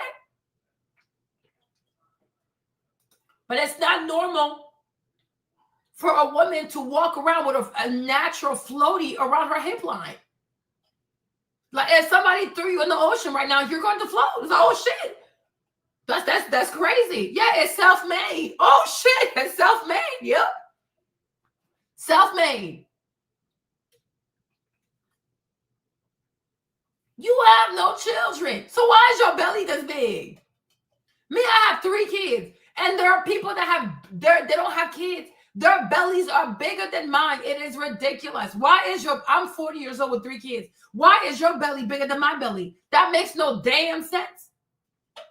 That makes no sense at all. Can you imagine that? An organic floaty, it's self-made. She did this to herself. Unprovoked. Mind you, unprovoked. She butchered her body unprovoked. This got to be some weird-ass joke, right? And she's so happy. You see? Now, I'm not going to argue with you about how you like to date, just like I don't want you to argue with me about how I like to date. But coffee is never going to be an option for me. Yeah. Now, let's go back to this soup thing, right? Look at what's inside. And that's why I say these women also sometimes, I question their hygiene. Imagine you go on a date and you eat something like this. So what's in there, y'all? Cheddar, moderate jack cheese. It's a little spicy, huh? Chunks of broccoli. Broccoli can make your breath smell bad sometimes, okay? Creamy base with chicken broth, right? So she thinks it's appropriate for her to eat this food at a restaurant while she's talking to someone. Calories, 290. Total fat, 18 grams, okay? Sodium, Jesus Christ. And the fact that she's so big, she needs to be very careful with sodium because this can give you high blood pressure, okay? Sodium can give you high blood pressure, but it has 1,200 grams of sodium? Jesus Christ. That's why I'm telling you, this is not organic food. It's made from a can. Okay? Carbohydrates, 21 grams. Dietary fiber, only 2 grams. Protein, only 11 grams. Lord have the mercy. Okay, now imagine, like, does it actually even smell good? Only God knows. Okay? Only God knows. You see? She could have even gone there and asked for a salad, but no, she won't ask for a salad. She's black. So they do have salads, right? They do have salads. No, she ain't gonna ask for that. They actually despise. They despise anything healthy on the menu. Okay? Let's go back over here. Also, what did she have? She had the grilled chicken, right? Let's see this one. You see, she could have asked for steamed broccoli, large steamed broccoli, right? Nope, she's not going to. She could have asked for a side salad, a garden salad, a Caesar salad, right? Nope, she's not going to. She ain't gonna do that. Okay. So this is 830 calories, total fat 35, sodium, once again, 1,230. So far, between those two meals, she's had she's almost had 2,500 grams of sodium. That is insanity. This is crazy. Okay? This is really crazy. Look how much salt she ate. This woman is insane. Carbs, 78. Dietary fiber 1. This one has a bit more protein, right? You see this? Like, what is wrong with you, sis? Okay? So it has pickles. Okay. So she thinks it's appropriate for her to eat all of that and then to talk to someone. So if this guy was sitting in front of her right now, she'd be eating this food, eating the smelly food, eating the smelly broccoli, and she would have a conversation with this man. Girl, you got bad hygiene. Because I would think when you are on a date with someone, because I don't even think it's true, but when you're on a date with somebody, you want to eat food that don't smell bad. Because as you're talking to the person, you don't want your breath to stink. And you also don't want to eat stuff that's too like granular because you don't want stuff to be stuck in your teeth like that, right? She doesn't care. Because presentation is nothing to these women. How they show up on a date, what they order on a date, how they chew and talk on a date, what their breath smells like because of the food on a date, they don't care. If even the food's gonna make you gassy. Cheese can make you gassy sometimes, right? Cream can make you gassy sometimes. No. Because they're that obsessed with food. They don't care about first impression. They don't care. Like Marlene, if I was a man, I'm not taking them people on a date. No, this is crazy. I'm not staring at you just chewing food.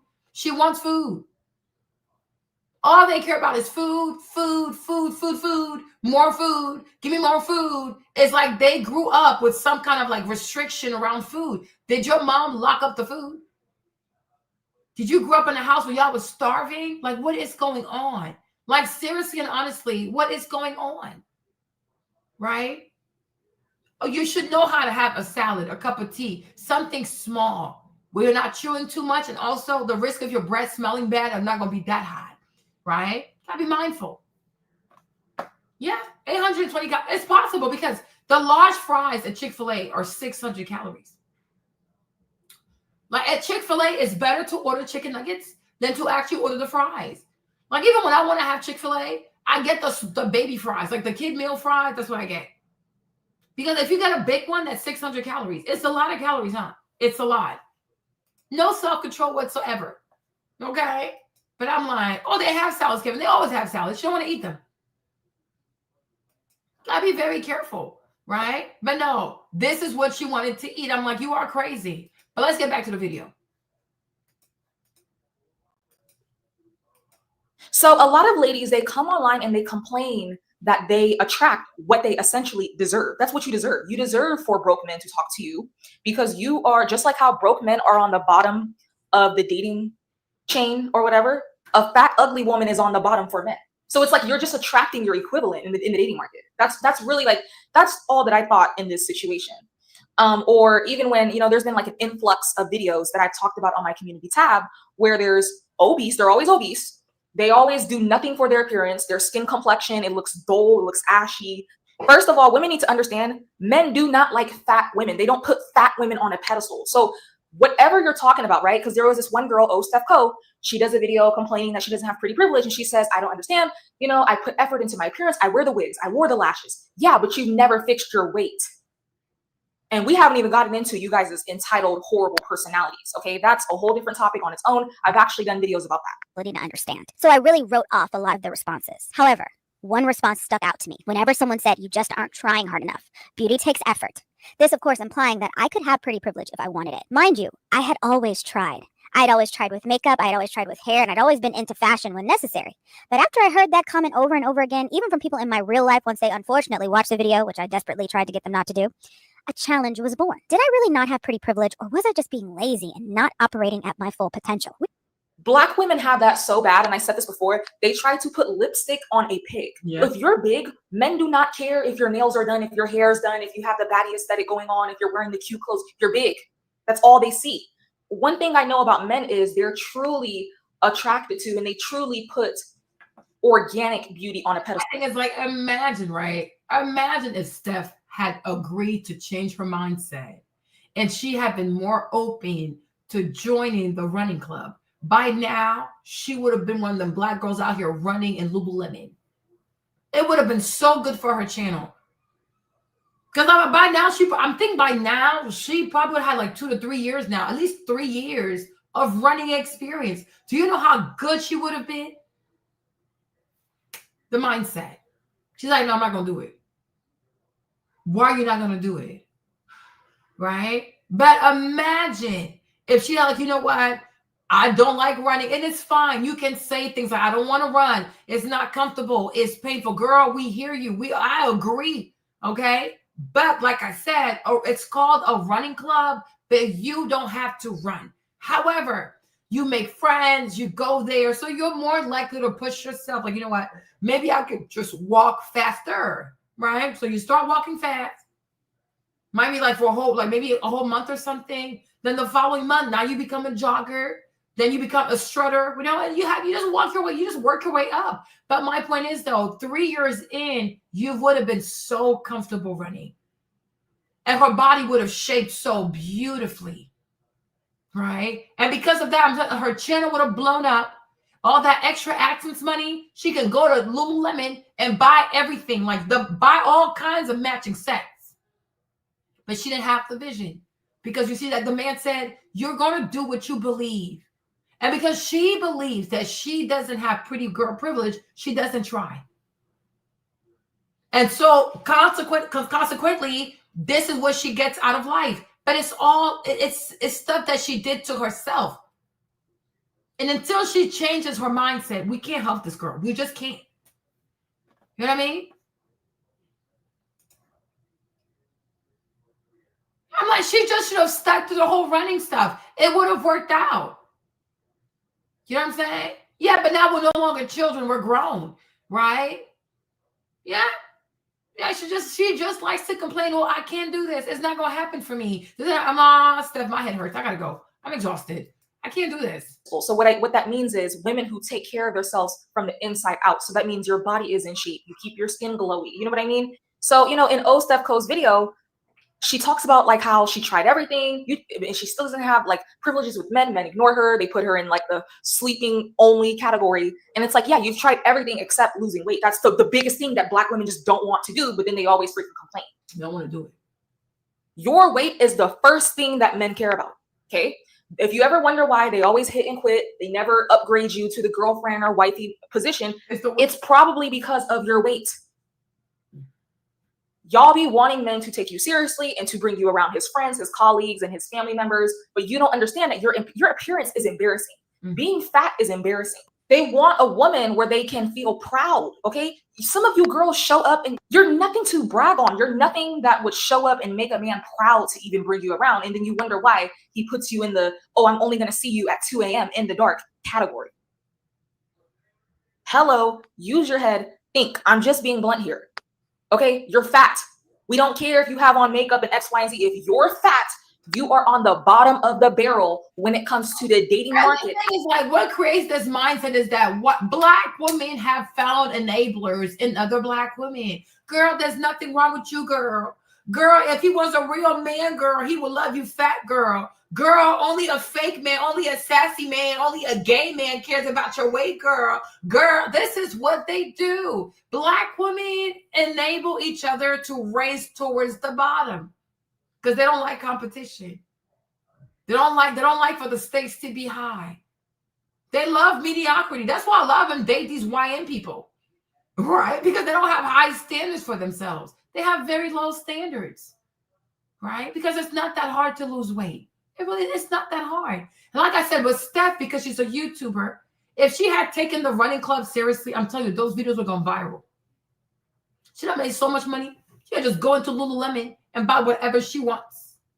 That would have been a beautiful glow up journey. And I feel like maybe a part of her is also scared of becoming that girl. Like she's scared for real, for real. She's big scared. She's really scared, y'all. She's scared. Come on, because why? Why do you look like this? It's never that serious, right? But she's scared. She's scared to be great. As a woman, get this through your noggin. When you sit up here in these videos confused, all of these videos that I watched of women complaining about the results that they were getting from men, they were all fat. Fat. Yes, I'm going to use the word fat. The Black community might consider some of these girls like a Steph Co. She may be considered thick in the Black community, but in the real world, you are fat. I'm just being honest with you. Okay? Black women will do everything except lose weight and then complain about their results and blame it on their skin complexion. Honestly, Kevin Samuels had said it. Men like fit, feminine, friendly. So once you work on your appearance, some girls get stuck where it's like, okay, they've leveled up their appearance, but you're not feminine or friendly. Your personality sucks. So you're still in the skinny category with men, okay? So all I see is a bunch of women complaining about what they deserve. Women that deserve the finer things in life, they just get it. Like I said, they don't talk about it. They don't need to get on the internet, start gender wars, start arguing with men and decenter men and you men ain't ish and men. No. They have a healthy relationship towards men. Men show up in their life and deliver.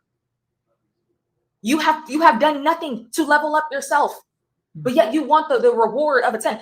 Do you know how hard it is to be an 8, 9, or 10? Mm-hmm. Let me break down the discipline real quick. Yeah. I just blew a bag on hygiene stuff. I did intensive research on how to clear up my dark spots on my body, how to, just make my skin immaculate, okay? And I went to Target. I went to these lavish websites where, they... But I mean, even the bag stuff, but you don't have to spend a whole bag. But the discipline of it all, right? Say no to food. Say no to bad food. Not bringing BS into the house. I mean, sometimes, right? But not all the time, right? I know, like yesterday, I got because they have these these fang candies, like gummies, it's like fangs, like vampire fangs for Halloween. So I did buy a bag. But guess what? When I got to the house, I shared the bag with everybody. This is about to get me in trouble. And I was like, no, never again, right? Once in a while, you can have a little treat, right? Even Chick-fil-A, you can have it. But what we're saying is like, do the little kitty stuff, right? Once in a while. We're not saying never eat these things again. But we are saying it can be a lifestyle. Like eating Chick-fil-A can be the lifestyle. It has to be a treat. Eating like the special Halloween candy, right? It can be a lifestyle. It's a once in a while kind of thing. And you should try to share with other people so that way you don't eat the entire bag by yourself, right? But for a lot of Black women, they eat like this every day. You know what I mean? They eat like this every day. They eat like this every day. 4,000 calories every single day. And they barely have enough steps. They barely walk. They eat more than they move. Like that is crazy, right? It's the discipline, like going to the gym and sticking to it. Eating less, making your own meals, saying no to bad stuff. If you have a certain cheat day, stick to that day. Don't turn it into a cheat week. Please, por favor, right? It's not just buying skincare. The hardest part is saying no to the things that are not going to help you reach your goals. You have to lose weight, y'all. People got to lose weight. People have to lose weight. People have to lose weight. Yeah, they eat more than they move. It's insane. You cannot, I don't even know how you can even swallow, like even me, I struggle. I don't know how you can swallow 4,000 calories. That's too much food. That is an excessive amount of food. For one person, oh my God. It's too much food. Okay, it's just too much food. Too much food. Dermatologist recommended these certain products. I bought it. It is complete discipline to look good. And also, like, let me tell you this. Even if you buy the skincare and you eat bad, your skin is still going to act out. So you're wasting money. Because if you're going to buy expensive skincare, you have to change how you eat. Because skincare starts with your diet. If you want to have a beautiful skin, you got to eat right. If you eat bad food, processed food, greasy food, like the grease is so dirty, it comes through your pores and shit like that, like your skin will never clear up. If you're always drinking soda, you don't drink enough water, you're always drinking soda, sugary stuff, juices, whatever, and you don't drink enough water, your skin ain't going to clear up. You have to make sure that, especially when you wake up in the morning, your urine should not be red. It should be like, it should be as bright yellow as possible. You're not drinking enough water. Avoid salt. Too many Black women consume too much sodium. It's way too much sodium. That level of salt, that much salt in your diet every single day, sis, you're going to have high blood pressure. It is too much salt. They're going to put you on medication. It's bad business. Like, it's just bad. You cannot eat this much. You cannot eat this much salt. It is not good for you. It's not good for you, right? So it's the nutrition, it's the diet. It's when you shop, do not bring garbage in the house. Clean out your pantry. If you have to delete the DoorDash, the Uber Eats off your phone, delete these apps. Get in the kitchen. Learn to make your own food. Like, make your own, even if it's bad food, because you made it yourself, it's going to have less bad stuff in it. Okay? There you go. That's why the women that sacrifice so much, they're sacrificing the meals. They're not being gluttonous with food, or they're not constantly, they're fasting. They're drinking the nasty green juices just to look good. Or they wake up and they spend 2-3 hours every day getting ready. They're in the gym even when they don't want to go to the gym. Why on earth would you think that a woman who rolls out of bed and does practically nothing to invest in her looks would deserve the same treatment as the woman that's sacrificing so much of her life just to remain an 8, 9, or 10? You don't accidentally become an 8, 9, or 10. No. When you see a bad B, understand that is a woman who is extremely disciplined. She prioritizes her. Let me show you this picture quickly, y'all. Let me show you this picture. You see? Look at this. Even Ryan Destiny, she got to do better. Even Ryan Destiny got to do better. You see? Everybody has food on their plates. Lori ain't got shit on her plate. Lori, you ain't shit. Okay? You see this, y'all? Look at everybody's plates. Do you see everybody's plates? Right? So Ryan, she got something orangey on her plate. Looks like lasagna. This friend, okay, it's like a little salad with some roasted lemon with some kind of food. This one got like a burger or something, like a chicken burger, chicken sandwich. I don't know, right? Okay, cool. But Lori has nothing on her plate. She's like, I'm not eating. I didn't come here to eat. Okay? Like, if you ever see her, she barely has food on her plate. You see? She's not going to eat. She is not eating. Whereas, like, most Black girls, oh no, they going out, they going to eat. Oh, we here to eat. Ooh, I'm going to eat good tonight. I'm going to eat. Okay? Lori barely eats food, y'all. Okay? But I'm like, everybody has stuff on her plate. She doesn't have food on her plate. I'm like, I've noticed that she doesn't eat a lot. Okay? So, even if you go out to a fancy restaurant, you still should have that much food on your plate. But the girl does not eat a lot. I'm trying to see what else. Okay, she finally has something on her plate right there. Let me see. Let me see what's on her plate. Hold on. I'm saying 6 photos. Hold on. Where are the pictures? Oh. Okay, I guess here. But you see, even that's not enough on her plate, right? Because she's barely going to eat. Right? She barely gonna eat. But like most Black women, oh, they gonna want an appetizer, entree, dessert, and they're gonna clean that plate. Okay? They've never been nowhere. It's ridiculous. Like, it really is ridiculous. But you see, she barely has stuff on her plate. Because she goes to the restaurant for the vibes, okay? Most Black women do not go to the restaurant for the vibes. They go there to stuff themselves with food. Right? Because when you're in a restaurant, also, it should be for the conversation. It should not be there for the food. Yeah, that have 6 cocktails with more sugar. Like, they're going to go to that restaurant and eat about 5,000 calories. Because for them, it's not a successful date if her belly, like, she has to feel so stuffed that she wants to actually, like, unzip her pants, right? She can't wait to go home and use the bathroom. Because to her, that is a successful date. It's never about conversation. It's never about the vibe and things like that. She thinks going on a date means I get to eat all the food that I want to eat. They have a problem. They have a food addiction. But I'm like, Lori does not eat food. She barely eats food. Okay? So she prioritizes herself. Okay? These ladies are attracting scraps from men because you are scraps in female form. Anyways, let's talk about coffee dates, okay? Let's talk about the coffee date thing. So I had did a video about a man tricking off on me when I was younger, and he gave me the treatment that all the girls want online, right?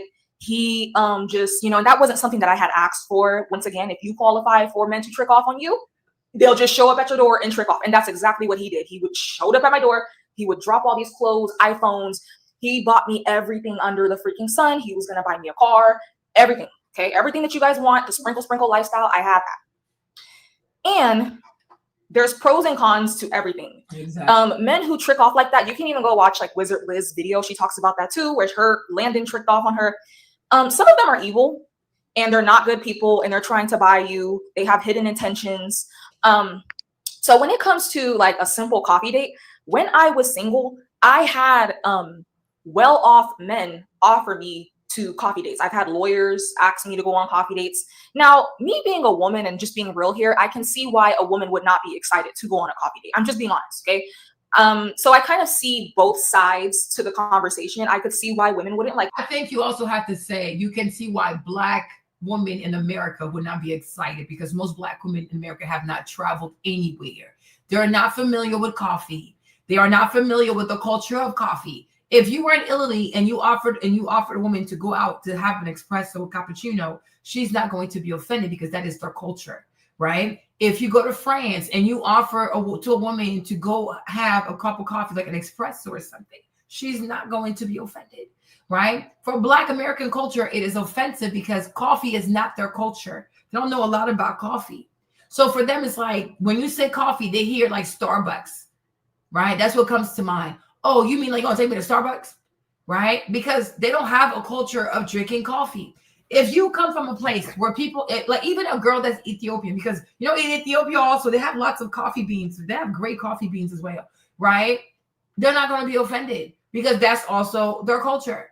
They drink a lot of coffee, right? But if you're Black American from here, you're a Black American woman, you're going to be offended because you lack that sense of appreciation for the history and the culture of coffee.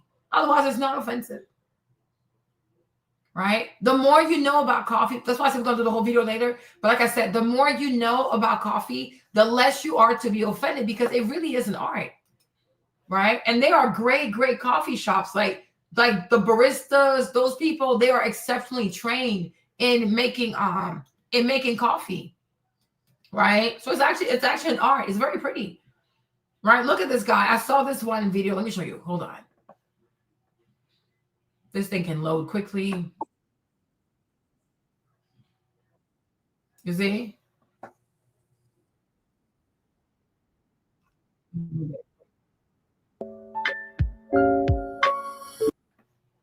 That's why I say, like, to me, I feel like if it's not your culture and also you don't make it a business to learn about it, I can see why you'd be offended. But I'm like, to me, this is really beautiful. This is art, right? And these people, they train for years to be this good at doing that, right? But like I said, if coffee is not your culture, for you, it's just like when you hear coffee, you hear Starbucks, right? But you wouldn't know that. So you can't say, let's be fair. What do you mean, let's be fair? How do you know he doesn't mean that? Like maybe he's really into coffee, but you don't know because you haven't believed in it, right? That's what he said. What you believe is going to condition your outcome. I don't know that man. He could know a lot about coffee. That's why you go and you find out. You can even say, oh yeah, what coffee shop do you have in mind? You can look it up. It's not a big deal, right? But if somebody says coffee and you're already tensed up, yes, you lack culture. You're not sophisticated. You got to travel a little bit, huh? Right? But you go throughout most of Europe, right? You go throughout most of Europe, it's common culture.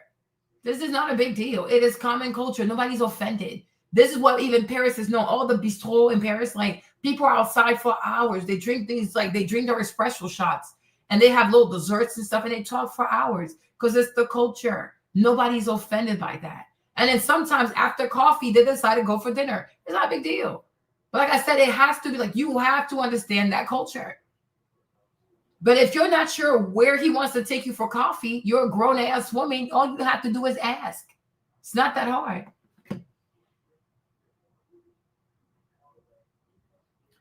Right? It's not that hard. You just got to ask. Oh, which coffee shop do you have in mind? Oh, yes. Let me see. Oh, do they have an Instagram? Right? That's it. It's not that hard. Right? But I'm like, even in Japan too, Korea, I see a lot of like Korean bakeries on YouTube also. They get crazy views. But it's like some people really enjoy this kind of stuff. Right? But I'm like, it's art. You have to learn about the stuff. You gotta learn about it. Okay? It's not that hard. And if you're unsure, you can ask. Okay? You can also make sure that even for yourself, you start learning more about coffee. Because if you know more about coffee, right, you can also take the lead. I don't know. But I'm like, to me, I'm not against like the whole coffee stuff. Because I'm like, you can ask, where would you like to go? Like if you say, oh, I want to take you for coffee. You know, oh, yeah. And you can say, hey, I know a great coffee shop. Boom, boom, boom, boom, boom. Yeah. That's it. It's coffee, right? You don't have to say, oh, where do you want to go? You can say, hey, okay, yeah, I love coffee. Let's go over here because they have this, this, this, and that. It's over. To me, it's a non-issue. Right? It's a non-issue. Right? So that's why I feel like a lot of ladies also, wherever they live, they should start getting more acclimated with these local, cutesy, expensive coffee shops, right? So it can actually be an experience, right? But at most cities, most American cities do have some really pretty cool coffee shops. So propose like, hey, okay, yeah, can we go here? Do you mind if we go here? Oh, I know this great coffee shop and they have a great piccolo, right? Let's go there. Okay, sure, let's go. It's over. It's not worth all this. Like, it's just too much wow. Like, I'm like, it's not worth it to me. Right? But I don't even think anybody asked her out on a date. I think she just made this shit up for conversation and views and shit. I don't think because it wasn't something that I liked. But at the end of the day, I don't think that you should get distracted in dating. You need to look at. But what do you even know about black men to know that most black men don't know about their coffee? Like, I don't think that's a bit like white supremacist. You don't know most black men. Don't assume that. You don't know people, right? Even Kobe Bryant. Kobe is African American and he was raised in Italy. Kobe spoke Italian. You don't know people have been. That's the whole point of talking to people. You can't assume stuff like that. It's like somebody saying, like, oh, yeah, black people don't know how to read and write because they black. Or like, like the kind of weird shit that Nick Fuentes says, right? You don't know people. Everybody's their own person, right? There are some black guys who never heard about fancy coffee. They like Chick-fil-A. They like KFC. That's on them. There are other black men who know about coffee. Like Jimmy, he orders his coffee. Like he has one place in New Orleans. Like he orders his coffee from there because he misses that. And then every Sunday he goes to the farmer's market to get his coffee. So you don't know people. I am not talking about black culture in general because anybody that's black does not adhere to black culture. My husband is one of them. Jimmy goes to the farmer's market.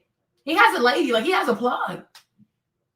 Right? But there's no way a black man will go to a farmer's market. He goes to the farmer's market.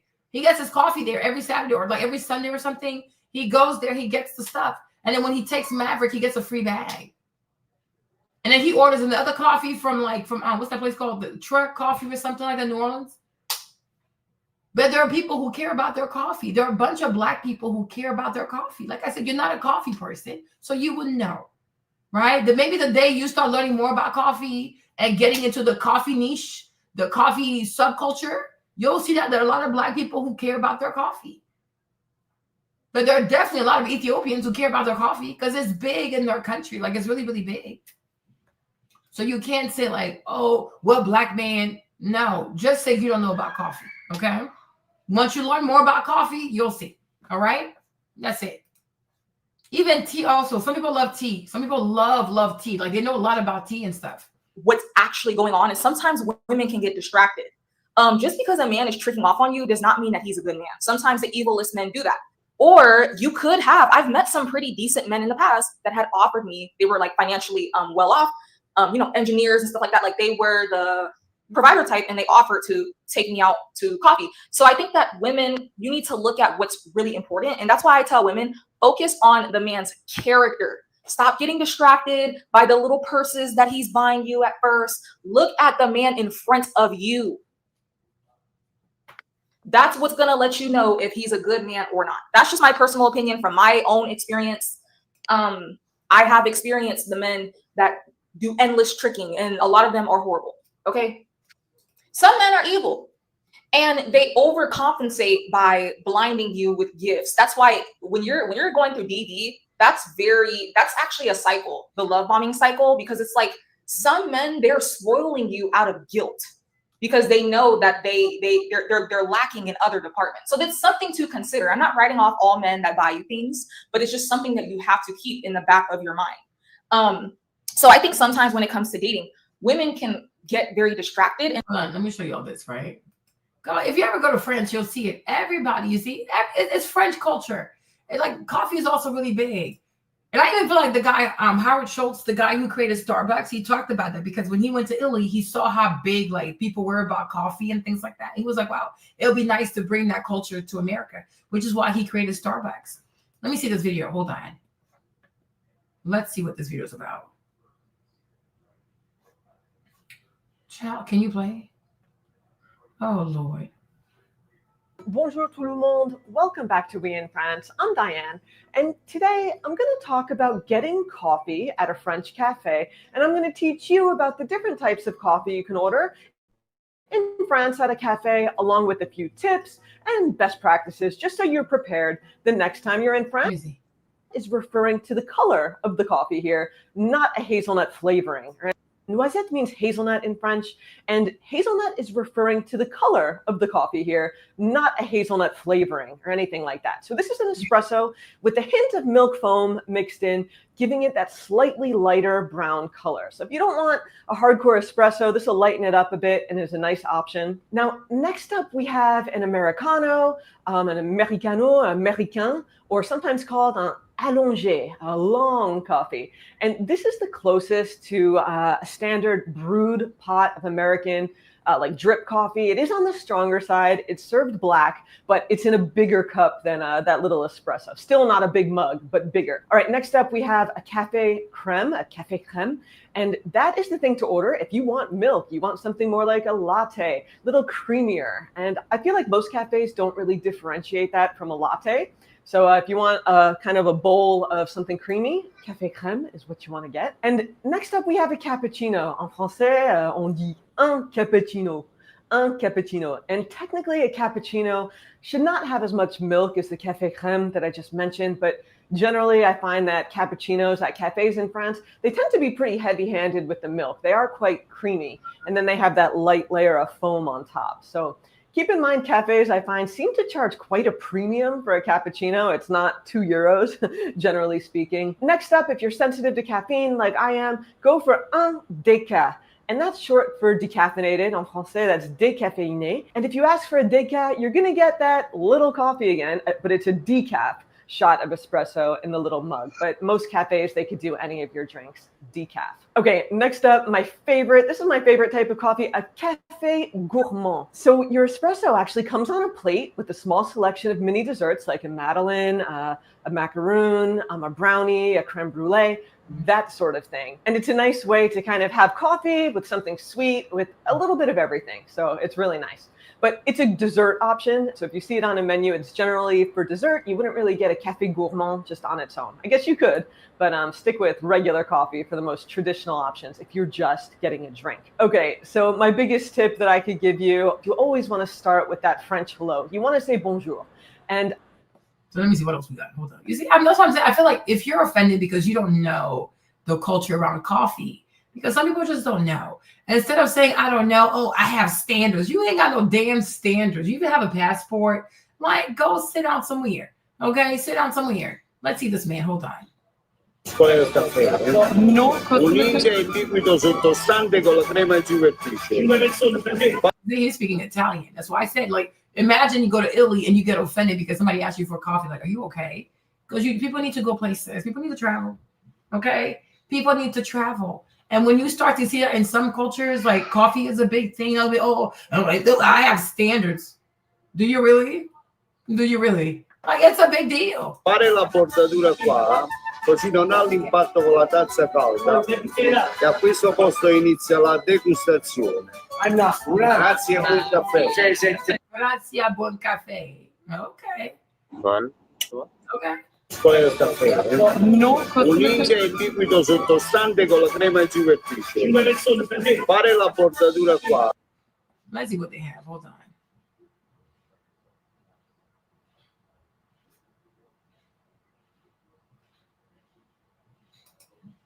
Let us see. What do they have over here, Chad? Let me see. Because all this is Italian culture. Hold on. Shout out this video decides to play. Whenever it decides to play. Welcome to the ultimate guide of Italian coffee culture. It's the gateway drug. There are few things as iconic and integral to the Italian way of life as their coffee rituals. But be aware, there are unwritten rules that could make or break your coffee experience. I feel like a lot of people just lack culture. And instead of saying, I'm not too knowledgeable about culture, they want to start gaslighting, because I have standards. But you're eating processed food, you're eating canned soup, you don't have standards, bro. You just don't know. Right? It's okay to say that. You just don't know. So now you should know. Educate yourself about coffee. Right? The culture around coffee, how did it come to Europe? How did, a lot of these coffee beans come from Africa. You should study that. Right? How they're made, the different kinds of coffee, right? What you can eat with the coffee and things like that. So that next time you're more knowledgeable instead of trying to, give the sense of false sophistication. You're not sophisticated. If you were sophisticated, you would know coffee is a big, big, big deal. Coffee culture is a big, big, big deal. But I think for a lot of Black women too, if their favorite influencer does not introduce them to coffee, to wigs, to weaves, to perfumes, they just don't know. It's a consumer culture. Okay? It's not a culture where people go on their own and try to discover new things.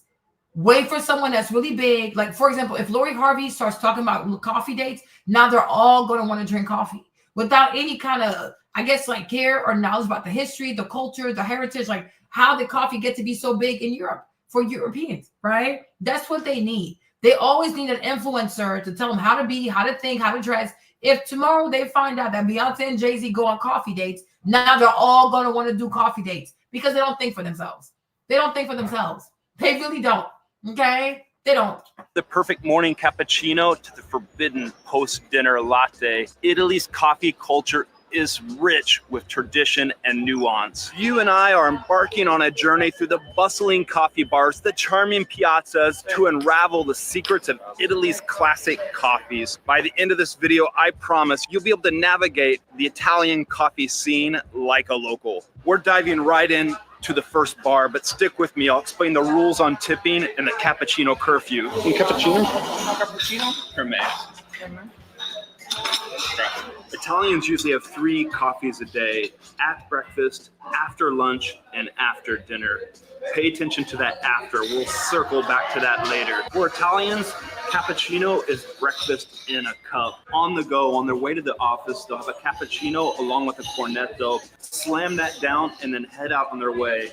There's no big breakfast like cereal and eggs and bacon here. No.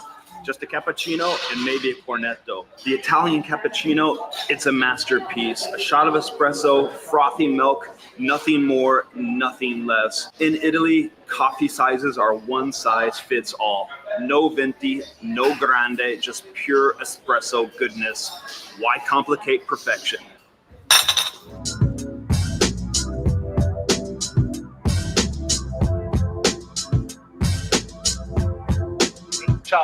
Pure espresso goodness.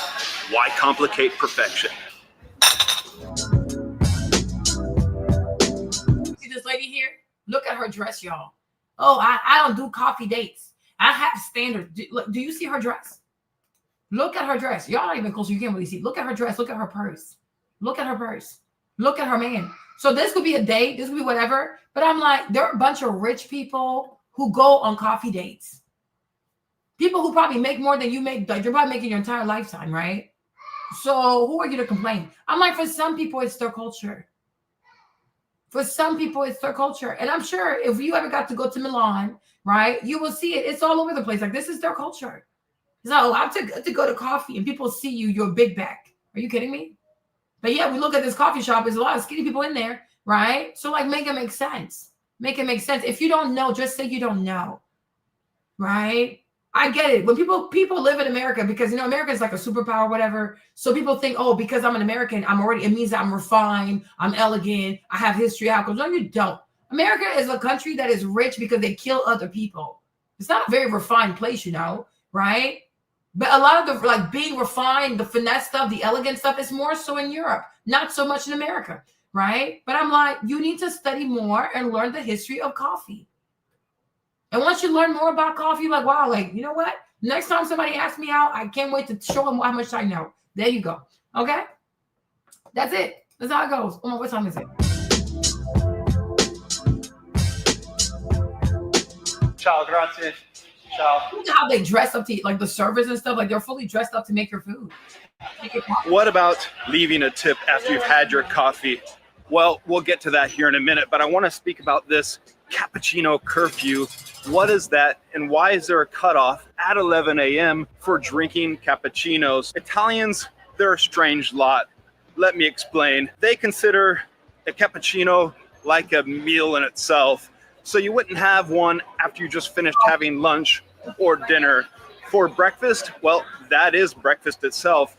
And that's how this 11 a.m. curfew came about. It's like wearing flip-flops to a black tie event. Sure, you can do it, but expect some strange looks and a lot of whispers. That means, like, if you ever go on a coffee date and it's after 11, do not order cappuccino. Okay? So if you were ever in Italy also, do not order cappuccino after 11. Well, because she's not from here. Okay? So it's like, oh, okay, now we know. I'm telling you, it's the whole culture. It's the whole culture. And watch, one day coffee culture is going to be really big on TikTok. Then they're all going to be in love with coffee. What I'm saying is, you should learn now. So when the trend starts on TikTok, you already know what it is, right? Because that's how it goes. But it's their culture. Ethiopians also have a big culture around coffee as well. Okay.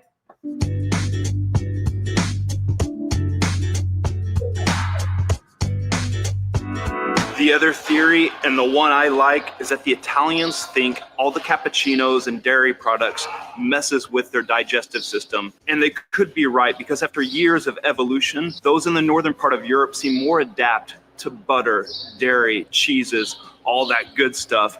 Down in the southern part of Europe, where they had olive oil for all those years because they didn't have the natural refrigeration methods back in the days, they don't seem to be able to handle so much milk, so much dairy product, and so many cappuccinos. Either way, you've been warned about the cappuccino curfew, but there are a few exceptions to the rules, and I'll get to that. Is there a cappuccino curfew past 11? Of course. Yeah. You cannot have cappuccino past 11 in Italy. Why? In the US, why not? Because you get judged by your fellow Italians if you do. I mean, if you're a foreigner, they go, well, I forgive them. They're foreigners after all. But as an Italian, if I do it, I would be judged terribly, and I don't want to do that. Anna, do you know about the cappuccino curfew? I do. I don't follow Do you break it? Yeah, I break it too. Now let's go over a few phrases you might want to know when you're here in Italy, working your way around all the coffee shops. First of all, a coffee shop is simply called a bar here in Italy, like what you think is a beer bar back in the United States or in other parts of the world. A bar in Italy sells coffee, sells cocktails, sells beer, sells alcohol, and sometimes they sell stamps and tobacco. So if you go to a bar, that's where you get your coffee. The next, well, it's a phrase, vorrei un cappuccino. That means I would like a cappuccino. Vorrei un cappuccino. And you can add on to that, per favore. Vorrei un cappuccino, per favore. I would like a cappuccino, please. Here, if you just want that straight shot of espresso, that's called a cafe espresso, or just simply a cafe. So let's try that. Vorrei un caffè, per favore. Got it? Okay, now andiamo al bar. Let's go to the bar.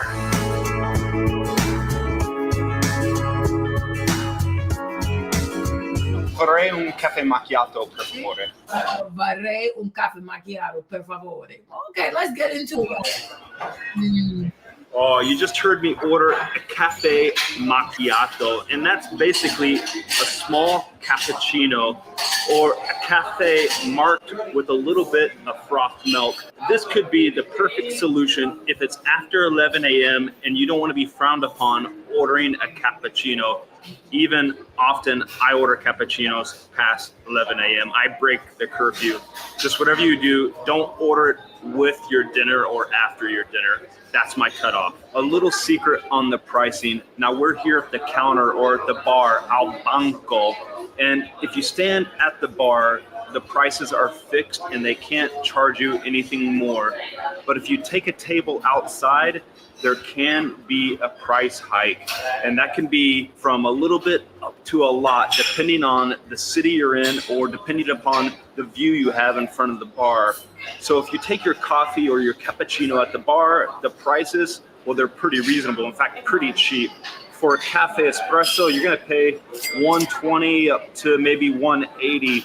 For a cappuccino, you're gonna pay $150. They don't know. It's a culture thing. It's a culture thing. And I feel like it could be fun. I don't drink coffee like that, but I like the ones that have like lots of milk though. It gotta be sweet, right? But it's a culture thing. Up to €2, $2.50. If you take it outside, expect a price hike.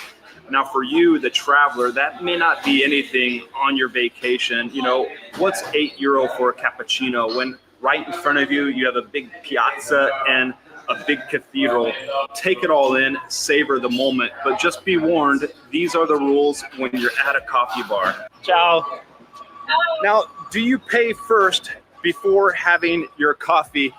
In many places in Italy, you don't need to pay first. Just go right up to the bar and order what you want. Vorrei un cappuccino, per favore, and you're on your way. In big tourist cities or at the rest stop on a highway, you need to pay first. And there'll usually be a cashier over on the other side. So you go pay to the cashier, you get your receipt, and then you go up to the bar and let the barista know what you want. Alternatively, just scope out the area and see what the other patrons are doing and follow their lead. Or just go right up to the barista, try ordering, and if you need to pay first, he'll tell you to go over to the cashier, pay first, and get that receipt. And don't worry, I'll get to all that business about tipping, but remember the new phrase that we learned there, caffè macchiato, the little miniature cappuccino. Vorrei un caffè macchiato, per favore. Now let's recap the coffee types and go over some new ones.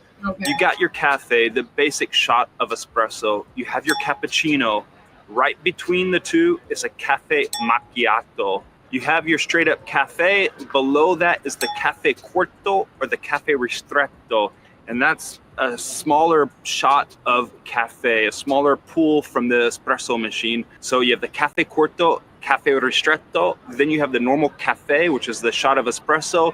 And beyond that, you have the cafe lungo. And this is the espresso shot where the barista allows the coffee to come out from the portafilter, from the coffee machine, just that little bit longer to get the cafe lungo. Now, in addition to the cafe, we have this kicked up OG gangster version, the cafe corretto. And that's a coffee, a cafe corrected with a little bit of alcohol, usually grappa or sambuca. Think of it as Italy's version to the coffee cocktail. Now, if you want something bigger or a larger cup to sip on while you're sitting in a piazza and enjoying the sights, get the old cafe americano. I think the Italians invented it for us American tourists. And that's a shot of espresso, diluted, added in boiling hot water. So you get a long cup of coffee, similar to what you'd find with a cup of coffee in the United States. You don't have to say cafe americano. You can just say vorrei un americano, and that'll do the trick. It usually works in the mornings. Just be careful in the evenings at some of the bars. They might think you want the Americano cocktail. So you can be safe and ask for cafe americano. If you've had too much coffee or don't want to drink caffeine for some reason, you can order a decaffeinato. Oh, y'all, look at this. Like, because when you look at the,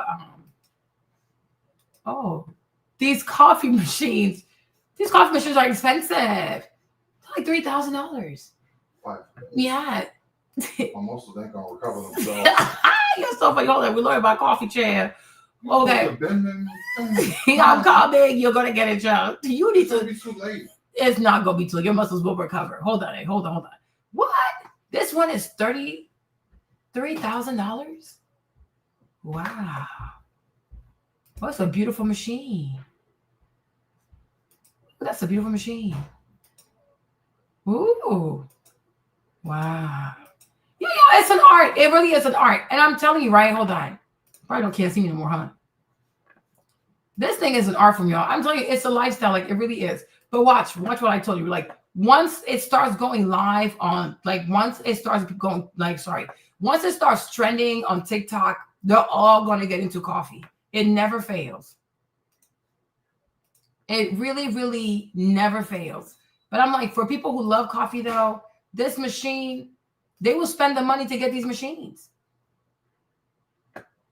This had to be for a business, though. $20,000, that's crazy. Right? But you have people who are really, really serious about their coffee. They are really serious about their coffee machines. This one is almost $3,000. Look at this one. This is very pretty, huh? Wow. Nice. Yeah. It's a culture. It's a subculture. It's a big culture.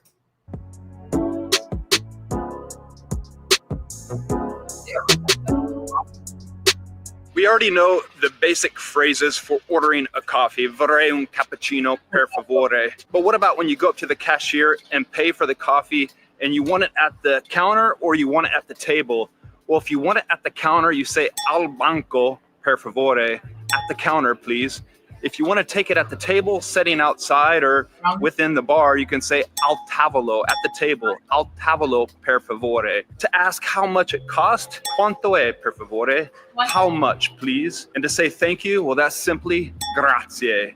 No thank you is no grazie. No grazie. And what about the numbers? Some simple numbers. Un caffè, due caffè, tre caffè. Cafe stays the same in all instances. Un caffè, due caffè, tre caffè. Vorrei tre caffè, per favore. For cappuccino, well, that changes to un cappuccino, due cappuccini, tre cappuccini. So cappuccino becomes cappuccini when you have more than one. Due cappuccini, per favore. If you're enjoying all this content, you're getting a lot out of it, click that subscribe button down below. Helps me grow the channel and helps these videos get out to a wider community of travel and food lovers like yourself. Also, if you find all this a bit overwhelming, well, I made an e-guide that you can download, have in your pocket as a... Even made an e-guide for coffee. I'm telling you, it's big. I'm like, people are really not, people really like culture sometimes. So it's a big deal. It really is a big deal. So imagine you understand, like, okay, it's one cappuccino, due cappuccini, tre cappuccini. That's plural. Ooh, okay, Marlene, okay. So can I have one cappuccino, please? Two cappuccini. Like, oh, where'd you learn that? I've been places. YouTube. Okay, there you go. PDF on your smartphone, an e-guide for the essential things you need to know about traveling and visiting Italy, how to get around, where to stay, when to visit, what to see and do. I also have another e-guide down there in the description. You can find all these down in the description, an e-guide on dining in Italy. Check them out down below. Hey mate, should we go for a flat white next? Now, I just ordered a coffee without caffeine. I don't know what's wrong with me, but if you want to order this, you say un caffè decaffeinato per favore, and you'll get some of this stuff. But there are some other options, orzo or ginseng. There's caffè d'orzo. It's a cafe made with barley, or you can get the cappuccino d'orzo. It's cafe with barley with froth milk, like a normal cappuccino, but with that caffè dell'orzo. The other option is cafe al ginseng. And I think ginseng, well, that's the Chinese word for decaf. Anyway, cafe al ginseng. Mothers feed their children cafe dell'orzo or cappuccino dell'orzo for breakfast in the morning when they're growing up. It's the gateway drug. Grazie. Ciao. Grazie. Ciao. So what about flat whites, mate? I hear you're asking. Well, Italy doesn't have these hipster coffees. Those specialty coffee shops, they are starting to appear where you can get your flat whites, your cold brews, your Gibraltars. Also there you can find different sized cappuccinos, small or large. And if you want to talk about takeaway, coffee on the go, don't do that in Italy. However, since 2020, paper cups are starting to appear in the coffee shops. I can remember before 2020, the coffee bars would do takeaway for their neighboring businesses. They'd put the saucer on top of the espresso cup and deliver it to the business next door. It's so cute and seemingly impractical, but that's the way they delivered their coffee. Now you can find paper cups, and you can also find paper cups for even the small espresso shots, which seems ridiculous and really not good for the world. Italians, they take their coffee at the bar. They don't take it to go and walk around with a big paper cup. If you want to do that here in Italy, well, don't. When you're here in Italy, just enjoy, savor the coffee experience. Sit in a piazza, stand at the bar. If you must do that, if you must get one of those big paper takeaway cups, go to the Starbucks. Yes, Starbucks does exist here in Italy. Go there. Remember that I said I'd explain to you the exception to the cappuccino curfew rule and what you need to know about tipping. Well, we're gonna get to that. First, I wanna let you know I have an email newsletter that I'm putting out regularly with all sorts of travel tips and hacks. Things like drinking coffee around here in Italy. You can sign up for free. There's a link in the description down below. Now, the exception to the cappuccino curfew.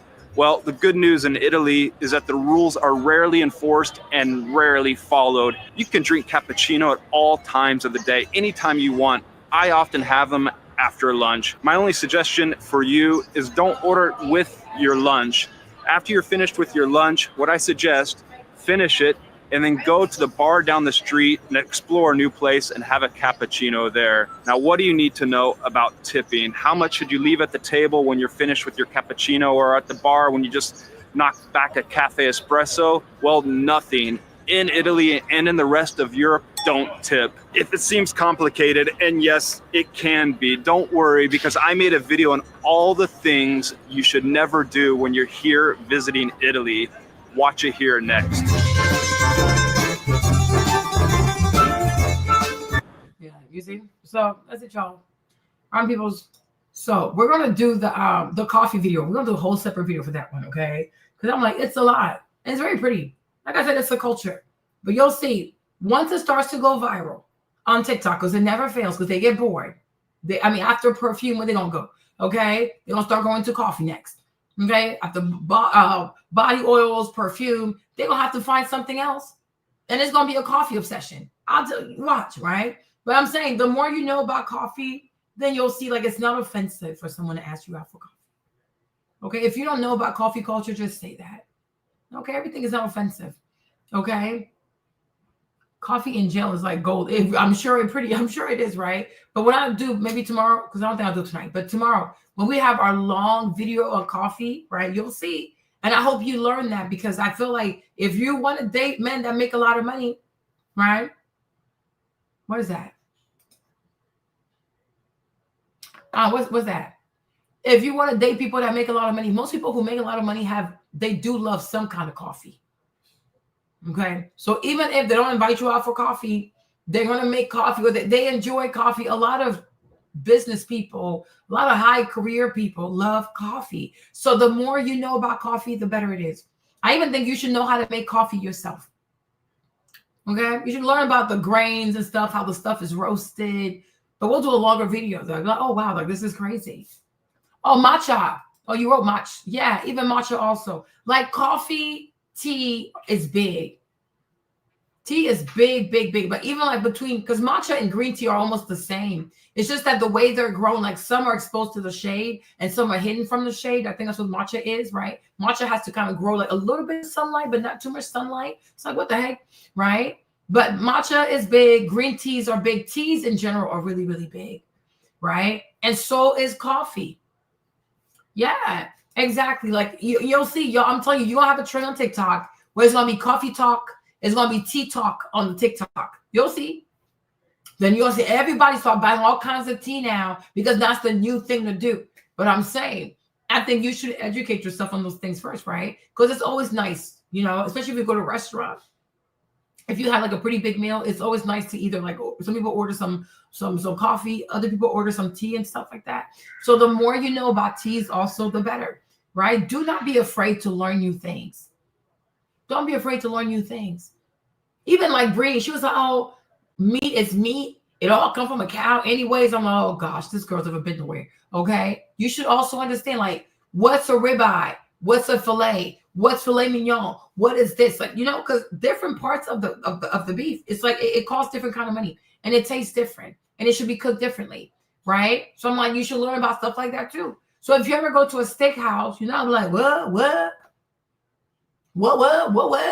right? You should know what you're looking at in the menu. So you have a picture of the cow, the beef, and you're like, you know how they cut the beef, right? Okay, so this is this part, this is that part. Right? You want to have some level of sophistication. Okay. You want to have some level of culture, not just somebody who just eats just to eat. That is crazy. That is really, really crazy. Please stop doing that. If you're doing that, please stop. Okay. So I encourage you to educate yourself about coffee and teas, and also the different cuts of meats that you can get from a cow. Because even though it's the same cow, based on where they get the meat, the price is different, right? You should know that an Angus steak, all that kind of stuff. You should know that kind of stuff. Okay. So, oh, that's awesome, right? So that's it, my peoples. Now I gotta go because the Stairmaster is calling my name. Okay, because I'm trying to be skinny also. Plus, Jimmy needs a drink. I make his recovery drinks. I'm his nutritionist. Okay. So I hope you enjoyed this video, and I'll be back tomorrow. Yeah.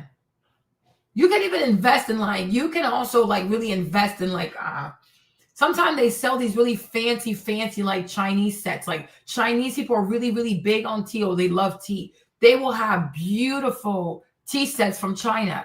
Like I had one of my suppliers gift me one. It was so pretty.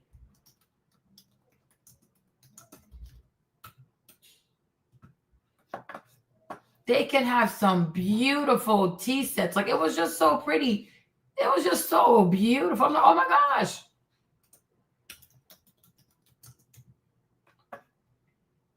Look at that. This is so cute. Look at this, right? This is super cute. I like this. Super, super cute, right? But I'm like, tea is really big for Asian people love tea. Chinese people love tea. They really do. So I also encourage you to start learning more about tea. Right? Because if you go to a coffee shop, if you don't like coffee, most of the time you can ask for tea. Okay? But learn. The more you know, the more you can flex. Okay? That's that, you guys. But I love y'all, and I will see y'all tomorrow. Okay? Let me go walk on the Stairmaster real quick. I'll see y'all tomorrow. Okay? Bisous. I gotta go before they close, because they close the gym at 7, so I gotta go. Okay? Bye, my peoples. Bisous. Bye-bye. Love y'all.